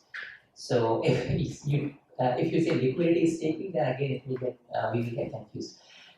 Although I do realize that it has been used, liquidity staking, the terminology has been used. You are not wrong in that sense, but for the sake of clarity, let's say that these are three different terminologies with three different concepts. One is the staking, which I have explained in detail about that how we are doing the staking. So staking is about if it is done on a proof of stake blockchain, then it means that you are validating the transaction, and for that you get incentivized. Okay, and I have also talked about the parameters for the staking, that if it is Sharia compliant way, then we can do it. Otherwise, no, we cannot do it. Then comes the word is staking, which is being used on the non-proof of stake blockchain, which is basically locking your funds into a smart contract. Now, it can come in very, very different forms, basically. Liquidity mining as a concept is where you provide liquidity to a DEX, which is a decentralized exchange. Because as we know that there is no central authority in a decentralized exchange which provides liquidity. So you need to have a pair of liquidity. You need to have a liquidity for a pair to be transacted. For example, BTC and USDT. So you need to provide it, but who will provide it, because it's a decentralized exchange. From there, the concept comes of liquidity mining, which means that like you, everybody can provide the liquidity over there and get incentivized. Now, it is possible that it can be structured on a mudaraba basis, because you are providing your liquidity as an investment. And what will happen that people will start doing exchanges between the two pairs. and then you will be entitled for the transaction fees which will be approved by the DEX at that time. So in that sense, you can see that like there can be a mudaraba structure where you provide investment. DEX aggregator will take that investment, sorry, not DEX aggregator, DEX will take that investment and create a pool, liquidity pool over there. For example, Uniswap or PancakeSwap. So they do it like that. And then people will, when they start exchanging those pairs, then they will pay the fees, which will be again shared between the DEX and yourself. So in that sense, as long as the token you provide as pairs are Sharia compliant, then I really see that like there can be a structure as long as it is in this definition, within this definition. Because now there is another concept that some DEX, they provide you LP tokens. When they provide you LP tokens, you get extra rewards. These extra rewards sometimes are basically promised and guaranteed. When they do it, then again, it goes back against the norm of profits in Mudaraba, because when you are guaranteeing the profits, then it is not Sharia compliant. So, but some of them. Okay, so yield farming, again, I will just say is a more complex structure. I can basically explain it to you directly afterwards. Yeah, thank you for your question. Since you asked it in English, so it's also more convenient for me to answer it in English as well. As we mentioned in our presentation, it's all dependent on the purpose of using and the end result that it leads to from a basic perspective. So what is the benefit? So usually in case of any new issue, ulama always ask one question. The first one, number one, is well known to everybody who studied Sharia. What's the benefit of it? ما هي المنفعة؟ benefit في أي شيء. So it's beneficial for what? So that's why when the first issue of istinsaq, cloning, when they started cloning, talking about cloning more than 10, 15, 20 years ago. So what's the benefit of this? So that's why they allow ulama Sharia. They allow istinsaq al-haywanat, cloning of animals, because more meat. And meat is the main purpose for having this haywanat for human beings. Allah subhanahu wa ta'ala created. But cloning for human beings, haram. So the benefit of it, that's what we look at this. Again, we're talking about the maqasid. So, and finally, imagine you purchased a certain apartment in the virtual world. Okay, what have you contributed to the real economy? Number one. Number two, may Allah prolong your life. When it comes to inheritance, children are going to inherit from you what? Oh, I'm almost finished. I mean, these are all, this is all games. And Muslims are supposed to be more serious when it comes to amana, the money that Allah subhanahu wa ta'ala has given, and this is the risk, and we are responsible for that. And Yawm al-Qiyamah to stand before Him and to say, NFT was quite familiar at that time, so I purchased. Do not be serious. So I think this is quite good.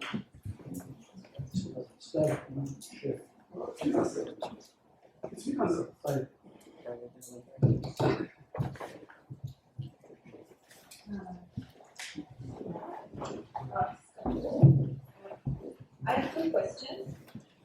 First one to Dr. Farouk. What's your view on the criticism to proof of stake as being another potential culprit to income disparity, whereas you get rewarded for your stake rather than your effort, as in the case of the proof of work. So the more you have, the more you're getting rewarded. So it's kind of the rich is getting richer kind of mechanism. And the second question to Dr. Abdel. You mentioned that according to Sharia that there should be some equality between assets and currencies. Now today we're talking about crypto assets, we're talking about virtual assets, and these assets are newly created. They are in addition to the existing assets in the economy. Leaving everything aside, does that allow or does that justify creating cryptocurrencies that will match the new creation of assets? Because some of these assets are exclusive to the networks or to the blockchains that actually, or the cryptocurrencies are being traded on the blockchains that are actually creating those assets. Is that, from Sharia point of view, does that justify the creation or the circulation of those cryptocurrencies? Thank you. So we'll take the last question now. Thank you for giving me the opportunity. It was a really nice session. But the question is very open to the panel. You have given decided.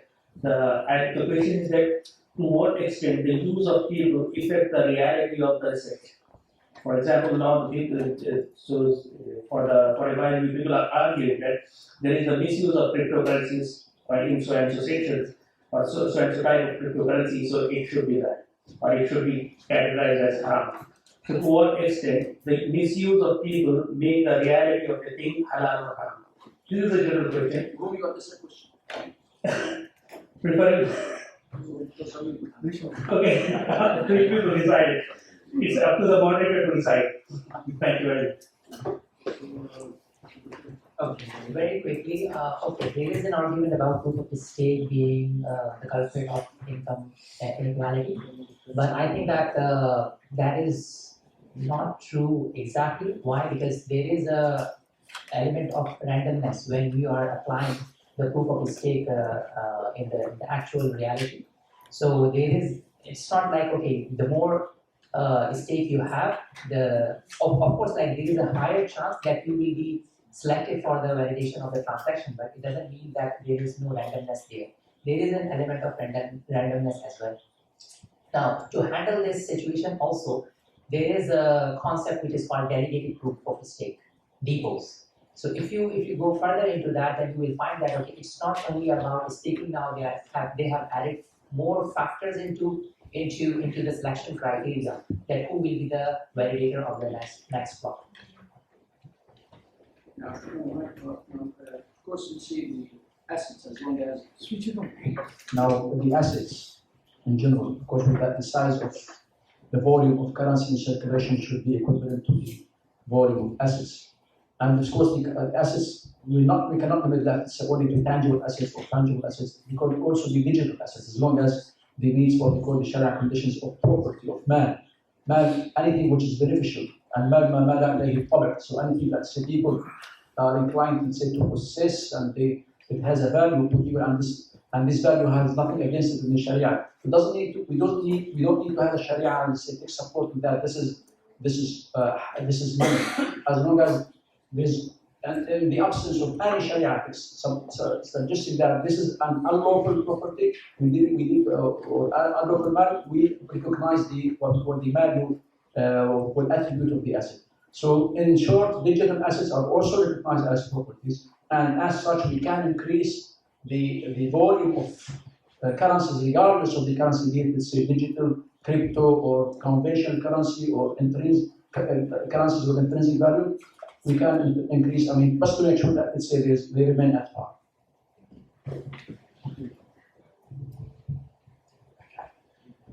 Regarding basically different views related to cryptocurrencies and other crypto assets. As a human, our motivation is our desires and also our wants, not needs, our wants. And without having the Sharia framework that regulates our desires and our wants, basically we'll be living in a jungle because we are greedy by nature as a human and we want everything.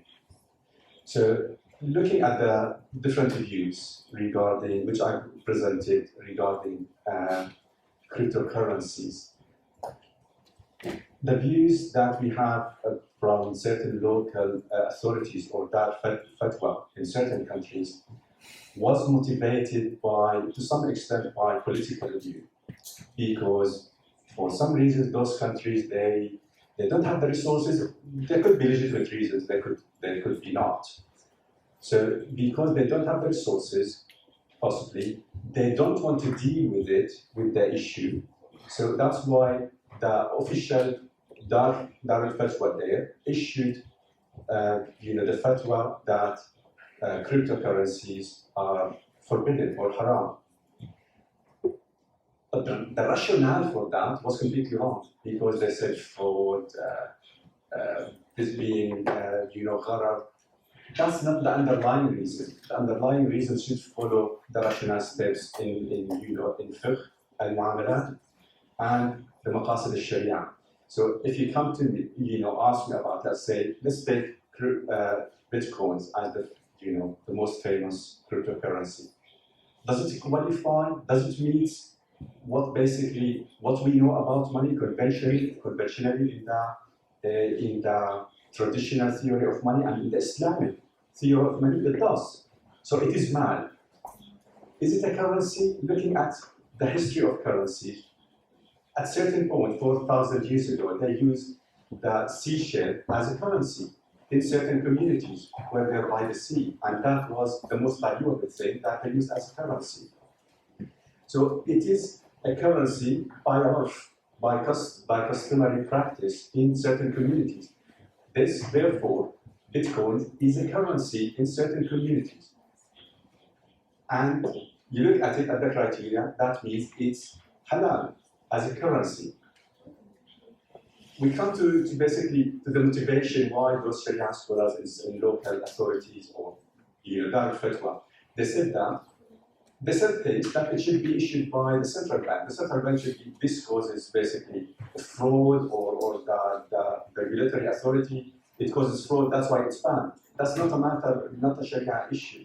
That's maslaha Sharia or maqasid Sharia. So we say it is halal as a currency within certain community. It meets 1, 2, 3, 4, 5 Sharia requirements within the fiqh, but because there's 80% fraud and issues with cryptocurrencies, etc., the maslaha Sharia in this case necessitate for this to be banned.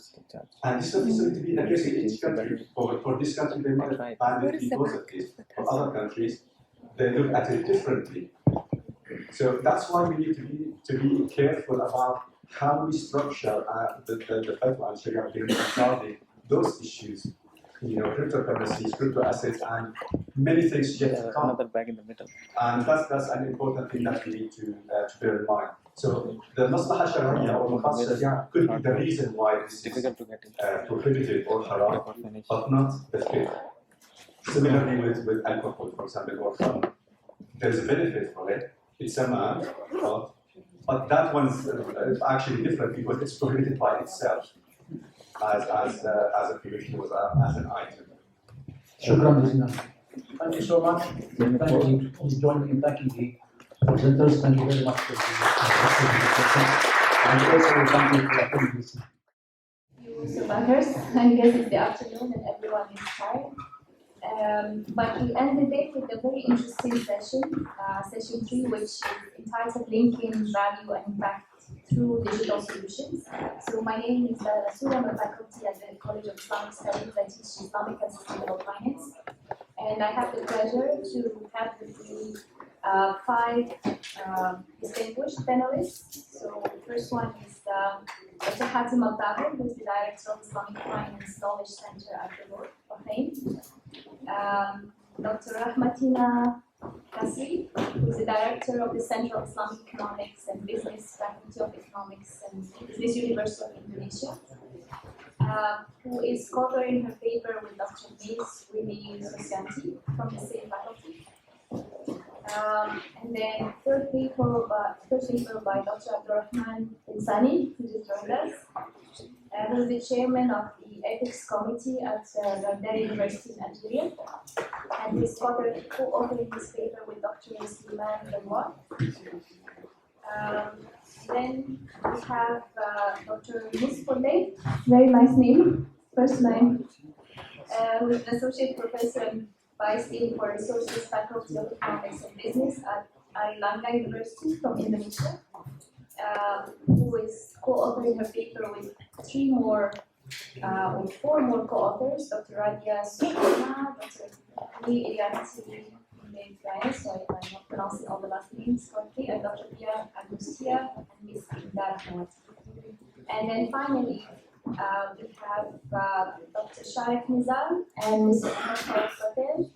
Dr. Sharif Nizar, who is professor at the Rizvi Institute of Management Studies and Research in India, and our own Mr. Omar Fadel, who is our research fellow at the College of Islamic Studies at Ahmad University.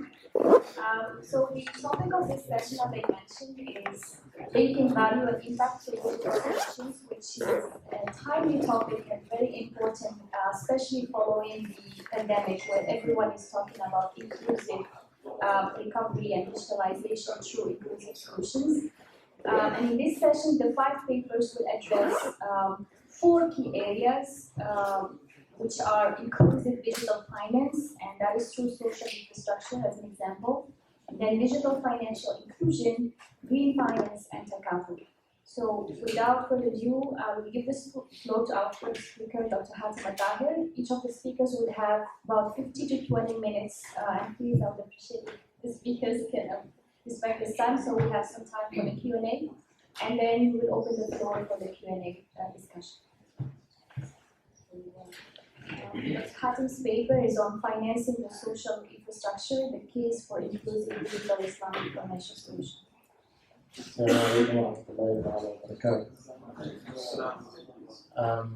Again, the thanks goes to the leadership of ICIF and my old friend Dr. Mazin and all the team, obviously.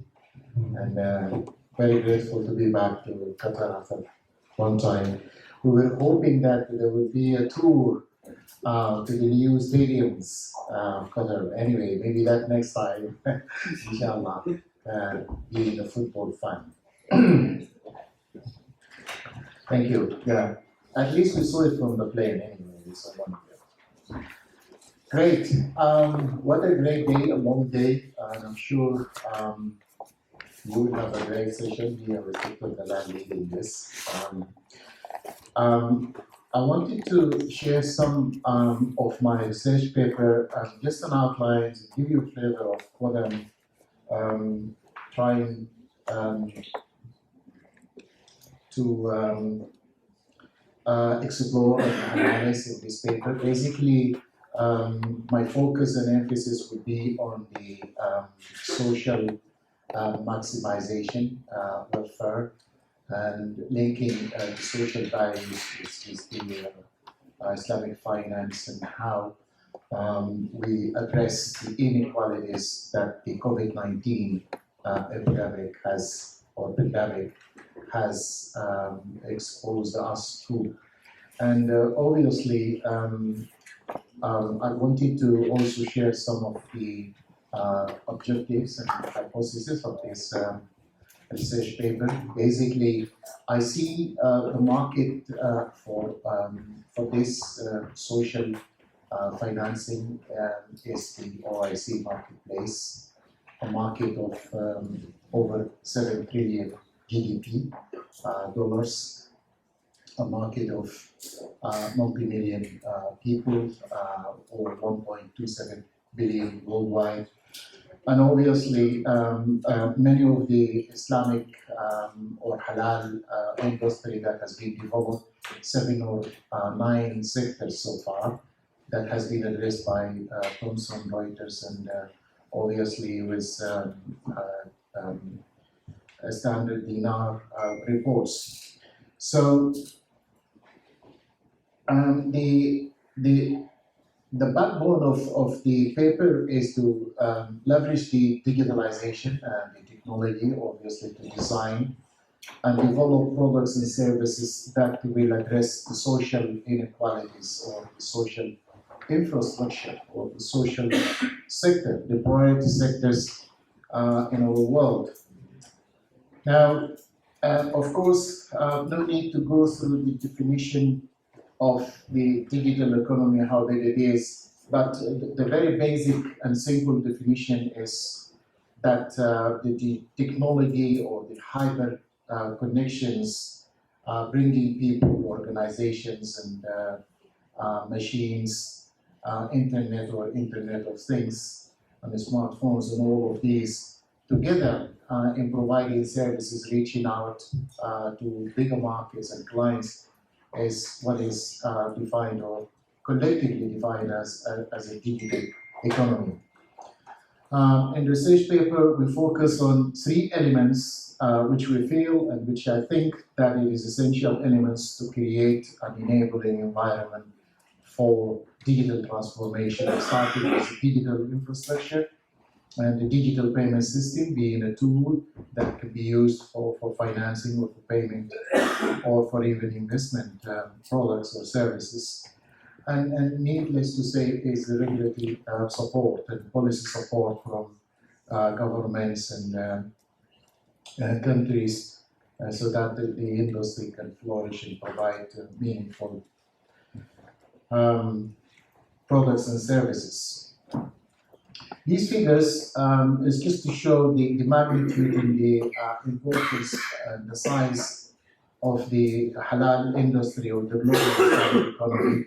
These figures have been estimated between 2021 is an actual, obviously, up to 2025.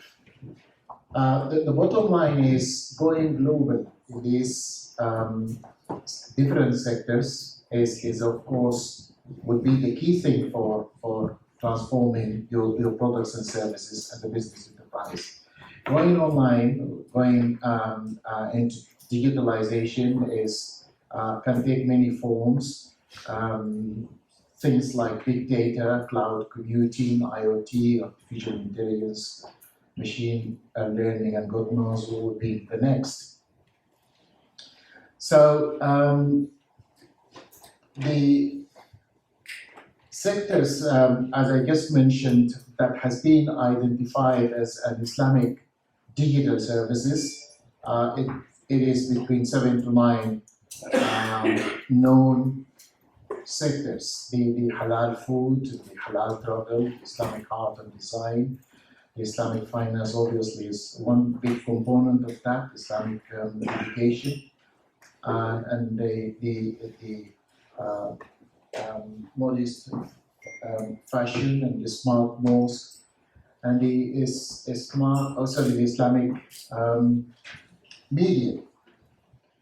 And within these sectors, there is a need, obviously, for standardization of standards and certifications to make sure that there is some kind of harmonization, some kind of policies and practices within these key services and these digital services.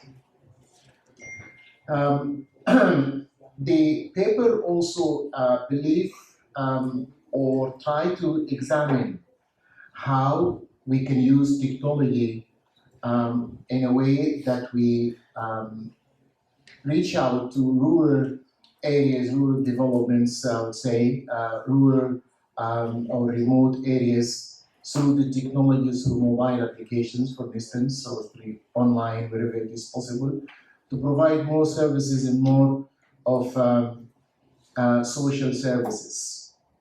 Some of these would include the kind of Islamic crowd funding platforms, the grants and donation and charity platforms that have been used, and I'll share at the end of the presentation a couple of case studies. And the Islamic microfinance, and we've seen in many countries, especially in countries like Indonesia and in Nigeria, Tanzania, there is a very good work in the area or space of microfinancing. The farming industries where mobile, e-wallets and technologies have been used to improve productivity, to improve collections, to improve the marketing of these products, and also to encourage more and more of the local community in the farming services. Some other social products or charity, we call it philanthropic, like the Sadaqat and the Zakat platforms, and even Waqf based designed products and applications have been used to broaden these markets. Now, what are the benefits of digitalization?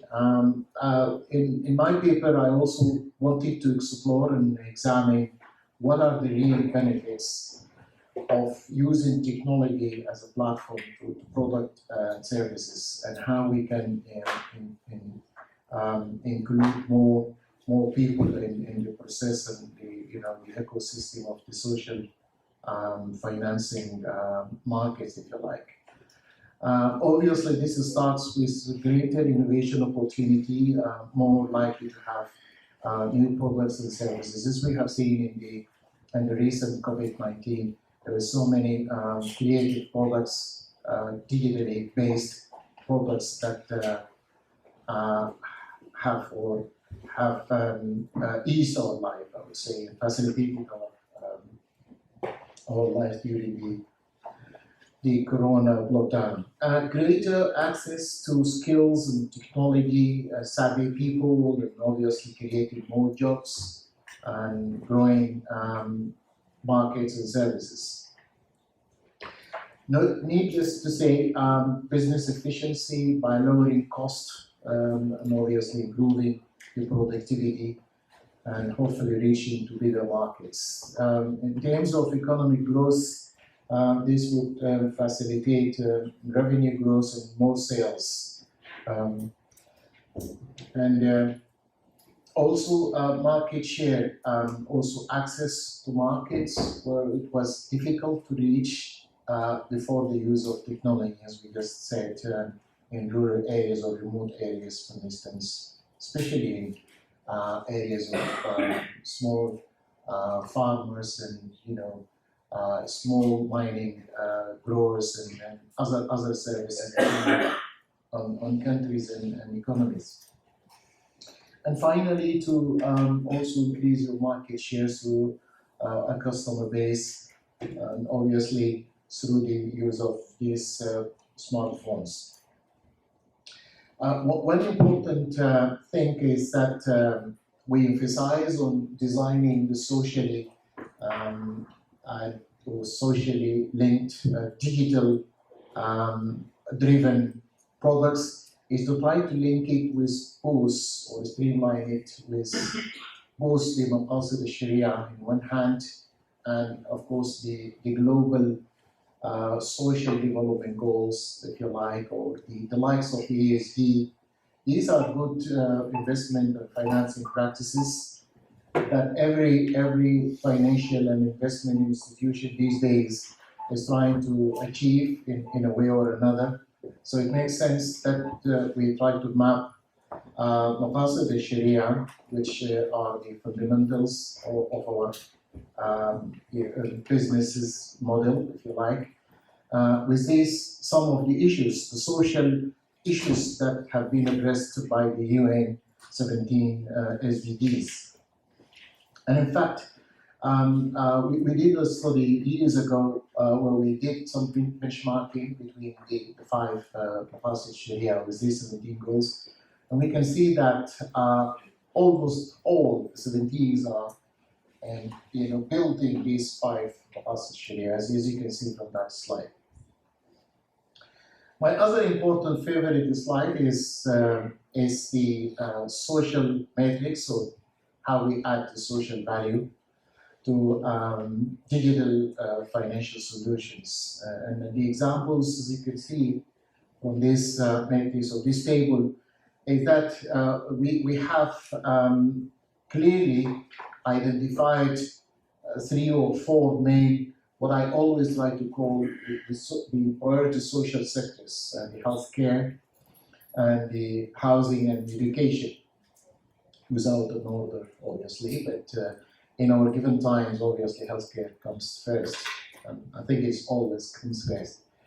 But there has been many products and mobile application, if you like, services developed through the years, and especially through the last 3 years, linked to these healthcare, education, and housing, and even food security, and other general social development kind of services, which are also linked or aligned with the goals of the UN SDGs. So I think that would be a very good guide for product development at banks and financial institutions or any other business enterprises to try to develop products, linking these products with some of these goals so that we can have some credibility in a way, and internationally acceptable kind of products. The final 3 minutes will be focused on what are the recommendations of the research paper and how any business or bank can develop or improve its digital transformation strategy or process. And I always like to say that this can always be through 4 fronts or 4 key areas: the governance and the process and the people and technology.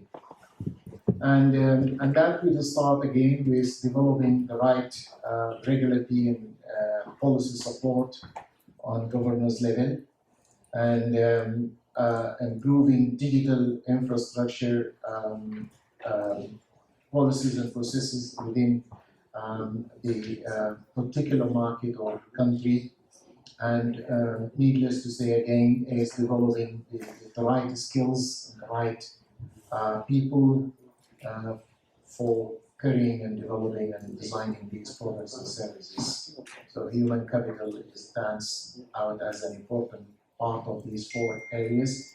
And lastly, of course, with the technology. And I leave you with the 2 case studies that I have here, which you can always access through the website of ICIF. The Bahrain Benefit Pay has designed this mobile application where people can facilitate payments in many areas, as you can see, in Zakat, Sadaqat, many areas of our lives and social activities. And the final is the another mobile application developed in the UK, Work Affinity, which is more or less the same as that. So happy to take any questions if you have. Thank you so much.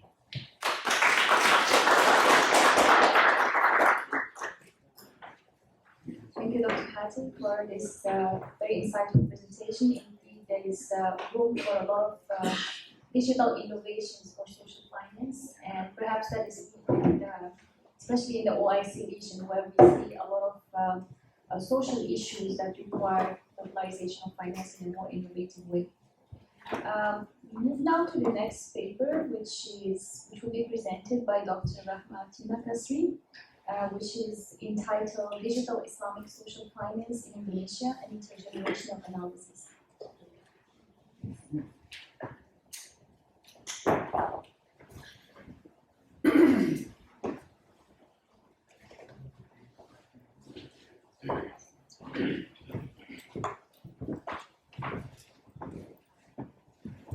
Bismillahirrahmanirrahim. Assalamualaikum warahmatullahi wabarakatuh.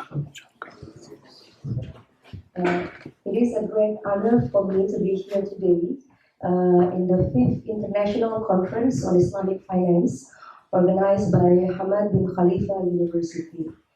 And I'm also very happy to see and be among the prominent scholars of Islamic finance and economics, which there are so many of them, including my supervisor, Professor Habib Ahmed, Dr. Dalal, and other scholars whose name I usually see and cited from papers. So Alhamdulillah, I'm very happy and a bit nervous. Yes. Today I would like to share one of our work. How to start the slideshow? Okay. Yeah. One of our research about digital Islamic social finance in Indonesia, an intergenerational analysis. So this is the outline of my presentation. And we all know that zakat is a very important institution in Islamic economics.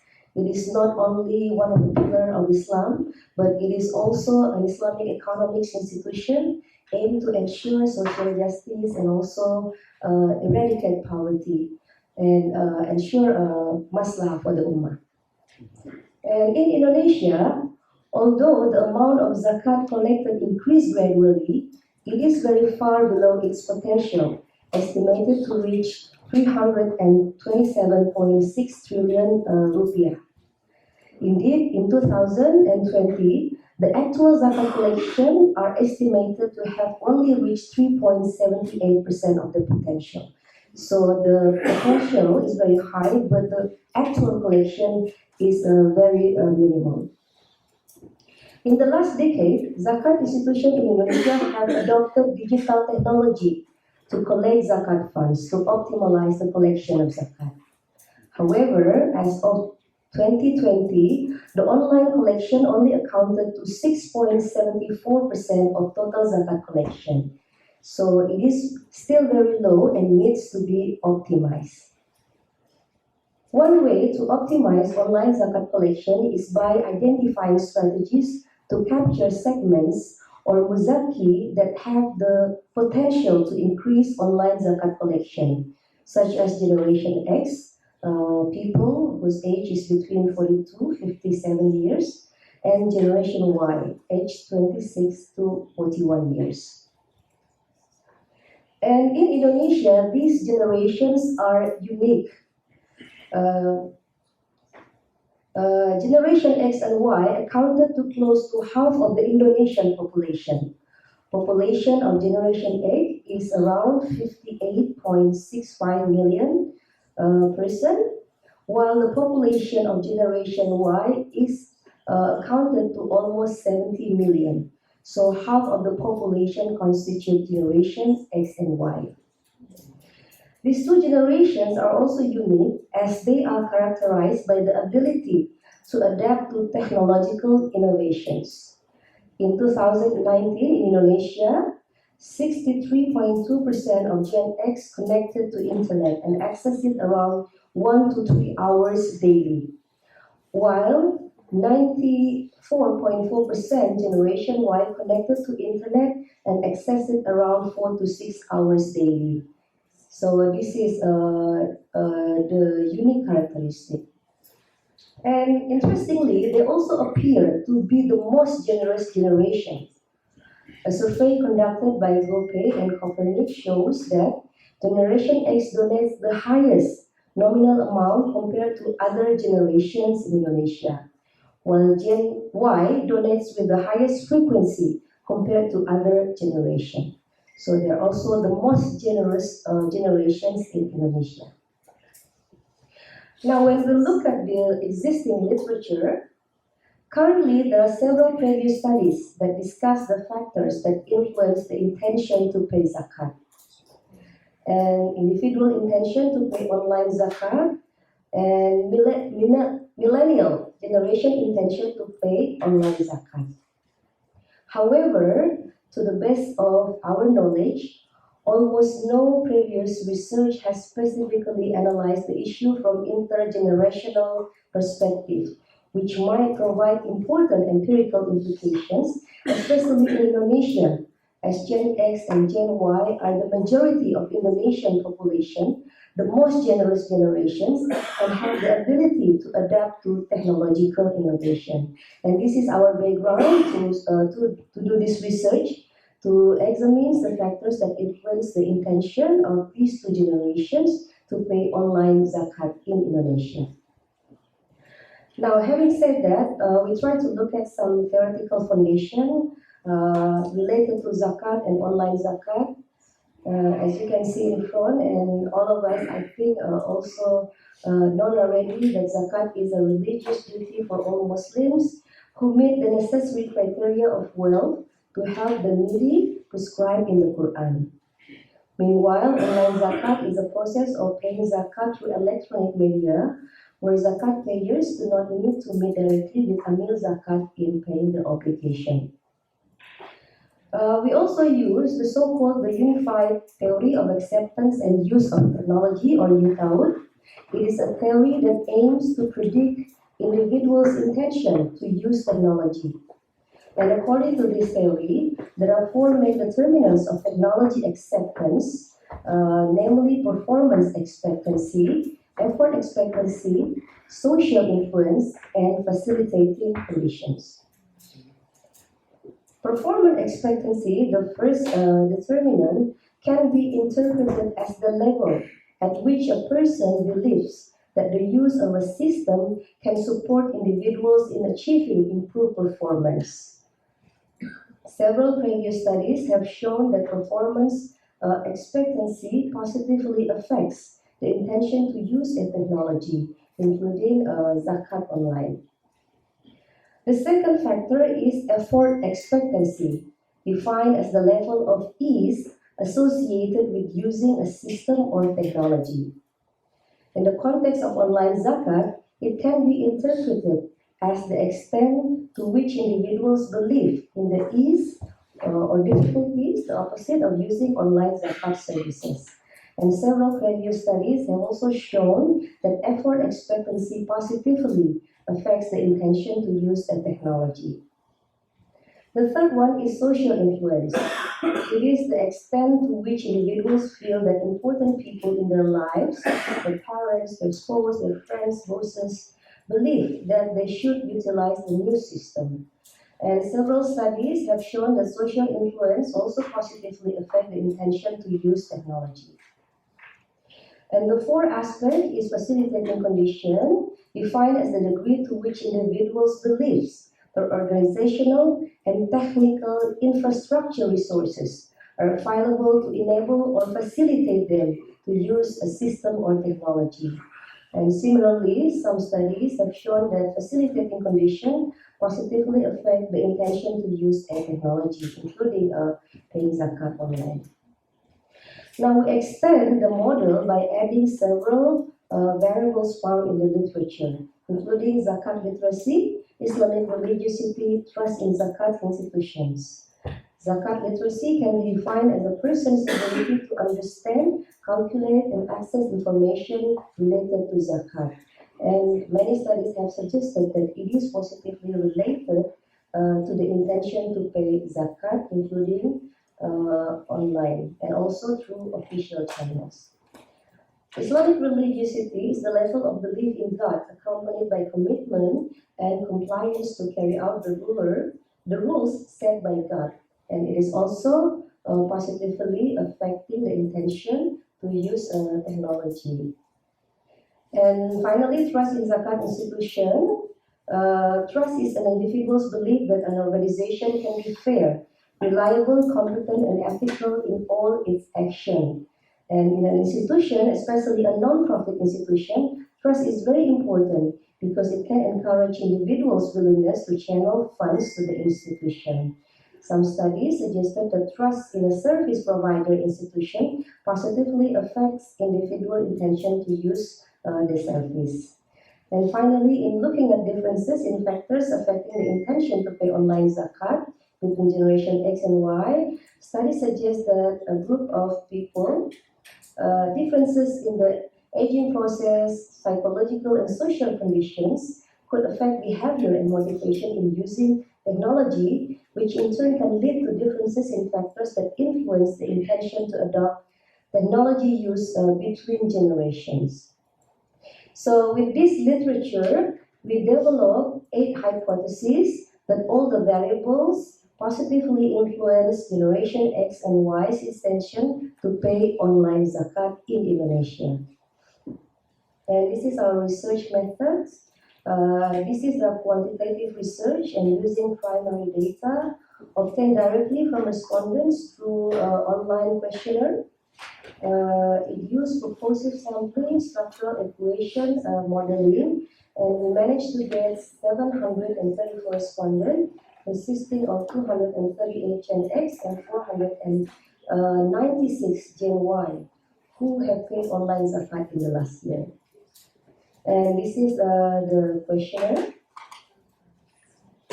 Now, move on to the result.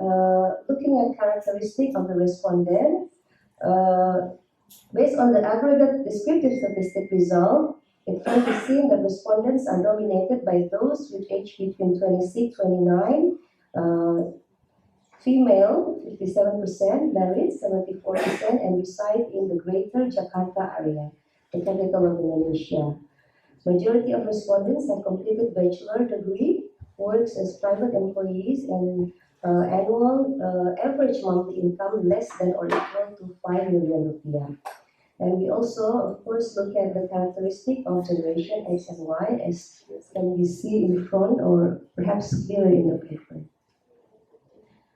Now we look at the statistic result of the items in the questionnaires, the factors influencing intention to pay zakat online.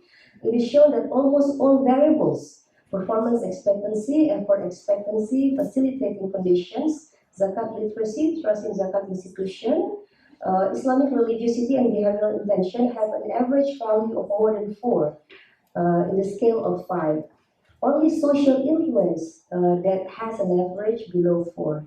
This indicates that most respondents express positive responses to each construct measured in this study. Next, we also measure the validity and reliability of the models. And based on the result, it can be suggested that all indicators are valid and also they pass the reliability test. And overall, based on the goodness of fit result, the model also has a good fit for further estimation. And now this is our first main result, the aggregate structural equation model. The diagram in front show that the standard loading factor or the beta value and t value of the aggregate structural model. Based on the estimation result, it can be suggested that variables positively and significantly influence the intention of Gen X and Y aggregately to pay online zakat are performance expectancy, social influence, facilitating condition, zakat literacy, and trust in zakat institution. However, interestingly, effort expectancy and Islamic religiosity do not significantly affect the intention to pay online zakat. So religiosity do not significantly affect the intention. And based on the estimated coefficient, it is also found that facilitating conditions, the infrastructure, contribute the most in influencing the intention of Gen X and Y to pay online zakat, following by performance expectancy and trust towards zakat organization. And reflecting on the result, we found that with regard to facilitating condition, which has a positive result, the finding can be interpreted that the infrastructure of an organizational and technical readiness of online zakat can encourage the intention of Gen X and Y to pay online zakat. The second result suggests that the intention to pay online zakat is motivated by the clarity of benefits or usability as well as the advantages that arise for individual performance with the online zakat platform. With regard to zakat institution, the findings suggest that trust in zakat institution providing online zakat services reflected in the trustable information provided and their ability to distribute zakat to the right recipient is very important and can encourage individuals to use online zakat services.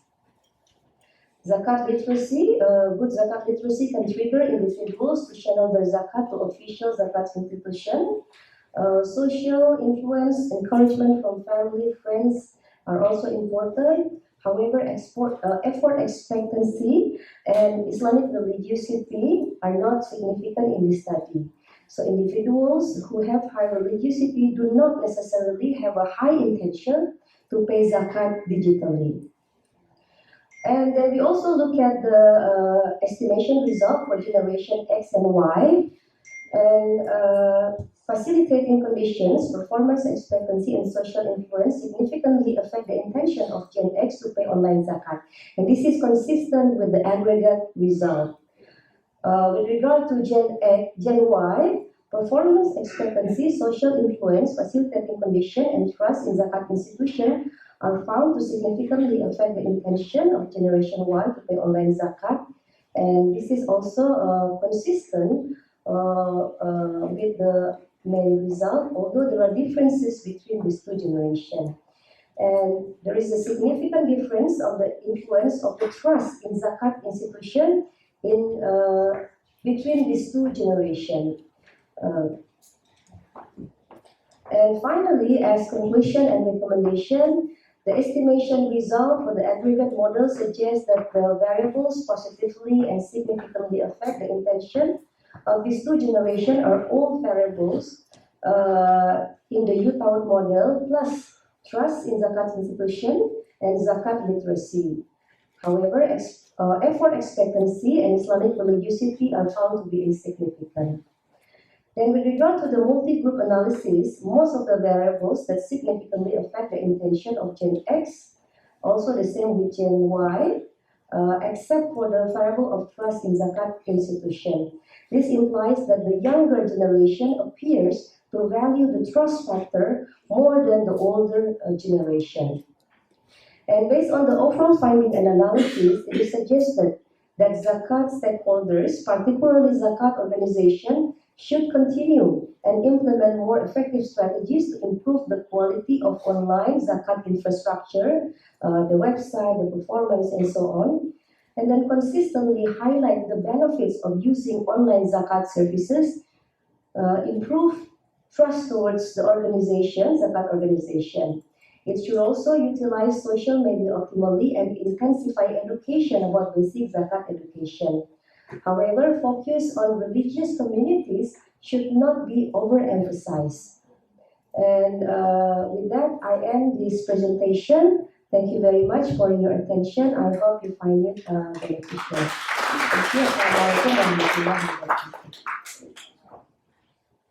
Thank you, Dr. Mawati, for this very interesting presentation, indeed, which touches bases upon a very interesting source of financing in Muslim countries, which is zakat collection, which is definitely criticized for being inefficient today, and definitely optimizing zakat collection should be one of the priorities of Muslim countries. We move now to the third paper, which is entitled Digital Financial Inclusion and the Islamic Financial Industry, Current Status and Future Challenges by Dr. Abdurrahman bin Sani. الورقة الثالثة بعنوان الشمول المالي الرقمي والصناعة المالية الإسلامية الواقع الراهن والتحديات المستقبلية، وسيقدمها الدكتور عبد الرحمن بن سامي.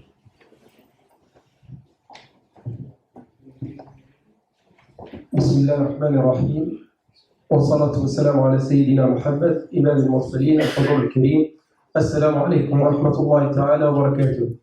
Je m'excuse de ne pas présenter cette communication en anglais ni en français par principe, mais en arabe. بداية أشكر هذه الجامعة الموقرة على الاستضافة الكريمة وعلى التنظيم المحكم، ولدولة قطر عموما التي تسهر على خدمة الإنسان جسما وعقلا. فغدا في الغد القريب إن شاء الله مونديال الأجسام، وهذا الملتقى هو مونديال العقول. مداخلتي ستكون حول الشمول المالي الرقمي والصناعة المالية الإسلامية.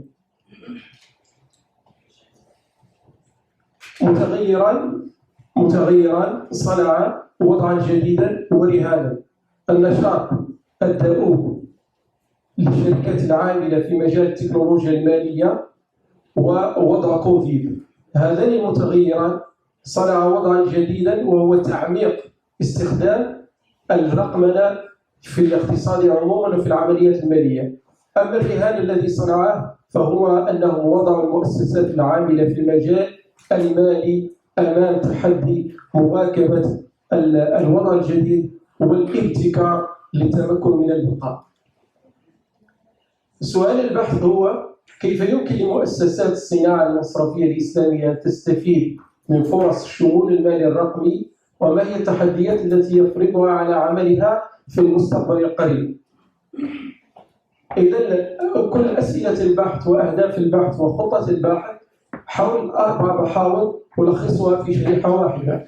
الشريحة الأولى: الهدف هو العلاقة بين التحول الرقمي والشمول المالي. إذا أي علاقة؟ كيف أثر التحول الرقمي؟ وهل هذه العلاقة خطية للضرورة؟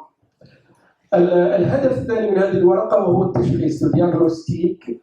التحول الرقمي والصناعة المالية الإسلامية، ما هو وضع هذه الصناعة في ظل هذا التحول الرقمي؟ هل التسارع الذي وصلت إليه الصناعة المالية الإسلامية في السنوات والعقود الأخيرة واكبه أيضا استخدام كبير للتكنولوجيا المالية. الهدف الثالث وهو ما هي الفرص التي سيعطيها هذا الشمول المالي الرقمي لمؤسسة الصناعة المالية الإسلامية. ثم أخيرا نحاول أن نبحث في ما هي التحديات المطروحة على هذه المؤسسات في المستقبل القريب. طبعا إذا تكلمنا عن التحول الرقمي والشمول المالي، طبعا نريد أن نشير إلى 3 عناصر رئيسية، وهي قضية المصطلح والقضية المبادئ تجاوزها للوقت، ثم طبيعة العلاقة في الدراسات التجريبية. مصطلح الشمول المالي الرقمي في 3 جوانب لابد أن يركز عليها كل دارس للشمول المالي الرقمي: الوصول والاستخدام والملائمة.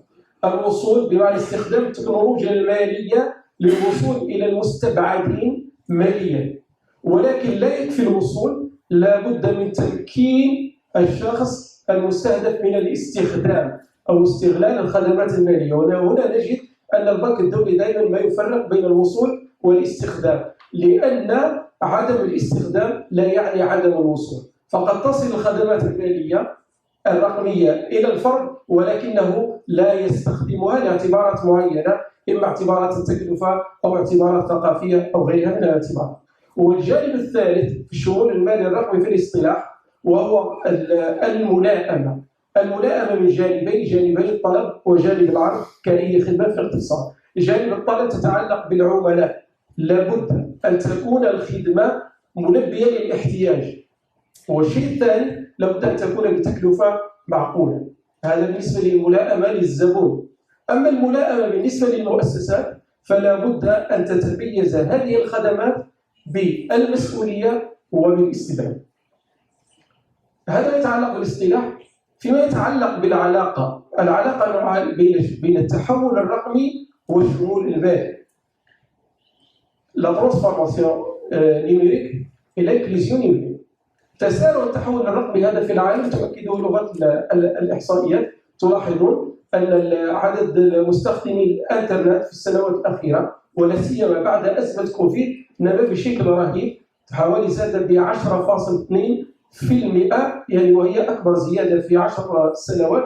وارتفع عدد الأشخاص الذين يستخدمون الإنترنت بمقدار 800 مليون، يعني من 4.1 مليار من سكان العالم إلى في عام 2019 إلى 4.9 مليار في 2021. وهذا الشكل يلاحظ التسارع في استخدام الشمول. بالنسبة للشمول المالي، كما هي العلاقة طردية في ارتفاع الاستخدام الكبير للرقمنة، نلاحظ أن الشمول المالي بالأصفر في سنة 2014 وبالأزرق في سنة 2017. فتلاحظون التطور الكبير في خلال 3 سنوات. طبعا هذه الملاحظة للعلاقة الطردية بينهما تطرح السؤال عن الدراسات التجريبية، ماذا قالت عن طبيعة العلاقة؟ في المداخلة تجدون كثير من الدراسات مذكورة، ولكن ألخص لكم أهم نتائج هذه الدراسات سواء كانت إقليمية أو محلية أو غيرها.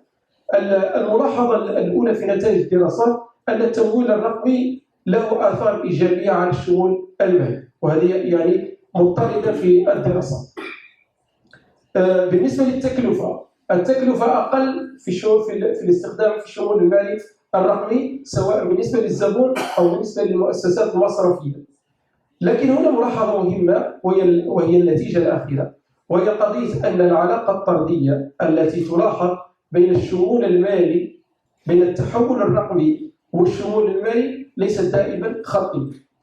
ليست دائما خطية. فيعني بعض الدراسات أكدت أن يعني منخفضي الدخل يعني قد يرفضون خدمات التمويل الرقمي لعدة أسباب.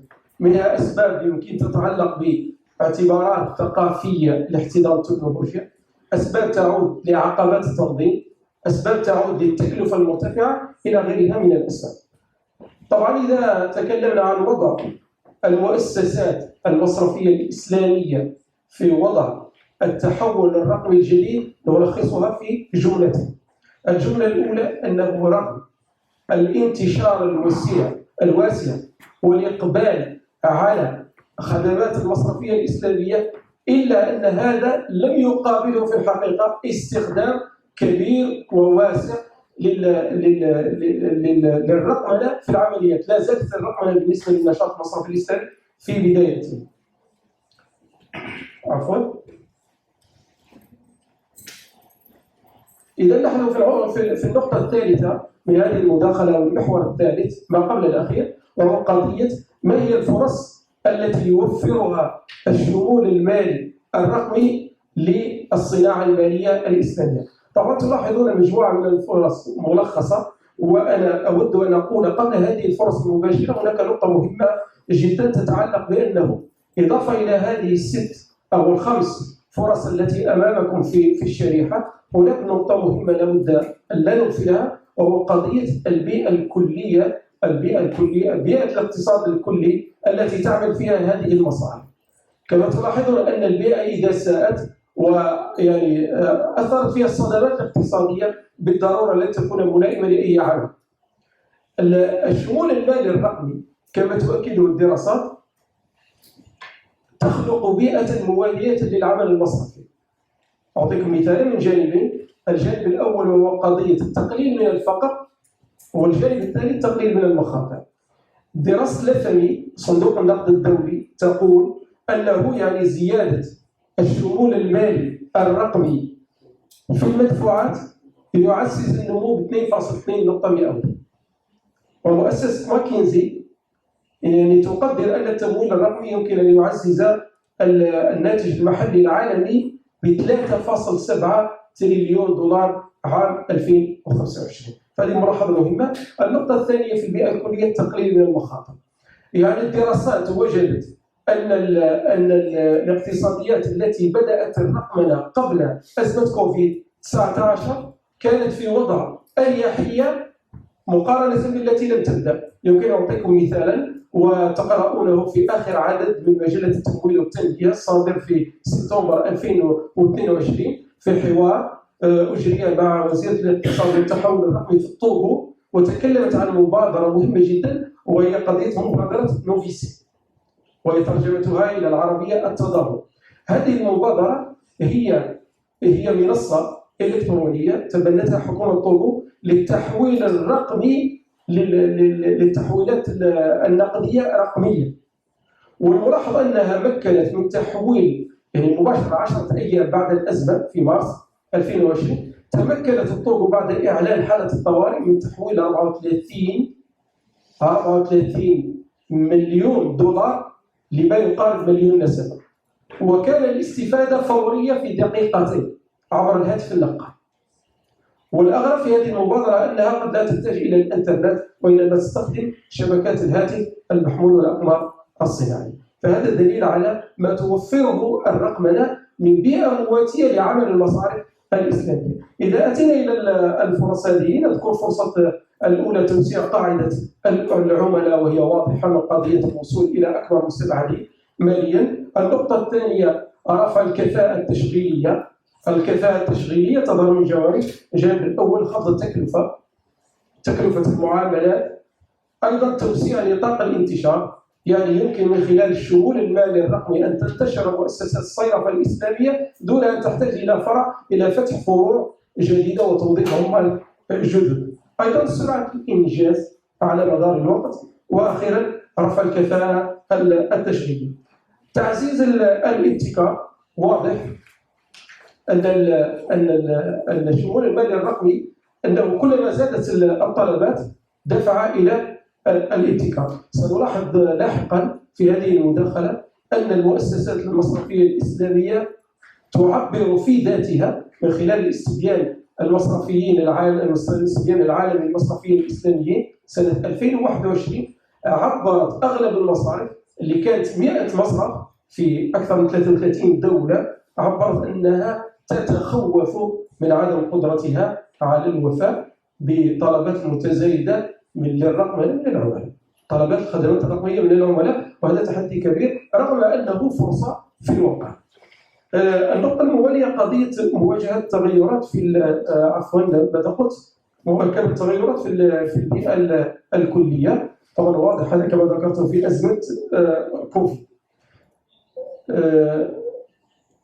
وتوفير يعني خدمات تلبي المسؤولية الاجتماعية، هذا طبعا ظاهر من الخصوصية البارزة للعمل المصرفي الإسلامي. آخر محور وهو التحديات. طبعا في التحديات لدينا التحدي الأول وهو قضية مخاطر الأمن السيبراني، وهذا تكرر في المداخلات السابقة. الأمن السيبراني هذا قضية مطروحة لا ينبغي تجاهلها. في الحقيقة هناك يعني مسح عالمي أنكت في سنة 2019 أثبتت أن 8 من بين 10 مستخدمين للإنترنت لا يثقون في الإنترنت. 8 من بين 10 لا يثقون في الإنترنت، وواحد من 4 كل واحد من 4 يشعرون بعدم الأمان بشأن خصوصيتهم على الإنترنت. ثلث مستخدمي الإنترنت، طبعا هذه الإحصائيات التي أقولها هي الاتحاد الدولي للاتصالات سنة 2019، ثلث مستخدمي الإنترنت، ثلث مستخدمي الإنترنت في الاتحاد الأوروبي تعرضوا لحوادث أمن سيبراني سنة 2019، فالقضية يعني جادة جدا. في قضية الموالية وقضية تحدي ابتكار خدمات تلبي العملاء. شكرا. العملاء التي يعمل معهم البنوك الإسلامية في المستقبل الحالي هم جيل ما يسمى الجيل إيكغيك واي، والجيل هذا هو من منتصف الثمانينات إلى منتصف التسعينات نشأ مع الإنترنت، وهو أول جيل عالميا نشأ مع الإنترنت. والجيل الذي يليه جينيراسيون زاد، والجيل زاد هو جيل يسمى المواطنون الرقميون ولو لم تكن لهم معرفة رقمية. والجيل الذي يليه هو الجيل الألفا، ولذلك كل الجيل هو جيل المراقمة. فالتحدي هو هذا التحدي الابتكارات ستتعدد الطلبات على الابتكارات الرقمية. التحدي الموالي هو تحدي البنية الرقمية، البنية التحتية الرقمية. طبعا هذا مهم جدا. تحدي البنية التحتية الرقمية مهم جدا لأنه يعود في جانب كبير منه إلى الحكومات أكثر منه إلى هذه المؤسسات الصناعة المالية المصرفية. هنا يمكن أن نشير إلى 3 جوانب. تحدي العدالة في الاستفادة من الخدمات الرقمية، وتحدي تعزيز الدراية الرقمية بمعنى محاربة الأمية الرقمية، والشيء الثالث الذي تتكلم عن التقارير الدولية وهو قضية الفجوة الرقمية، تحديات الفجوة الرقمية. طبعا الفجوة الرقمية بين جانبين، التحدي الفجوة الرقمية بين الجنسين، بين الذكور والإناث وبين الريف والحضر. أعطيكم فقط رقما في تقرير الاتحاد الدولي للاتصالات لقياس التنمية الرقمية عام 2019 يذكر رقم رهيب: 52% من نساء العالم غير موصولات بالإنترنت، وهذا تقرير الاتحاد الدولي للاتصالات. 52% من نساء العالم غير موصولات بالإنترنت، وإذا أتينا للعالم الأقل نمواً ستجد فقط 19% من النساء موصولات بالإنترنت، فهذا رقم كبير. ولا نتكلم عن الفجوة بين الريف والحضر. طبعا سأختصر أمر مباشرة إلى توصية هذه المداخلة. النتائج كانت جاء ذكرها خلال المداخلة. إذا فقط أنا من خلال هذا البحث أردت أن أوصي بالتركيز على 3 جوانب رئيسية. الجانب الأول وهو أن المؤسسات الصيرفة الإسلامية إذا ما أرادت أن تواكب تحديات الشمول المالي الرقمي فإنها تحتاج إلى ضرورة أن تضع هذا الأمر في استراتيجيتها. والشيء الثاني، لابد أن تكون شراكات متخصصة مع مؤسسات إنتاج أو التكنولوجيا المالية، شراكة.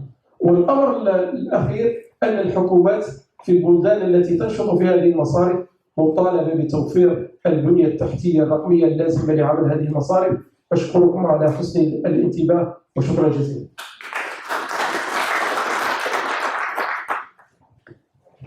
شكرا دكتور عبد الرحمن على هذه المداخلة القيمة التي تطرقت إلى التحول الرقمي وأثره على الشؤون المالية. وقمتم بمجموعة من التوصيات واستغرقتم من التحديات والفرص المتاحة للمؤسسات المالية الإسلامية.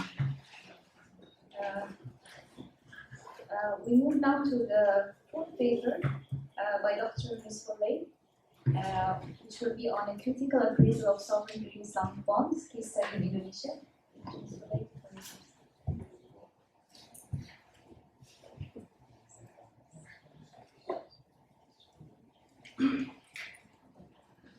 Bismillahirrahmanirrahim. Assalamualaikum warahmatullahi wabarakatuh.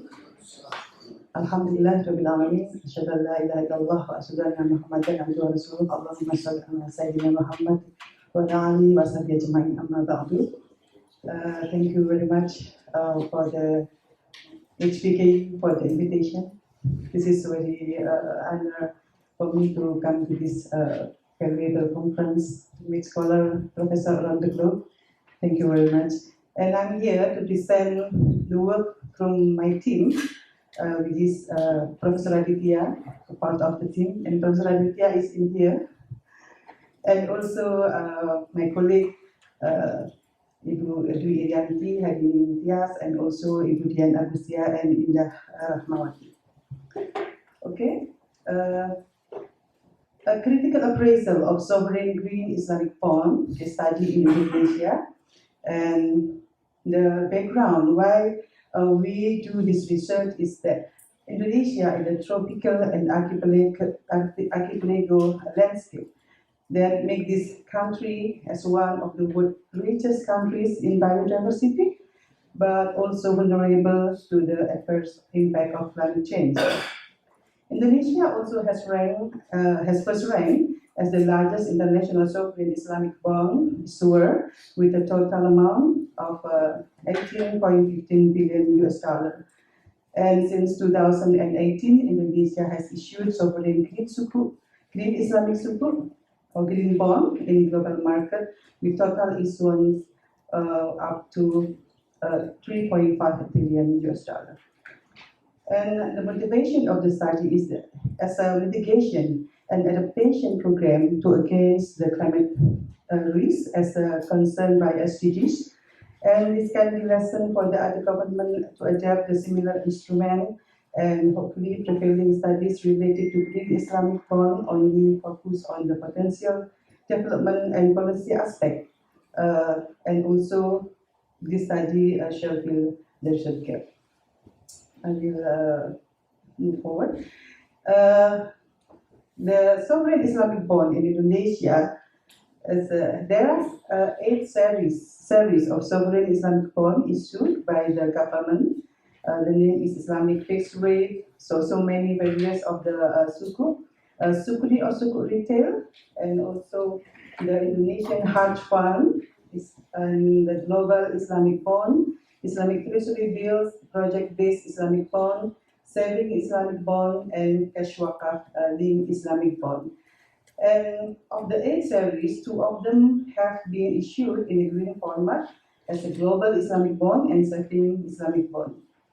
And the motivation of Indonesia government issued the Islamic green bond is to anticipate the adverse impact of climate change in Indonesia as an alternative to diversify the underlying asset of sovereign Islamic bond in Indonesia and also increase the green investor base.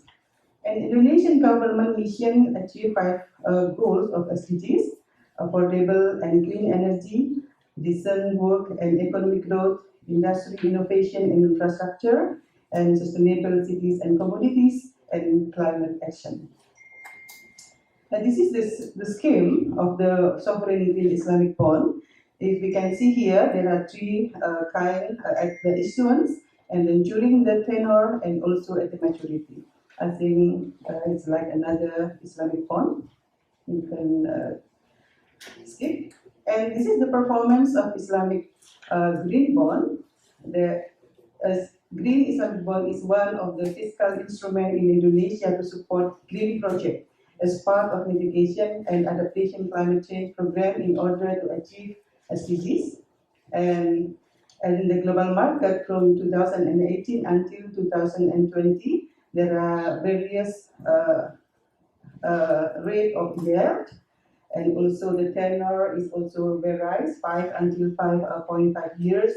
The amount also in the 2018 is 1.25 billion US dollar, and then in 2020 this decreases into 750 million US dollar. And the investor spread in the 18% from USA, Europe, Middle East, and also Asia in 2018, and in 2020 it is 12% from USA, 11% from Europe, 32% from Middle East, 5% from Indonesia, and 40% from Asia. And domestic green Islamic bond, there are saving sukuk, they give the codes ST006 and saving sukuk ST007. Okay, and this is the green Islamic bond project, allocation of global green Islamic bond from 2018 until 2020 by sector. There are renewable energy, the lowest, and then energy efficiency, and so on. You can see here, there are so many options of the project. The literature review of this research is from the Handayani and Surahman, and then in 2017 from Kambisi et al. 2018, Kashminder et al. In 2018, and Khan and Zhang in 2018. And the research methodology is using qualitative research method, and secondary we using secondary data, literature review, and primary data in-depth interview. And the informant is Director of Islamic Financing, Directorate Ministry of Finance, Republic of Indonesia. This is the analysis that we made, the analysis of sovereign green Islamic bond performance, the nature of coupon rate of the green Islamic bond in saving bond is floating with the float. And the issuance of sovereign green Islamic bond in domestic market increased from 2019 to 2020. This can be a manifestation of increasing awareness of Indonesian investors on environmental issues. And green Islamic bonds in the global market are issued with a lower coupon rate than domestic. It is part of the managing the risk of exchange rate fluctuation, of course, considering the global Islamic bond series are issued in US dollar denomination. The change on the green Islamic bond coupon rate are considering of the economic condition and the Islamic bond market at the time the Islamic bond is issued. While analysis of the investor spread, we can see here that green Islamic bond investors in the domestic market are dominated by millennials, again, and the baby boomers, and then H generation. Most of the new green investors are also come from the millennials, which is good news. Due to the strengthening of financial digitalization, internet and mobile banking become the most popular payment media for the domestic investors. And analysis of sovereignty Islamic bond project. The project are classified based on the green shading, which is distinguished by the size of the contribution of each sector in reducing greenhouse gas emission, the renewable energy, number one, and then resilience to climate change for highly vulnerable areas and sectors, or disaster risk reduction, and then sustainable transport, waste to energy, waste management, and energy efficiency. Those are the values of the project. And the analysis of sovereign green Islamic bond scheme is in wakalah contract. 55% of the underlying asset were used in form of physical state-owned asset, and remaining of 45% used with green project. The SPV as a trustee or representative, and the bundling is a proper strategy, so neither the government or investor must not wait a long time for project completion and able to make a profit. The higher portion of tangible asset is also designed to be able to cover the coupon payment, and the beneficial ownership of Islamic bond asset is being to investor, then the government will lease back and pay rental fees periodically in the form of coupon in investor to investor, and without transferable physical ownership rights. It is intended not to interfere with the implementation of government tasks. And the analysis of sovereign Islamic bond advantages, it is provide opportunities for the society to participate in mitigation and adaptation program to deal with the climate change by investing in green Islamic bond. And especially for global green Islamic bond, it can be traded on the secondary market, so investor can have opportunity to get the capital gain as well. And the issuance of green Islamic bond by the Indonesian government offers a safe and risk-free investment guarantee. The issuance of green Islamic bond by the Indonesian government offers a safe and risk-free investment guarantee as well. And this is the opportunities and challenges. The opportunities are, of course, demographic bonus that Indonesia have right now, predicted in 2030 and until 2024. A significant increase of the population will have an impact on increasing demand for clean energy and energy efficiency in the future, and economic growth in Indonesia. Of course, even though during pandemic is slowing down, but now recover stronger, I believe, and the large number of Muslim population in Indonesia. The challenge is the distribution of sales that is uneven and still centered in several regions, and both in domestic and global market.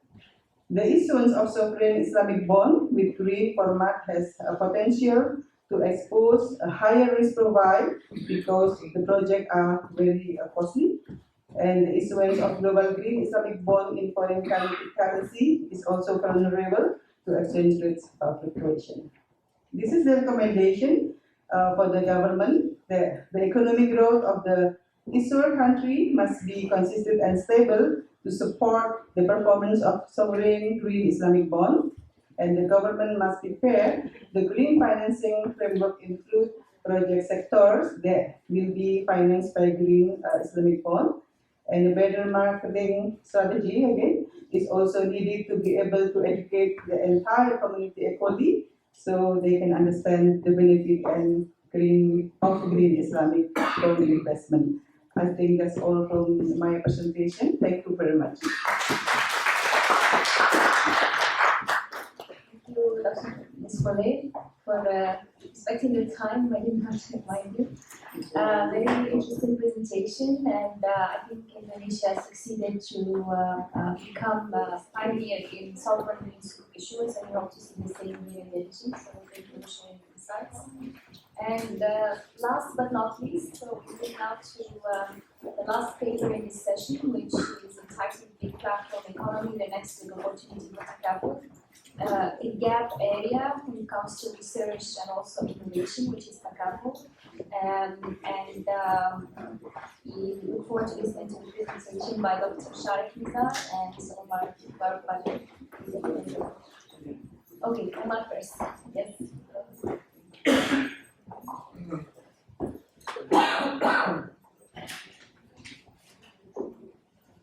Assalamu alaikum. Thank you so much for this opportunity. It's indeed a pleasure and a great honor to represent the research division here, and it's also an added responsibility.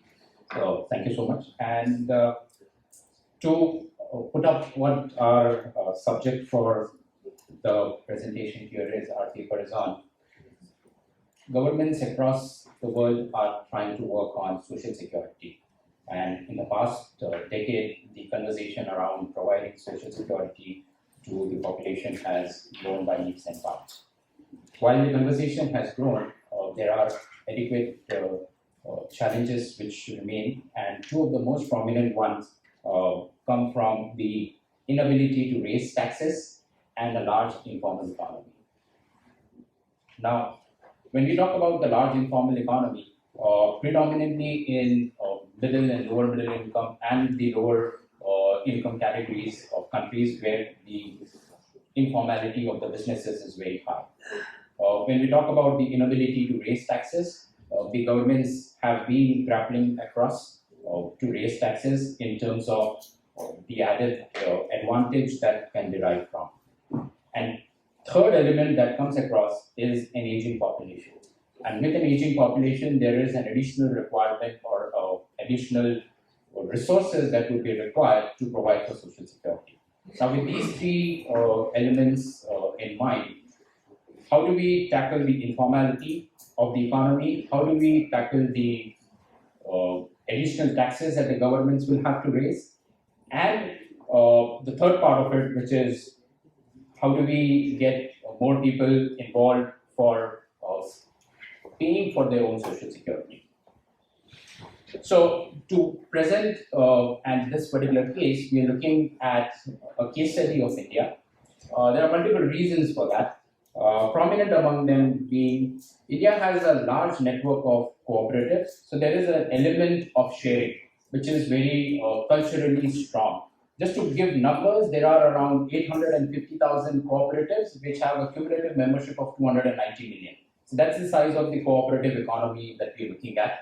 And this is the one which is officially registered. And there are numerous more which are unofficial and working on very small number sizes. The second aspect is there are enough evidences in terms of people-led solutions to economic problems, be it banking, be it insurance, be it other economic survival matters. The next aspect is there's a large Muslim population, probably the second highest Muslim population globally. The third aspect, or the fourth aspect rather, that we think is an advantage for selecting us this particular case of India is there is a growing evidence of takaful coming in, and both from people-led factors as well as the regulators. Of course, it's a long road ahead, but there are enough indications that are coming in.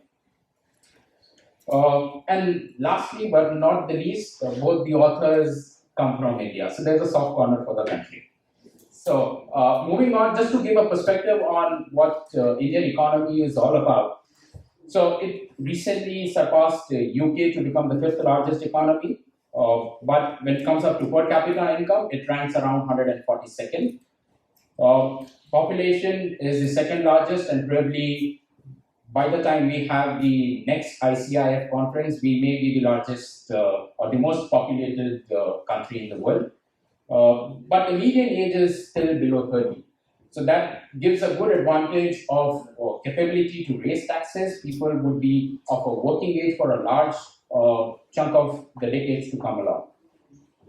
It has the second largest workforce of over 500 million. Some estimates put this number to be around 510 million. It has a large network of small and medium enterprises, and which is where the biggest advantage as well as the challenge lies in terms of creating a formal economy and providing social security using that as a mechanism. The next part is the economy is primarily domestic consumption driven, so the reliance on external factors is not as high. And just to give a breakup of the GDP, it's predominantly services driven. So 57% accounts for services, then manufacturing and agriculture. So that's the broad breakup of the Indian economy.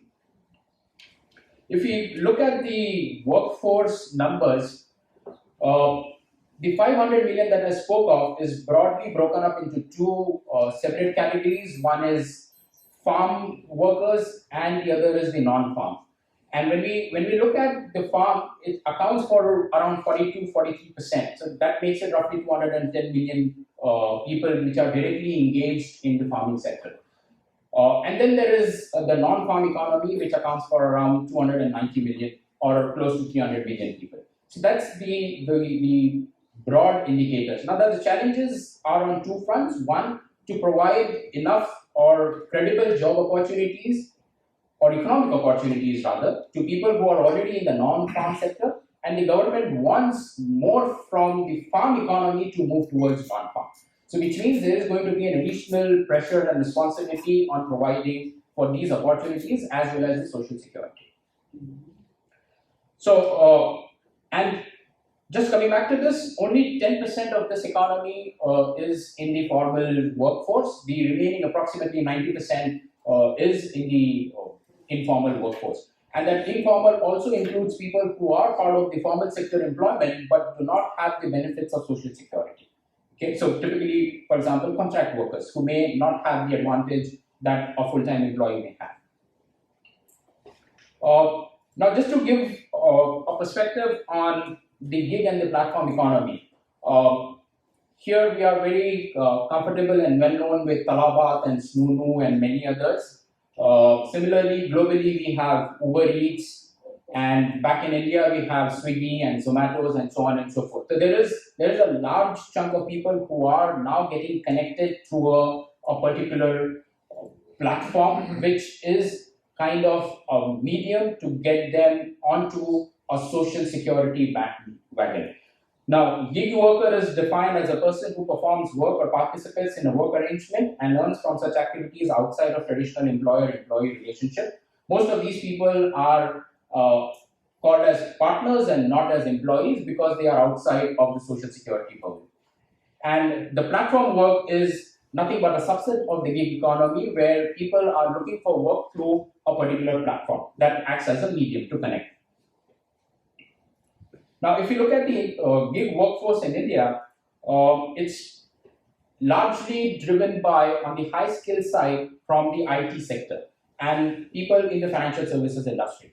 So, so most of the IT staff that organizations have, pardon me, not most, a substantial chunk of the IT workforce that the organizations have are contracted people, so that you hire them for a particular contract, the work gets done, you're over with, and so on and so forth. So they are not on your rolls full time.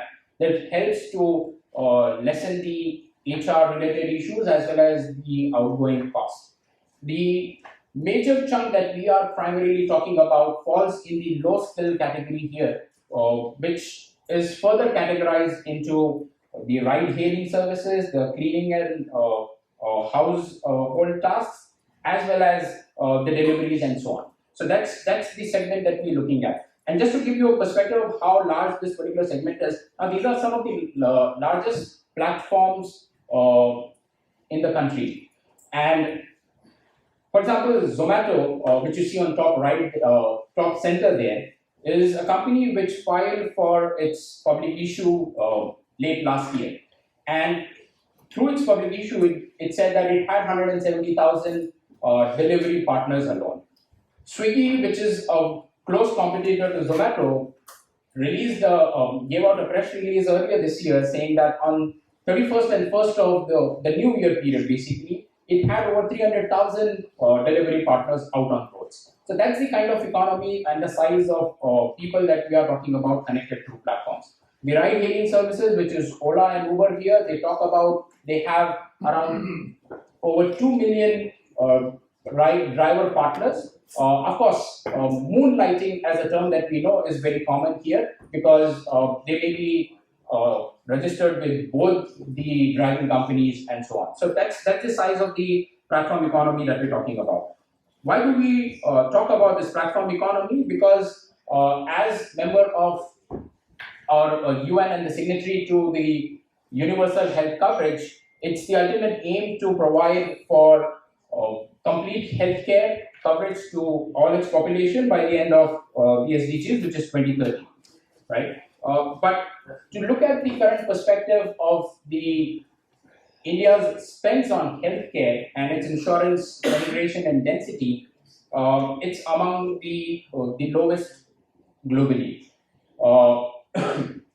Excuse me. So while the government's spend on healthcare in 2019, now we're referring to 2019 now. Common thought would be, okay, we are in 22, and why we are referring to 2019? Because these are the audited numbers that we are falling back on. And this comes from the latest government reports released last month. So when we look at the 2019 numbers, the insurance density, which includes both life as well as non-life, insurance penetration was around 3.76%. Now, the latest estimates, now these are not confirmed, suggest that for the first time in over 15 years, the actual healthcare spend in the country has fallen down, and it has come down to around 3.2%. So that's the problem again that we are looking at. When we look at the insurance density, it's while having insurance is one aspect, having an adequate insurance is the next challenge.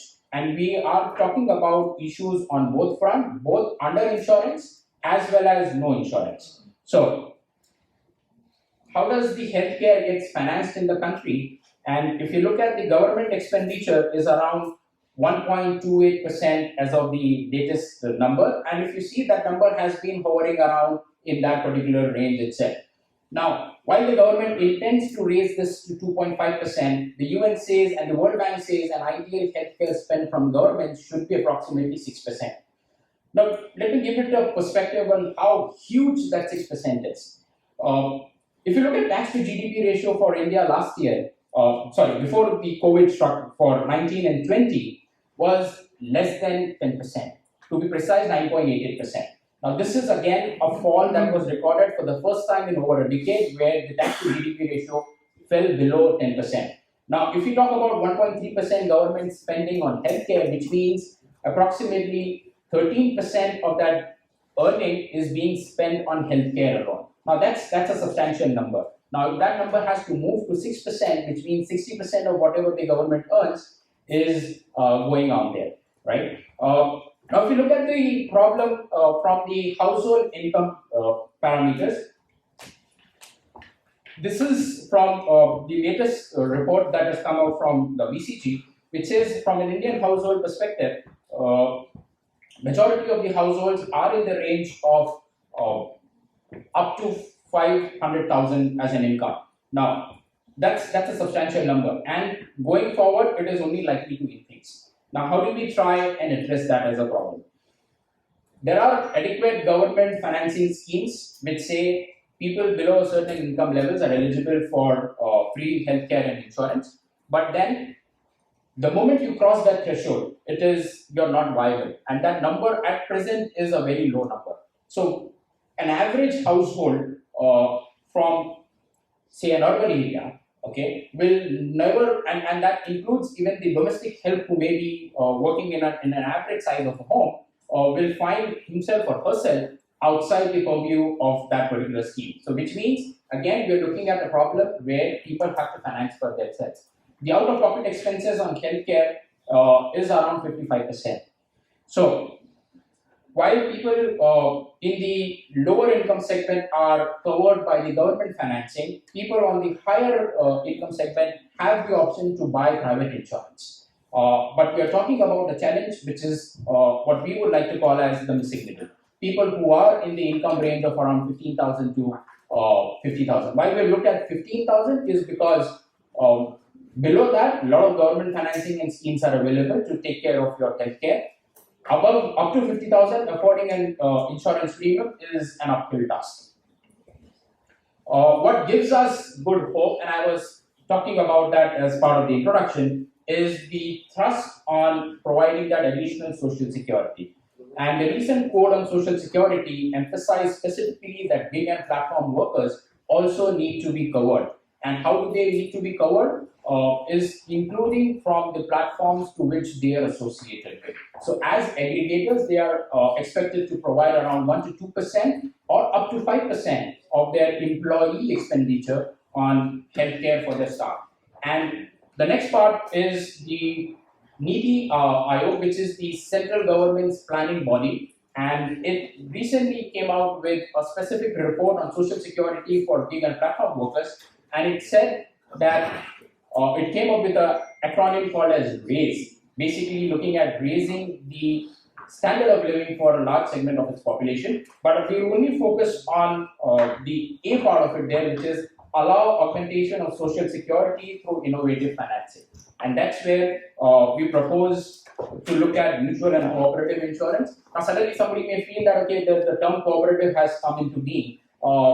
The reason for that is these two terms are across different geographies very loosely or interconnected or interchangeably used, and which is why we are looking at them put together. So mutual insurance has been around for a very long period of time, globally, America as well as Europe. And this is the numbers for some of the largest insurance markets globally. When we look at the mutual insurance scenario from an Indian perspective, we have mutuals existing for more than 150 years. So it's not a new concept from a country's perspective. A recent study done by International Cooperative and Mutual Insurance Federation and the Insurance Institute of India found out that there are mutuals present across 12 states which are contributing to risk management solutions to over 1 million people. But most of these remain below the regulator's radar. And one of the reasons for that is a gray area as far as the regulatory governance is concerned. And some of these rely on using various mechanisms and structures which range from not-for-profit to credit cooperatives and so on. One of the most important reasons that was found out in the study was also that most of them were as an additional service to one particular set of people who were tied because of some common factor, be it an agricultural cooperative, be it an association for women's upliftment, and so on and so forth. So that again gives out that cooperative insurance, which includes takaful. Right. Now I would request Dr. Sharik, who happens to be working on the field, to work on, just elaborate quickly on the takaful part of it. I'm sorry. I thought we could use the additional time that she gave us. Thank you very much, Umar. It has been a long day for all of us, including myself. I won't take more than 2 minutes. And here is what I want all of us to see, the missing middle. And we all know that demand for money is for 3 purposes: transaction, precaution, and speculation. In economics, speculation is investment. So what we have been focusing here is the precaution demand for money. That is one, which is insurance sector. And middle sector is the missing middle in India, that is known as, and that comprises of more than 500 million people who have neither capability to buy their own insurance nor eligible for government provided social security. So that's the point we have been trying to highlight. Now when the government policy is trying to go towards encouraging people to solve their own problem, we see a scope for takaful, we see a scope for mutuals coming into play, and that is the agenda of this conference that I thought of. Now health security has got 3 elements. Number 1, availability, whether the product is available, whether it is affordable, and whether it is accessible also. So all 3 points have been highlighted. I am aware of the tiredness that we all have, including myself. So now takaful adds new dimension to the economy. It adds to the multi-pronged approach that is now Umar has spoken about through the new trust area, and it is also going to increase inclusiveness of people, especially Muslim community has been shying away from any kind of insurance scheme because of Sharia issues. So we see a lot of scope. I have been part of some pilot testing scheme for the last 7-8 years, including we have had a pilot of school children, school mutual, where 1,000 plus orphans were provided insurance through mutual care and mutual support. And we also now have about 7,000 truck drivers who had no insurance before, and we are pilot testing with them. So all these findings are there. I hope that it will be there in our research paper when it comes out. And I will be available for any kind of questions. Just last slide, just one more slide. So these are the major challenges that we can talk about. Generally, regulatory indifference is the biggest challenge at the moment because mutuals and takafuls are not accepted in the current Indian regulatory environment. Although the government of India is having insurance, reinsurance that is known as re-takaful scheme for itself, but not available for public at large. Financial literacy is always a big issue in all these countries. Coming to challenges faced within the community, yes, community is not so active in financial matter. They have got other priorities at the moment to look at. And platform wise, the biggest issue is volatility and how do we combine this. So these are challenges. I'll be happy to take some questions. I am aware of the challenges we have had all through the day, a long day for conference. I thank you very much. Assalamu alaikum wa rahmatullah. Thank you very much, Dr. Sharif and Dr. Omar, for a very interesting presentation, which actually touch bases upon a very interesting area, which is in a lot of countries is overlooked, which is the gig economy or the platform economy, where people, a lot of the workers still do not benefit from inclusive social security, and I think the mutual model you're suggesting is definitely can be extended to other countries, where we see, especially after the pandemic, the growth of the gig or digital platform economy.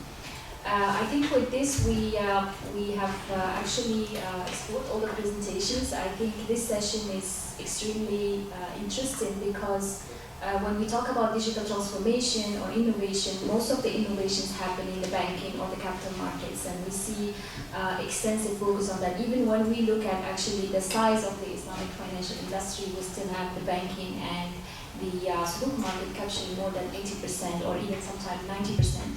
So we do need more solutions that addresses social challenges, and I think through the 5 presentations we've seen that product development is needed when it comes to, for example, social infrastructure and how can we benefit from the digitalization patterns in the digital economy for that. We have also seen how the development of green sukuk, for example, and we've seen the very good experience of Indonesia, how it could support development of green infrastructure financing. Although the focus globally is still on renewable energy, but we do hope to see more examples across the various green asset classes, and sometimes something we also need here in the region because of the various climate change challenges. We have also seen the discussions about optimization of zakat. I think especially talking about the context of the OIC region or Muslim countries where zakat is actually one of the very important sources, of financing, but unfortunately which is inefficiently used in many countries, and we do need effectively the optimization and understanding the expectations or the behaviors of these zakat donors is extremely important. So I think your study can as well be extended to the wider maybe OIC region to better optimize zakat optimization, and that is to look at one of the critical issues, which is the trust effectively in zakat institutions and charity institutions in general, and that is something we notice among Generation Y. And we've also looked at, with I think Dr. Ibrahim, the impact of digital transformation on financial inclusion, which is very important, which I think should be extended beyond the banking sector. I think both the presentation of Dr. Hatim and Dr. Ibrahim spoke about the banking segment, but I think when talking about social infrastructure and also financial inclusion, we can further extend it to other segments of the financial industry beyond the banking sector. And finally, looking into how takaful or maybe a mutual base model can support social security among one of the very underserved categories in the economy, which are workers, or we see more and more solutions that we now have a sharing economy, and now we're talking about the gig economy, platform economy, etc., where some of the issues like access to inclusive healthcare and social finance or social security mechanisms is still missing in many countries. So I think for the 5 presentations have very interesting recommendations, definitely that could be replicated in other geographical locations, and working on these recommendations in future, and of course which requires also policymakers' attention, will definitely contribute to improving human well-being in our societies, and also achieving the Sustainable Development Goal agenda, since most of the presentations have discussed about the SDGs and Maqasid. So with this, we thank all the speakers. I think we have, do we have time for Q&A? Perhaps we can take a few questions. How much time do we have? 2 questions? Okay, everyone is done.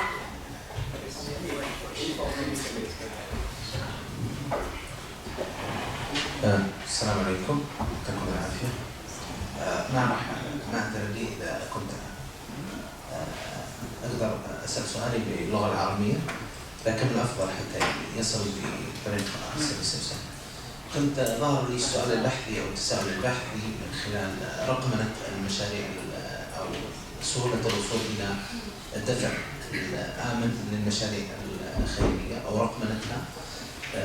ممكن هذا السؤال يدفعنا إلى سؤال بحثي وهو التبرع عبر البلدان. هل رقمنة وسيلة الدفع هذه جعلت أو سهلت الدفع عبر البلدان مثلا من يسكن على أرض قطر يمكن التبرع مثلا إلى دول مجاورة أو دول يعني قريبة أو دول عربية إسلامية إلى آخره. الشيء الثاني كنت أتكلم رقمنة المشاريع يمكن أو عفوا رقمنة الدفع قد لا تكون كافية لأنه أحيانا الوسيلة إنه فقط إنه إحنا سهلنا الدفع. أنا أشوف تجربة أحد البلدان في إنه أقرنت هذا الشيء يعني إنه وسيلة الدفع مثلا كيف مثلا إنه عرضت حالات إنسانية إنه والله الحالة الفلانية تحتاج إلى كذا وكذا وهكذا التبرع. حتى أن لقيت إقبال جدا كتاب بالواتساب أو في وسائل التواصل إنه فلان فتح بئر في دول معينة وهذا الشيء سهل إنه والله يفتح عن طريق فقط الدفع الآمن. في الشيء الثالث كنت أقترح إنه رقمنة هذه ممكن تساعد مثلا أنا لو بدفع عملية مثلا بحاسب على سلعة على الأونلاين مثلا خلينا نتكلم مثلا عن ماركة معينة وبدفع عن طريق الأونلاين. أوكي ممكن يطلع الحساب القطري بريال قطري تقريبا 20 ريال ونص. ليش ما يكون في رقمنة أيضا إنه يجيني سؤال هل تود التبرع بالباقي؟ يعني ممكن أخليه 21 ريال أنا فقط تبرعت فعليا بنصف ريال. هذه وسيلة إنه نصف ريال تشجعني إنه نصف ريال ولا شيء. فإنه هذه دعم الباقي أو إنه الباقي هذا شيء يعني. فأتوقع إنه ممكن يكون رقمنته بهذا الشكل تكون سهولة الوصول يتكلم عنها الدكاترة الأفاضل إنه أنت لما تقول له حتى تعرض عليه ويكون شيء زهيد أتوقع إنه يعني تصل. وشكرا لكم ويعطيكم العافية. Should we address this question? شكرا على الأسئلة. I will just translate because the speakers could, so they can answer your question بس الأسئلة واضحة. So I think the participant has two questions. So the first question would be on the how safe the safety of a payment mode for charitable projects, and his particular question how the digitalization of payment modes can facilitate cross-border donations. For example, if you're based in Qatar and then you can donate to any project elsewhere, how digital payments can facilitate that. That's question one. Question two is, which I think is already addressed through crowdfunding platforms. I'm not sure if you have seen some of the examples, but his point is if you are actually displaying the projects, the charity projects that you want to finance, that perhaps could increase maybe the donor base and give them more transparency of the nature of projects that have been financed.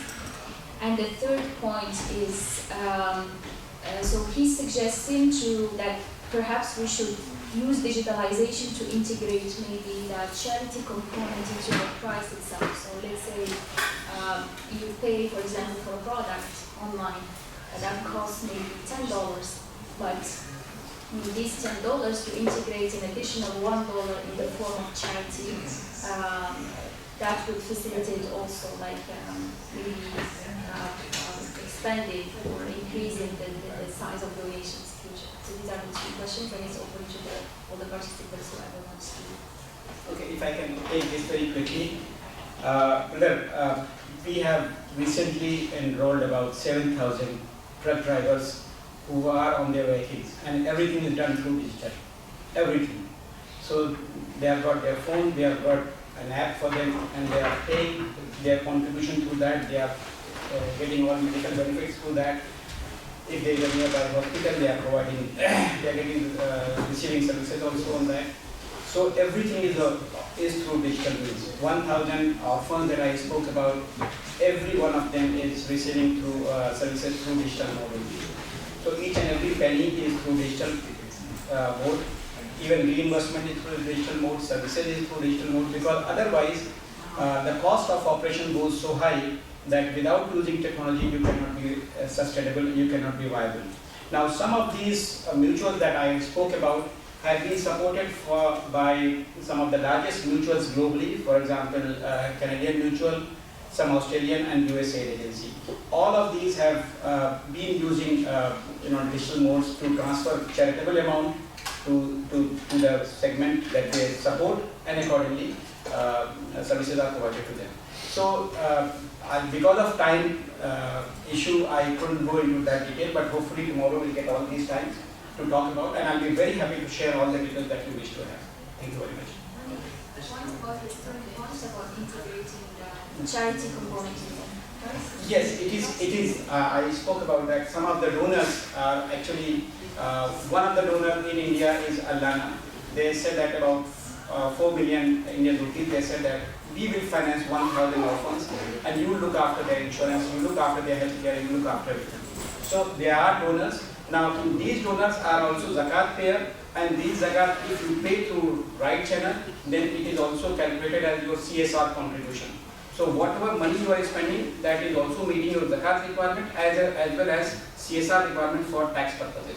So both the benefits are there in such a scheme. When I think about your second question, I'm not sure, maybe Dr. Matina or Dr. Saifullah, you have a very good model in Indonesia, which is EDIS, I think Global Sadaqah as well. And if you can see effectively through crowdfunding now, most of the platforms will show you the charitable project you want to finance or you want to donate to. So there is a dedicated platform for Sadaqah, so you see the project and then it gives you all the details. You can open the project and it gives you really how the funds are channeled, what is the purpose, etc. And you can do that also, from an investment perspective. But for charity perspective, you do have that in the form of crowdfunding platforms today. I'm not sure if you want to elaborate on that. That's fine. Okay. But if we did this separate platforms for charity, and we need the people who are very, very interested in this project and this charity. We can replace this with another, like you can see the advertisement in Facebook, like this. That's why. Another example, I think it was done in Sukuk market.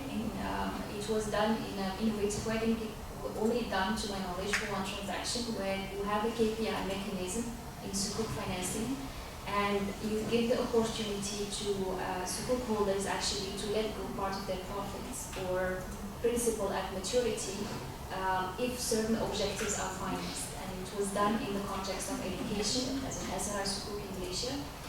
So perhaps that's what you mean, like you embed profit or a charitable component in an existing product that is like a normal, like banking or capital market products, but you add a charity component to that, which gives the investors the opportunity to give back some of their profit to charity, etc. Instead of having it separately. I think that's what you mean, right?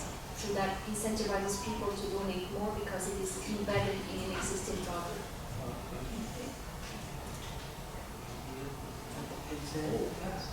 Just a quick question from Mr. Kumar Farouk.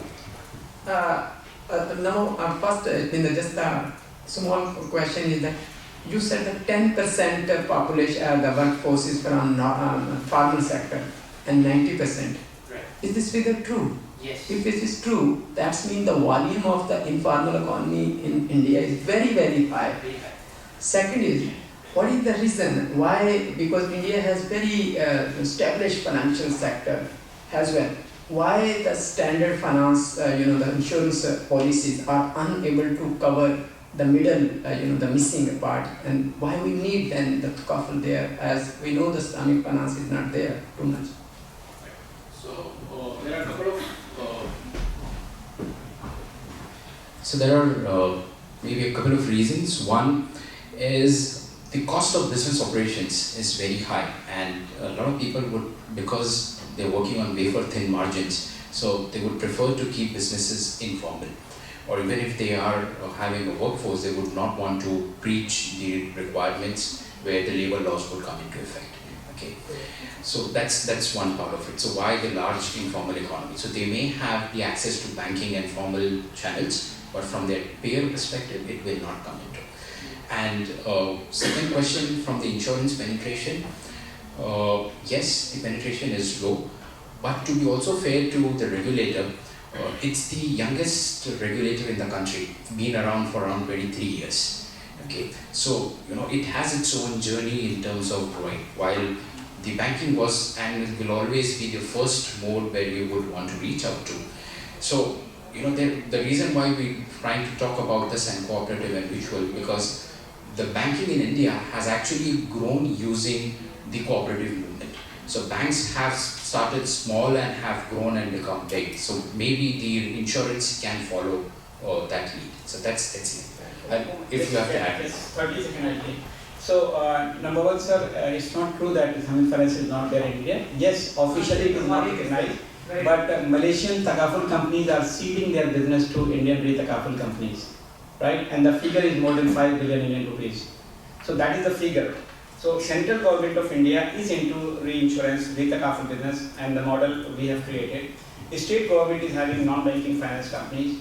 Capital market, we have BSE, Bombay Stock Exchange and National Stock Exchange, they all have Sharia indices. More than 1,500 companies at any given point in time are Sharia compliant, and we have a couple of Sharia compliant funds also. So I can give you the list, but yes, thank you. I think you have tomorrow and you have tonight, obviously, over dinner maybe. Interesting discussion. So I think with this we have reached the end of today's session and the end of today. Please remember the session will start tomorrow at 9 a.m. So enjoy your evening in Doha, and please come on time tomorrow for more interesting discussions. Thank you very much, everyone. Assalamu alaikum.